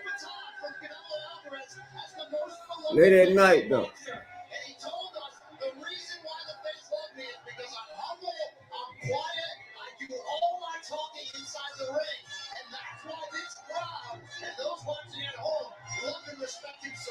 Cruz is an excellent offensive fighter against aggressors, but we've seen him frustrated by stylists like Giovanni Cabrera, who lost to Cruz by split decision, and Jose Valenzuela Jr., a puncher who successfully turned into long-range boxer and scored the upset split decision victory for Cruz's belt. The boy Roach better stay on that jab, stay on that pivot.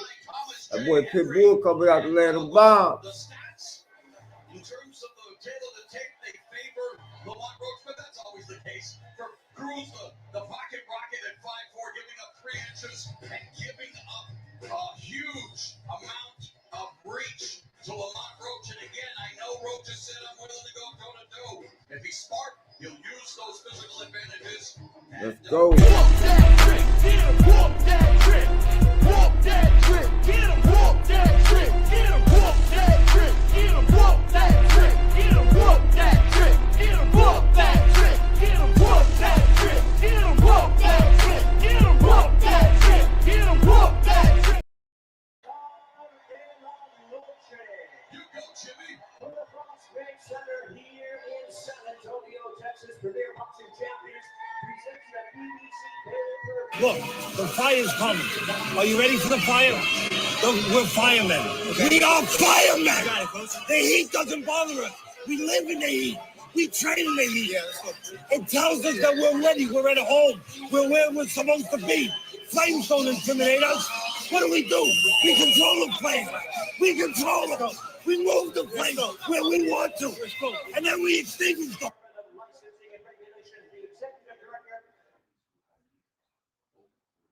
Go.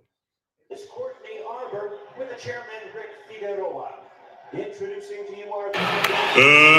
Let's get ready to rumble! From Nevada, Corey Santos, and from New Mexico, Chris Tellez. Presenting our third man to the ring, the referee in charge of this bout, we have James Green. All right, fans, here we go. For the main event of the evening, 12 rounds of boxing for the interim WBC Super Lightweight World Championship. And now, ladies and gentlemen, in attendance and boxing fans joining us around the world, live from beautiful San Antonio, Texas, it's prime time!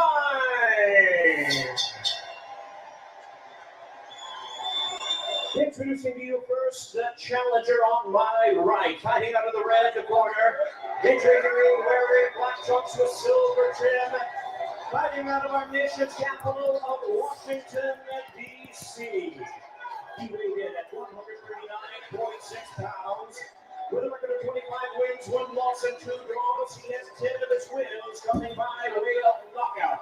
Tonight, making his super lightweight debut, he moves up in weight in an attempt to capture a second division world title.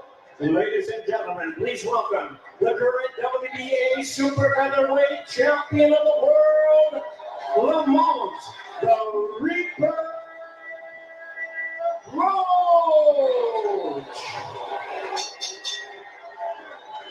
And his opponent across the ring, the defending champion, fighting out of the blue corner, wearing burgundy red trunks, hailing from Mexico City, La Ciudad de Mexico. He weighed in at a ready 138.6 pounds. His record stands at 28 wins, 3 losses and 1 draw, with 18 of his wins coming by way of knockout. Here is the rising Mexican superstar of boxing. Ladies and gentlemen, please welcome the 2-division world champion and the current interim WBC super lightweight champion, introducing Issac, Pitbull, Cruz.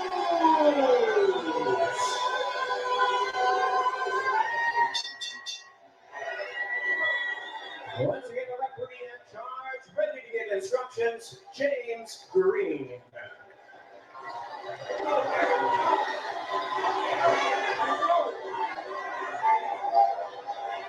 Okay, this is going to be good right here.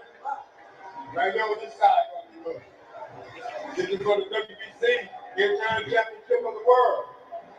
You got to discuss it in the dressing room. You want to protect yourself at all times. Obey my commands all the time. Jump them up, back to your corner. 27-year-old Issac Pitbull Cruz, 28-3-1 with 18 knockouts. He doesn't outwork opponents, he outhurts them. Lamont Roach Jr., 30 years of age, 25-1-2 with 10 KOs. Neither has been down as a pro. And it's time to close the show with tonight's main event. Scheduled for 12 rounds. Let's go. In the 40-pound division, Roach making his debut in this weight class. And just like that, Pitbull commands the center of the ring, going to the body aggressively. I think I've seen that before. This is what he does, and that's why this crowd exploded for everything he does. He's looking to explode here tonight against the taller. And wow. What an incredible story. And really, it all started here in San Antonio when he fought Diego Magdaleno. No one really had heard of Issac Pitbull Cruz. We all remember him after that incredible first-round knockout. Oh, he's swinging wildly, though. Watch out for those counters from Roach. And Roach is doing what we expected, using the jab.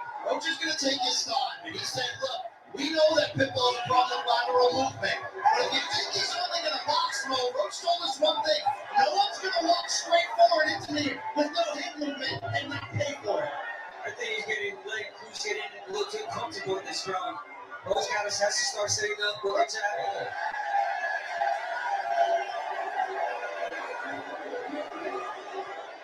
Roach Pitbull trying to use that jab a little bit. Trying to back Roach up a little bit. Roach got it though. Roach playing with it.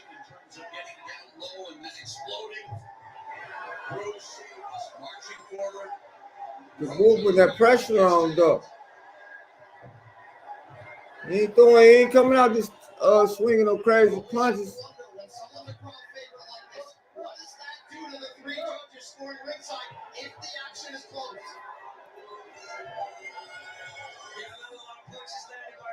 Cruz, but he is the aggressive one. There is 1 or 2 body shots there by Cruz and Roach. Again. Oh, that was a good exchange right there.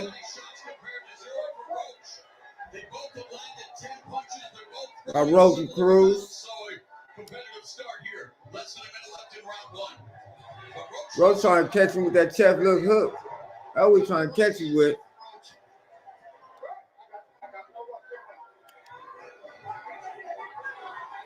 Boy, Pitbull gonna keep coming. You do it every time. It's that chest leg hook, though. Roach got Pitbull got good pace to him too, though. Roach do too, though.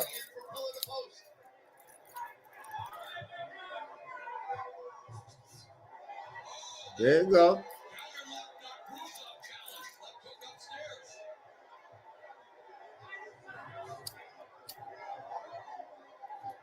Statistically, a very even round, although Cruz put the pressure on Roach as we expected.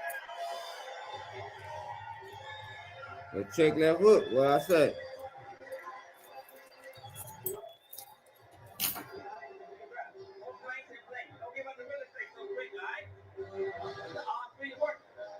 I say, check that hook.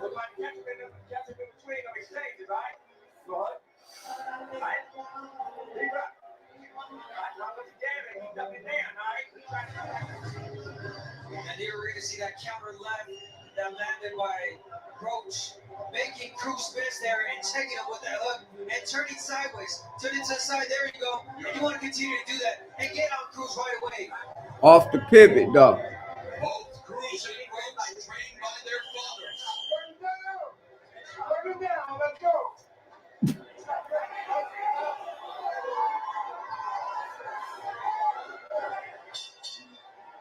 Round number 2, according to CompuBoxing. Round 1, Cruz was 13 of 49. Roach was 13 of 45. Cruz outlanded the body shots 5-1. But again, stats don't tell the whole story. Thought Roach did well, though, in the final minute to gain back some respect for those clean counters. Nice left hand upstairs by Pitbull throwing some shit, though. He ain't bullshit. Some of that shit ain't working. That jab and that check left hook. It's gonna be a problem with that pivot, though.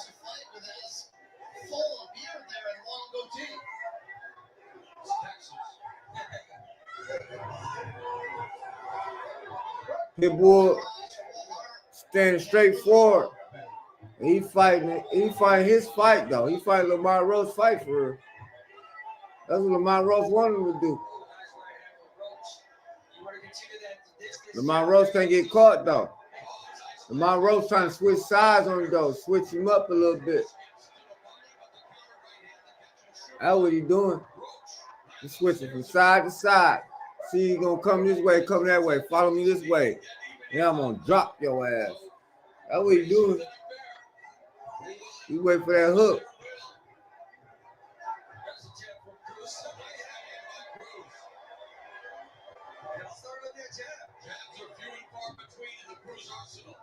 Pitbull come to fight, though. Like Pitbull, man.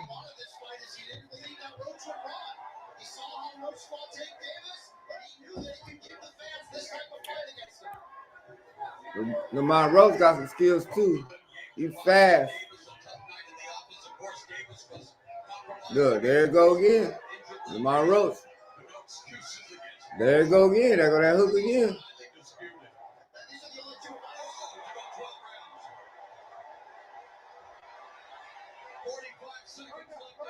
See, Pitbull, he wanna stand in the center of the ring and brawl.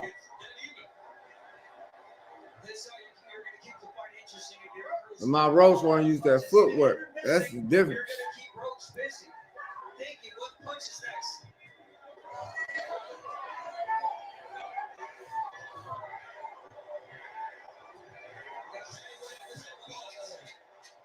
Ringing throughout the crossbank center. Pitbull goes to the body.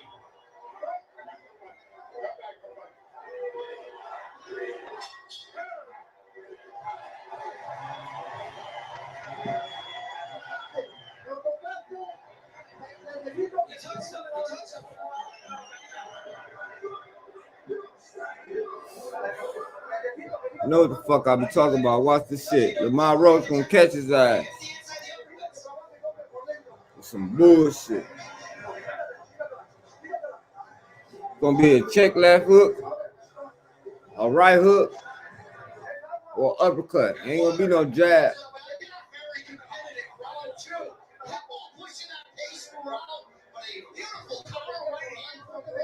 Who continues to get his respect as they trade at full speed. The combination here by Pitbull, the double left hook. This boy throwing them bitches, though.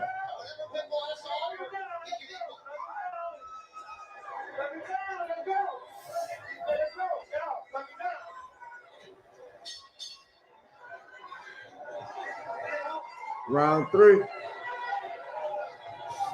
Oh, another jab by Cruz. We're starting to see it on the board. Pitbull starting to work that jab too, man. That's good.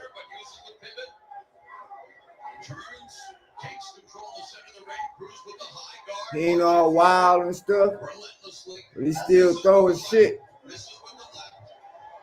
Still throw his punches.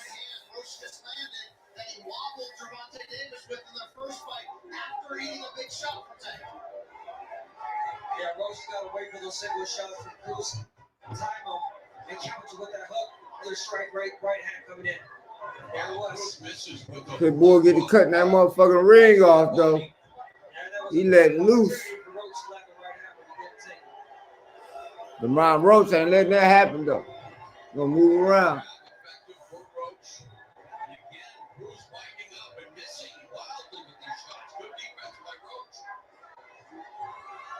Jab is effective, using his footwork, even though he's along the ropes, doesn't appear to be in any danger. Now they clinch. Roach said this week he thought the most dangerous part about Pitbull was his confidence. So the biggest thing he can do to mess with that confidence is make Cruz miss and make it pay. Remaining here in round 3. He's made a miss so far, but he's starting to start making him pay.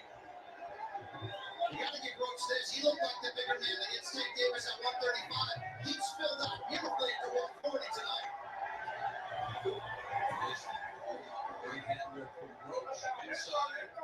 They clinch. Cruz smothering his offense with just over a minute left here in the 3rd frame. Cruz has to try to.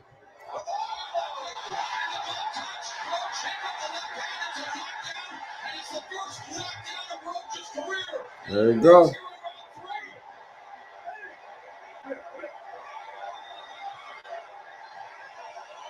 The left hand of Issac Cruz. A Cruz missile dropping Roach, and Cruz opening up as his ground of ropes. 30 seconds left. So Cruz drops first blood with a knockdown here in the 3rd.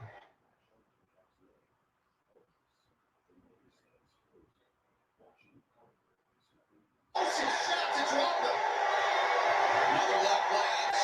Roach talking to Cruz, going to the body. It's all Issac Cruz here in the 3rd. Punctuated by the first knockdown of Roach's career.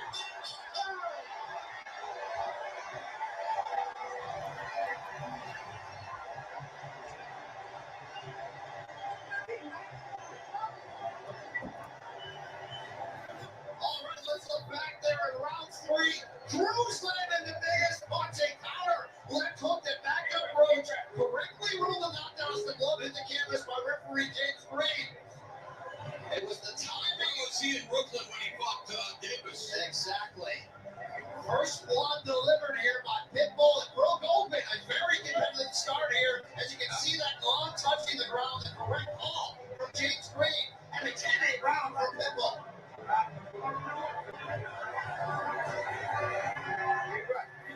Roach ain't done now. Roach about to put that heat on his ass now. He got to. Here at round number 4.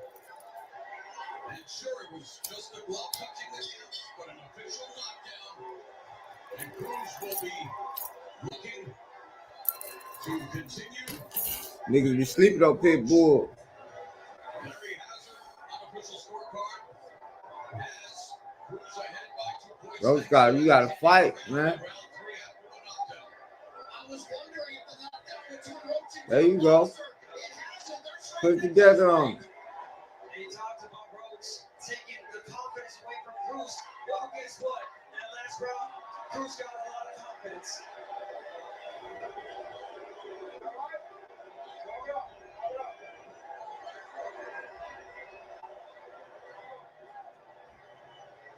Roach gotta stay effective with that jab.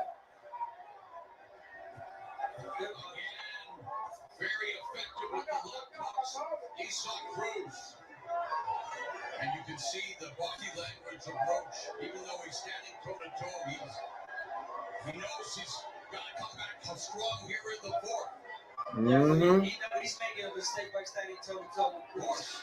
Yeah, now you fight Pitbull fight. Yeah, but I mean, if you have more on your arsenal, you can box. We know the boxers of the world who have hurt Cruz.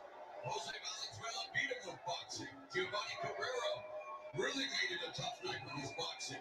Coach could do the same thing. The counter shots from Roach on the eyes. Counter right by Cruz. And the chopping right hand by Roach.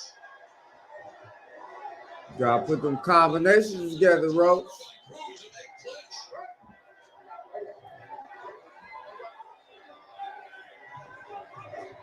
Nice 1-2 by Roach. Ducks underneath. Ooh, and hits him with the left.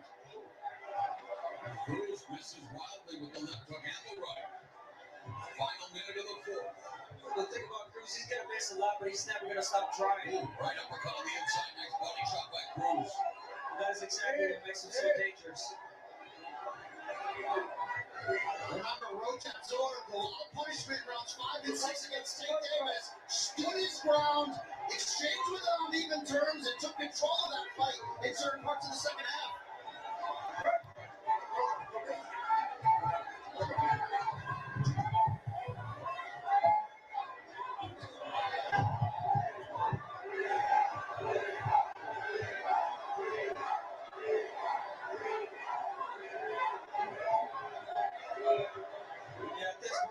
It's Roach wanting to fight in the inside. I think Cruz is forcing him to fight in the inside.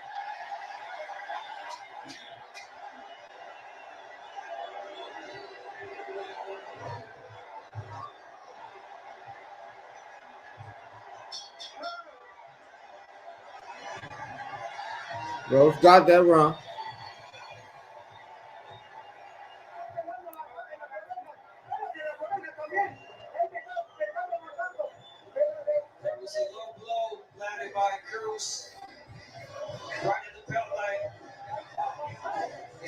Frustration right there from Roach, pushing him back with the combinations from Pitbull. Cruz throws a lot. This might be a rematch. Upstairs.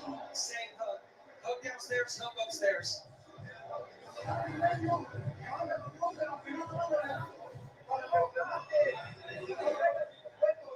Don't fall into his game plan. Don't fall into his game. I'm go with Roach though. I like Pitbull Cruz, but I'm going with Roach.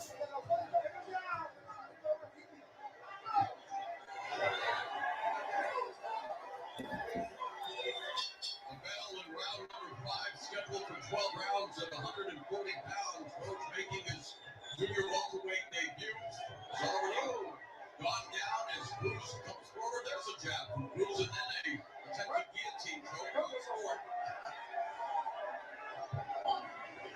Cruz with the advantage in terms of body shots, and that certainly speaks to his dimensions as well, Brian, because they're so low. But that left hand over the top.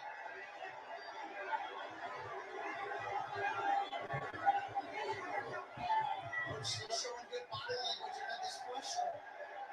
It can be overwhelming when this crowd gets going. Yes. Roach got to watch that trade. Pitbull got power too. Ain't gonna keep coming. You gotta put them combinations together, Roach. Yeah.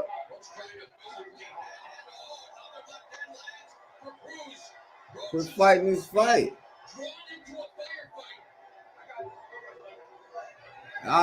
Roach fighting Pitbull fight now.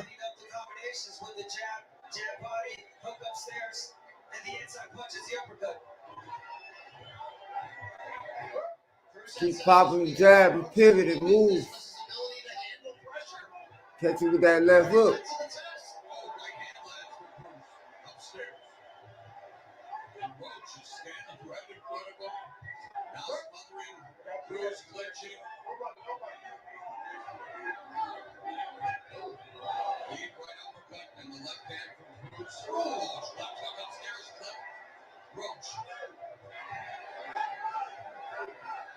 You know you're gonna come forward, just step back. Catch it with the uppercut. Or step to the side, catch him with that hook.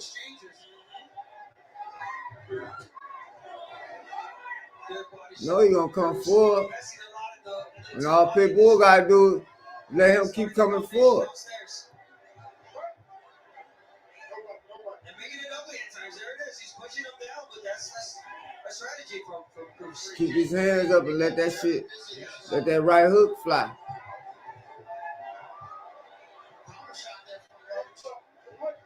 Roach ain't using his jab no more like that. Yeah, there you go.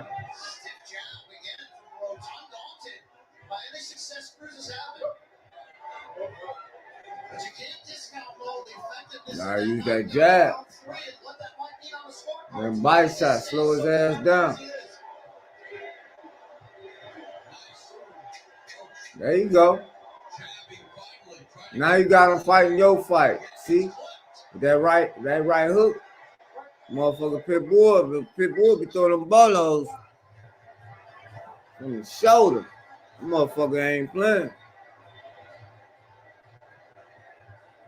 Mm-hmm.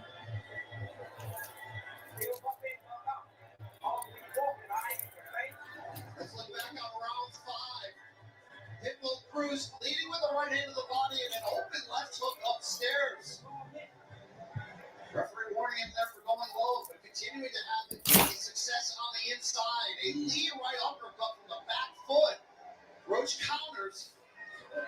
But Cruz is starting to get a little aggressive on the inside, leading with the head in the clinches and punching out of it. Referee was behind Cruz and they didn't see that clearly.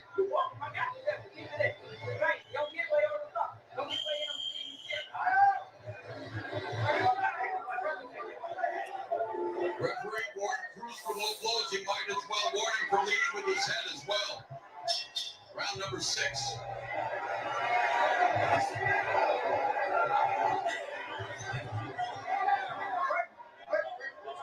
It's gonna be bad. You keep trying to trade with him. In the center of the ring, you gotta keep him at bay.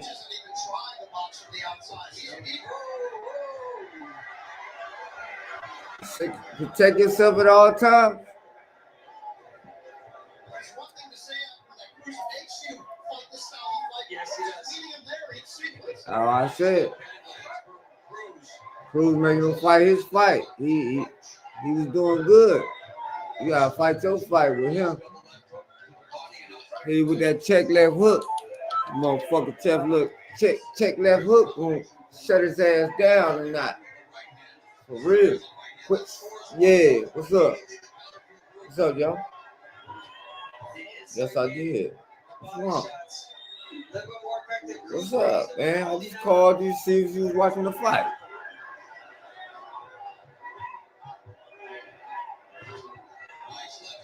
What the fuck you gotta go to court for?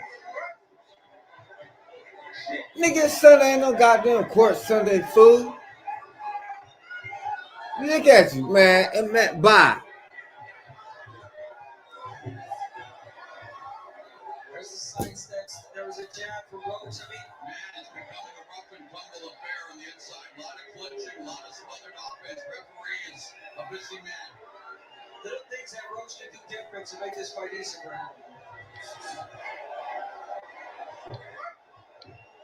Remember, Cruz has been docked points before. A headbutt against Giovanni Guerrero 2 years ago. And low blow against Jose Mathias. Hey. I hate you when the fight go off. I'm watching the fight though. Yeah, nigga Pitbull and Cruz, nigga. Well, I care about it too. Shit. I care about what you saying too though. That's why I say I'm gonna call you. What's wrong with that? Damn, you do me the same way. Alright. Roach is going to continue to make this fight difficult to score. He doesn't let Cruz build upon the momentum of any good sequences he has.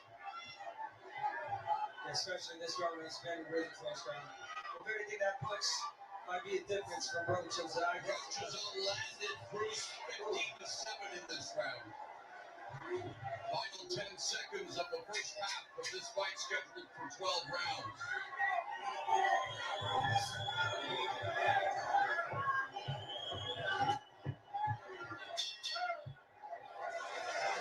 Shit close as fuck, man. It's a good fight.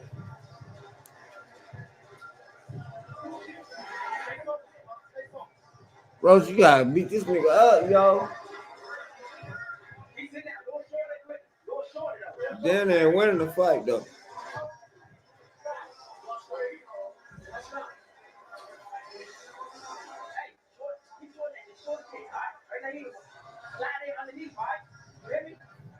Man. Pitbull ain't no hoe, I was saying. I'm still fucking with Roach, though.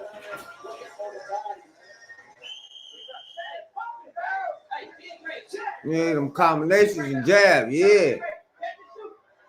Slow his ass down, you got to. Who winning this motherfucker? I think Roach winning.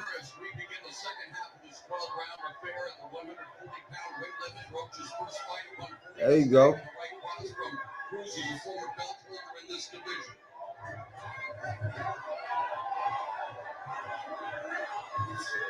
There you go.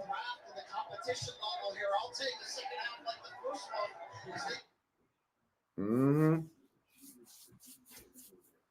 Keep putting that jab on. Stepping around with them hooks.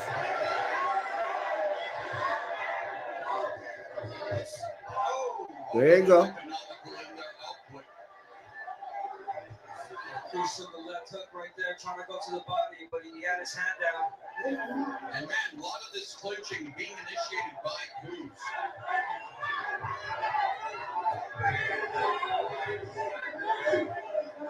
No, you really can't hurt Pitbull too much with body shots. You gotta hurt him to the head.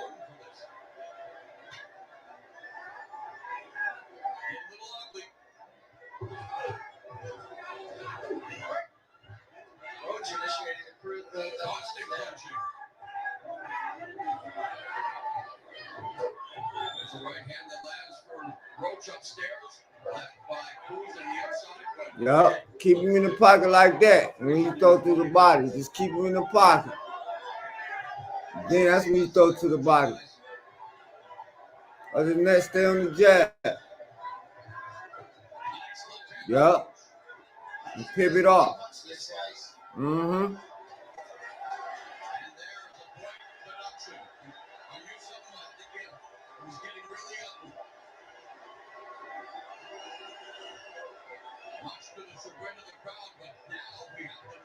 There you go. Quit fighting this nigga fight. Every time you try to fight his fight, he gonna win. He gonna keep trying to beat you up.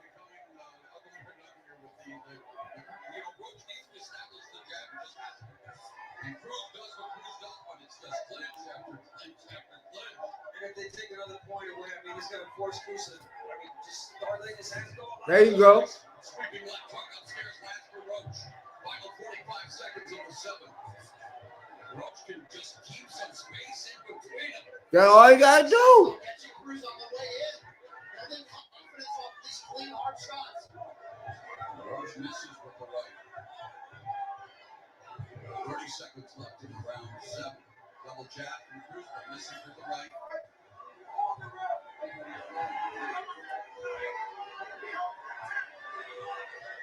Yeah, Cruz got to be careful. There's a right hand lands upstairs for Roach. Pivoting. Final 10 seconds of the 7th round. The round that saw Issac Cruz deducted a point for what you see. Four more punches instead of leading with his head and clinching over. Mom Roach won this shit.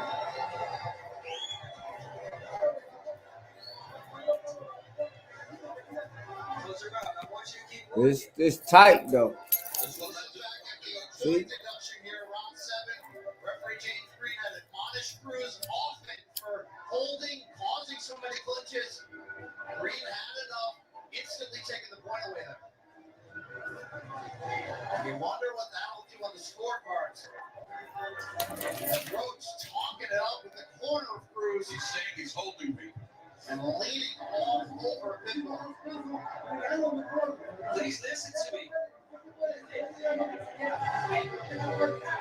Yes, you can. You can do it. Come on. Are you proud? Pitbull about to come out fighting like a motherfucker now again. Well, the live odds have completely switched. Yes, great fight we saw now. Much closer. Roach is outlanded Cruz. But Cruz is stay in your jab. Roach's jab has been a weapon. Larry Hazard has it 66-65 for Issac Pitbull Cruz.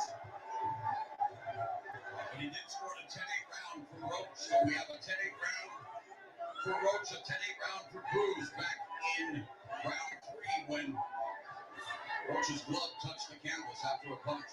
They keep boxing that nigga, yup. Spin and pivot. It shows you how competitive this fight is. Do combinations together. It's a close ass fight.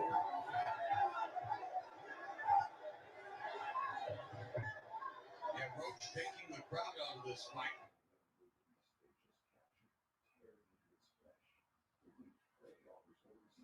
Shit close to the motherfucker. Cruz looking to use the jab now, finally knocking down Roach, but Roach's footwork evading the shot. Yeah, use the jab, pivot.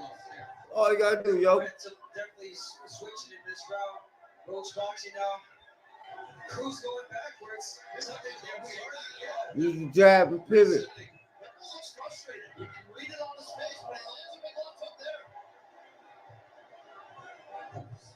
There's a left hook that lands for Roach. Oh, Cruz misses wildly with the left. A lot of misses for Cruz in this fight.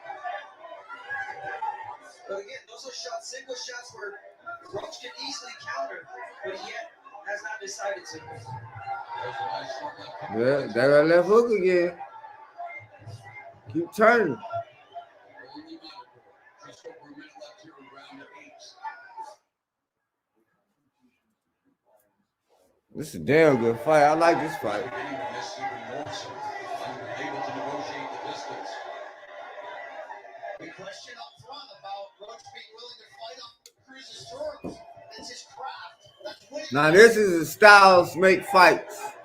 Fight. A lot of fewer punches from Cruz, missing a lot, single shots. I mean, he had this one. Single digits, only landed 7 punches in this round. Yeah, exactly. He's only not throwing a lot.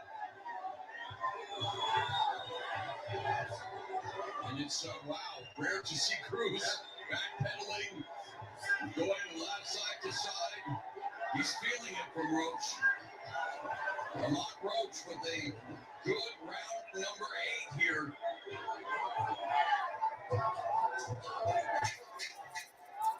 And that's what he has to do. Keep the distance, keep Roach or Cruz at the end of his jab. Cruz will try to burrow in.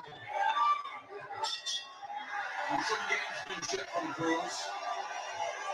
That'll please the crowd.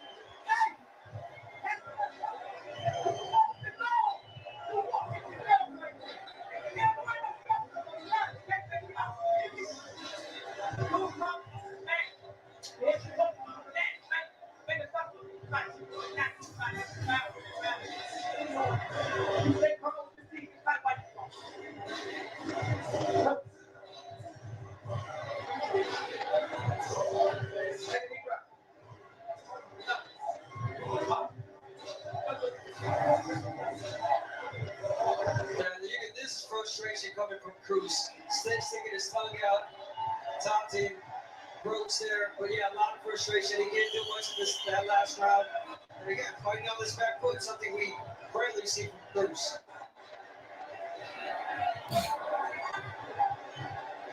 Well, round number 9. Scheduled for 12 the 140-pound division. Tomorrow, stay on that jab. Stay on that pivot. Going to the body with the jab. Yeah. Watch that overhand though. From Cruz. That motherfucker deadly. That nigga come with some shit. More impressive by the point being taken away by Cruz. There's a lot to the body by Cruz. What's really impressive is that Roach was able to fight Cruz at his own fight. And I think that took away from Cruz a bit. Like mentally, he said, wow, this guy was able to take my shots and fight with me toe to toe. That's how you hurt a guy's greatest strength if it's confidence. Yes. We've definitely seen a shift here as Cruz missing again wildly. That has to be frustrating on his back foot, which we rarely see. And Roach not throwing any punches, but putting on the pressure a little bit. Intelligent pressure. And there's a left hook by Roach as Cruz came in. And a flurry of upcuts as they clinched by Cruz. Roach was a solid, strong champion at 130, but who he has evolved into in the higher weight classes after 2 consecutive fights here, it just so happens to be the 2 biggest fights of his career. Roach is really blooming into a dangerous, strong, smart fighter. This Pitbull trying to do the boxing in this round. Jabbing, fighting in the outside.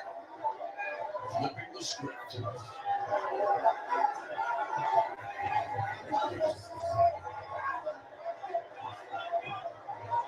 We're missing a lot. Only landed 4 punches.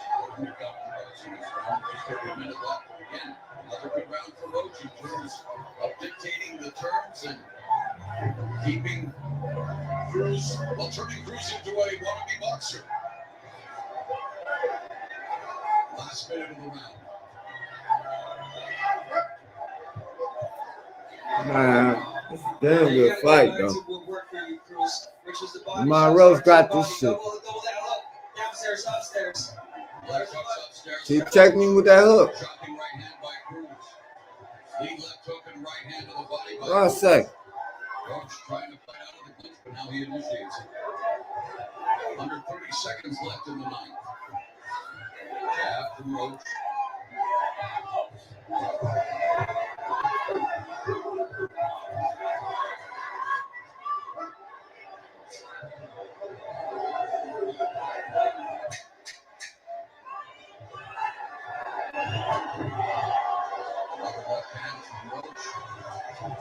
Turned into a bit of a wrestling match as well. As we head to round 10.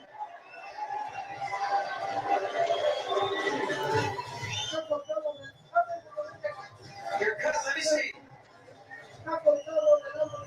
You're cut in your right eye.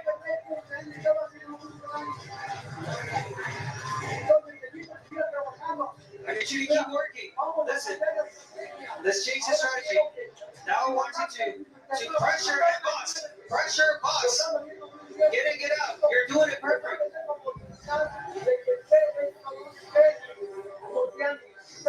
Don't let him box you.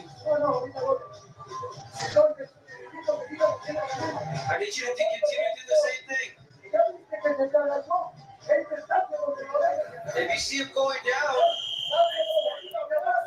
touch him with the right hand, overhand right.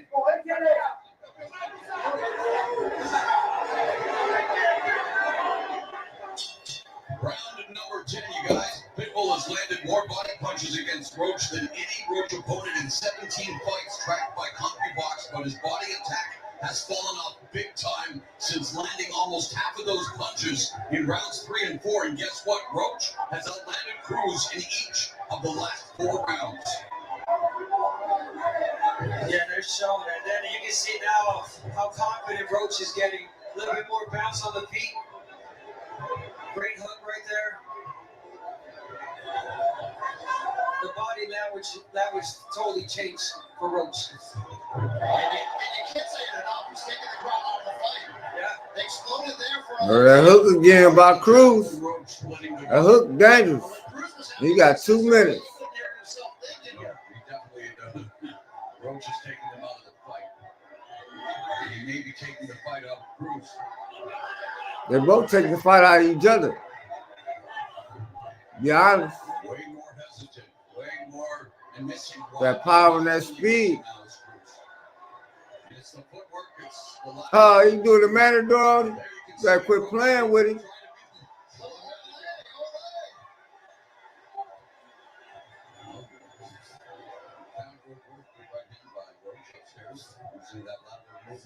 Cruz still ain't playing with you. Minute and a half left in the 10th. Cruz has got to increase his offensive output. It's a good ass fight, man. Are you not entertained? Are you not entertained? Is that why you are here? Roach is starting to pull away in this fight. It feels like on my scorecard at least 4 consecutive rounds on him and Roach. A minute left in the 10th.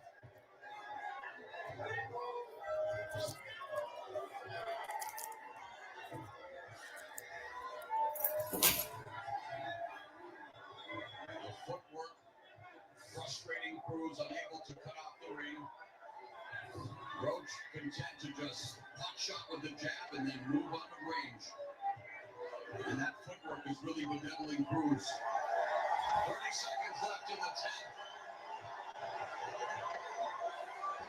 Reaper gonna leave. He didn't get the decision against Dick. He didn't get the rematch. But he's taking this fight into his own hands and controlling it.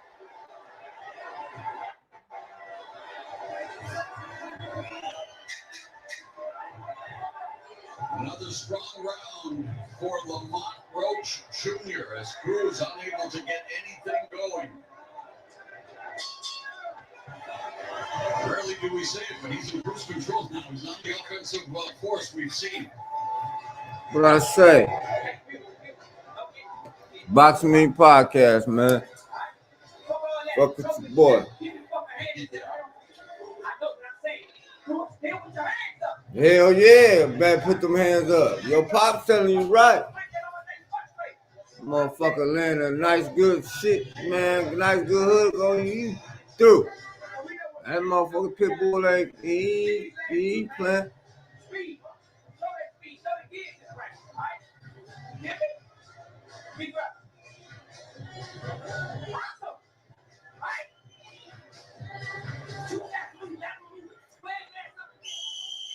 Someone check Senior's blood pressure as we see that check hook by Roach.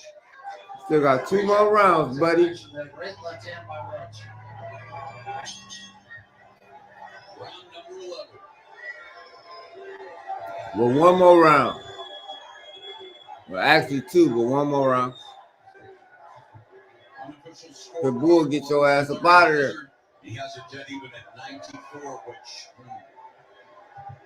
I think Roach is pulled away from this fight a little bit than he's being given credit for by Larry Hazard. How do you see it, Brian? I've given Roach 7 of the 10 rounds. The pointed shits, 1 for the knockdown on Roach's side, 1 for the holding on Pitbull's. You gotta win both of these rounds. That's what it is. Yeah, we don't know how the judges are seeing this fight, so definitely really important these last 2 rounds. And I like what the coach told Roach, which is box now. Use that jab, and he's doing so.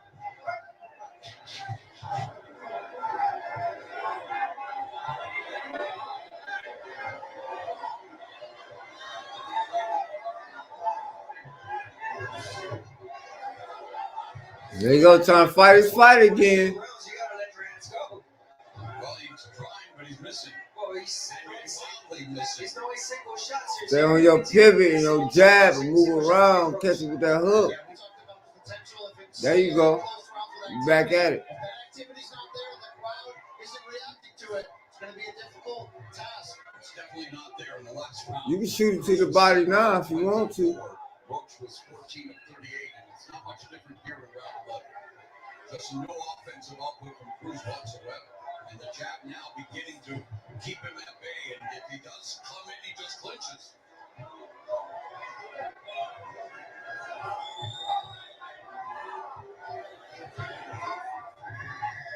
Final 60 seconds of the penultimate round. The stats are all in favor of Lamont Roach Jr. Who really bounced back beautifully from that 3rd round knockdown. When his glove touched the canvas, he fell into the ropes. And it looked like Cruz was on the verge of a big-time momentum change at the very least. Talk about adjusting to his style. That's exactly what Roach did in this fight. He fought in his own fight, he beat up, and now he's doing what he knows how to do, which is box. Crowd trying to rally Pitbull.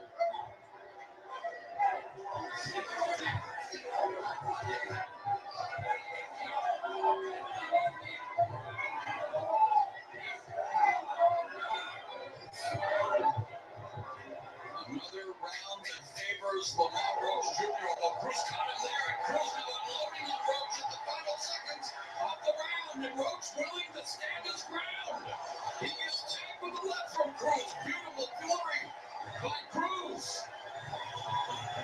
Where's that been the last few rounds? I mean, Roach is willing to stand in there and trade with him, which is the danger zone. Yeah, it is a danger zone. Trade Pitbull right in the middle like that? Hell no. He didn't mix that shit up. He like Marcus McDonald or somebody.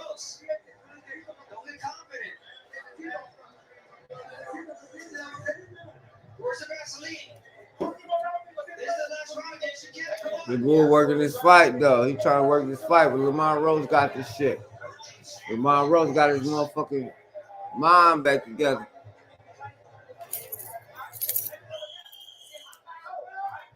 It's the last round.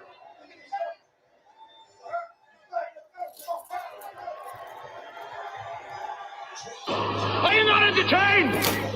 Are you not entertained? Is this not why you are here? Sportsmanship there, but Cruz may need something dramatic, and he's going full bore early on. Oh, he has to. He saw what he did towards the end of the round, and that's exactly what you got to do in this round now. All Lamont Roach got to do is keep jabbing. Stay on his pivot. Don't be trying to fight his fight. Keep him on that check left hook. Ooh, that was a good hand by Pitbull. Good left hand by Pitbull. Pitbull come knock your ass out.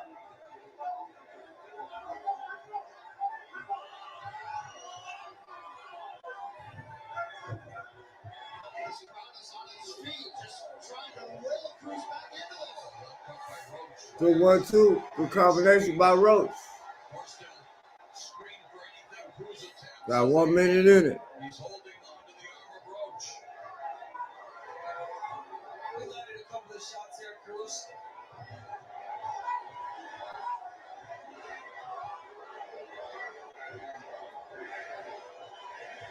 Minute and a half left in the fight. The crowd in San Antonio trying to will Cruz to victory.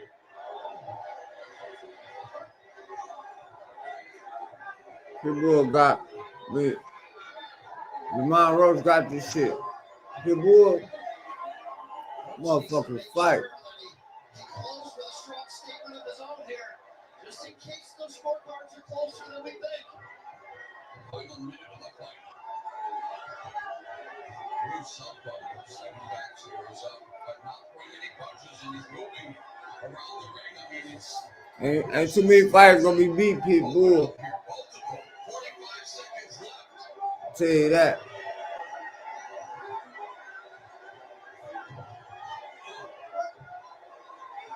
Especially with no footwork.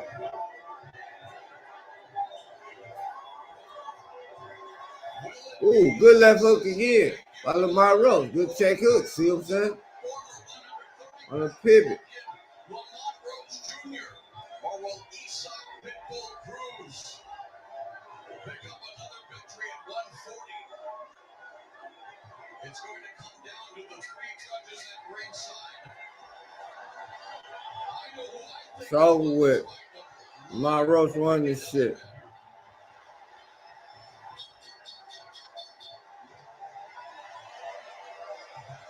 I just think Cruz didn't do enough.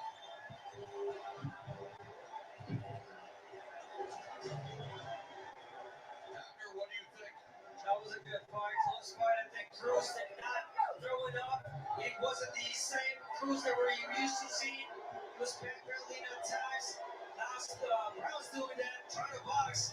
But again, we like you said, we don't know what the judges saw. Especially here in Texas. Lamont Roach got off the canvas in round 3 and then outlanded Cruz or equal to Then round of 12. Both men think they've done enough to win the fight.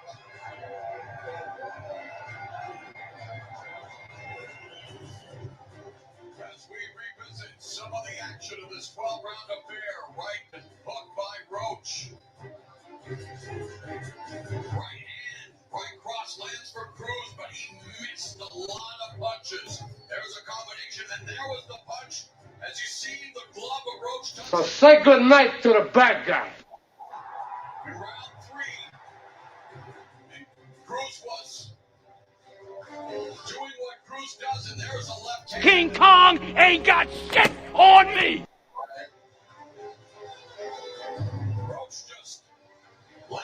You've mentioned a couple names recently. Who were they? Listen, man. They call me the problem, but you could call me the can man, because anybody can get it.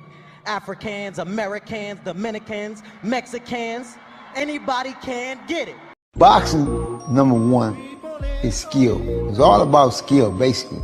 When you come to real boxing, I'm not talking about no Sylvester Stallone shit. That shit they show on TV, that's bullshit. When you start talking about real boxing take real skill, okay? Brought in some big guys in here. You beat them all. It ain't only about being big. You gotta have skills, son. Y'all keep talking about fighting somebody. Didn't he just have a fight? Didn't he just have a fight? And what happened? What happened? What happened?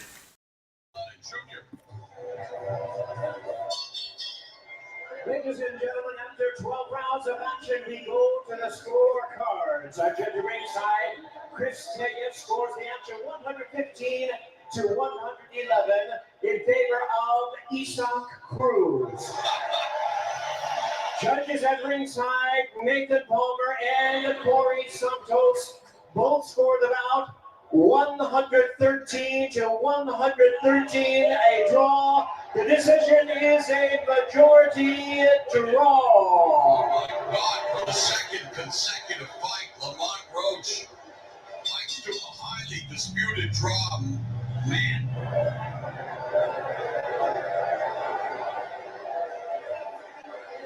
It is what it is.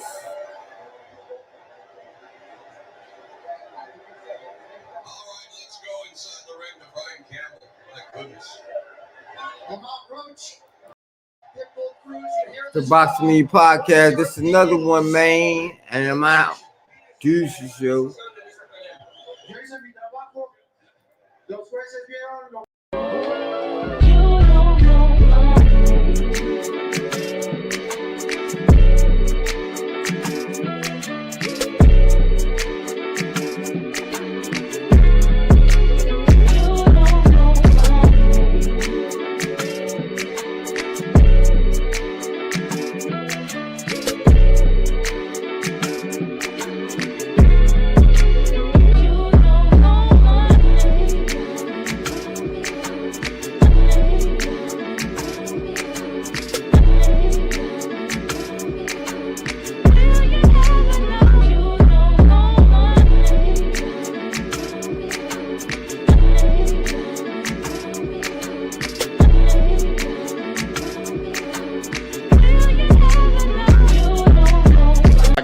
I got some clothes. I got some jewelry. The rest I got tied up in investments. I ain't got nothing else.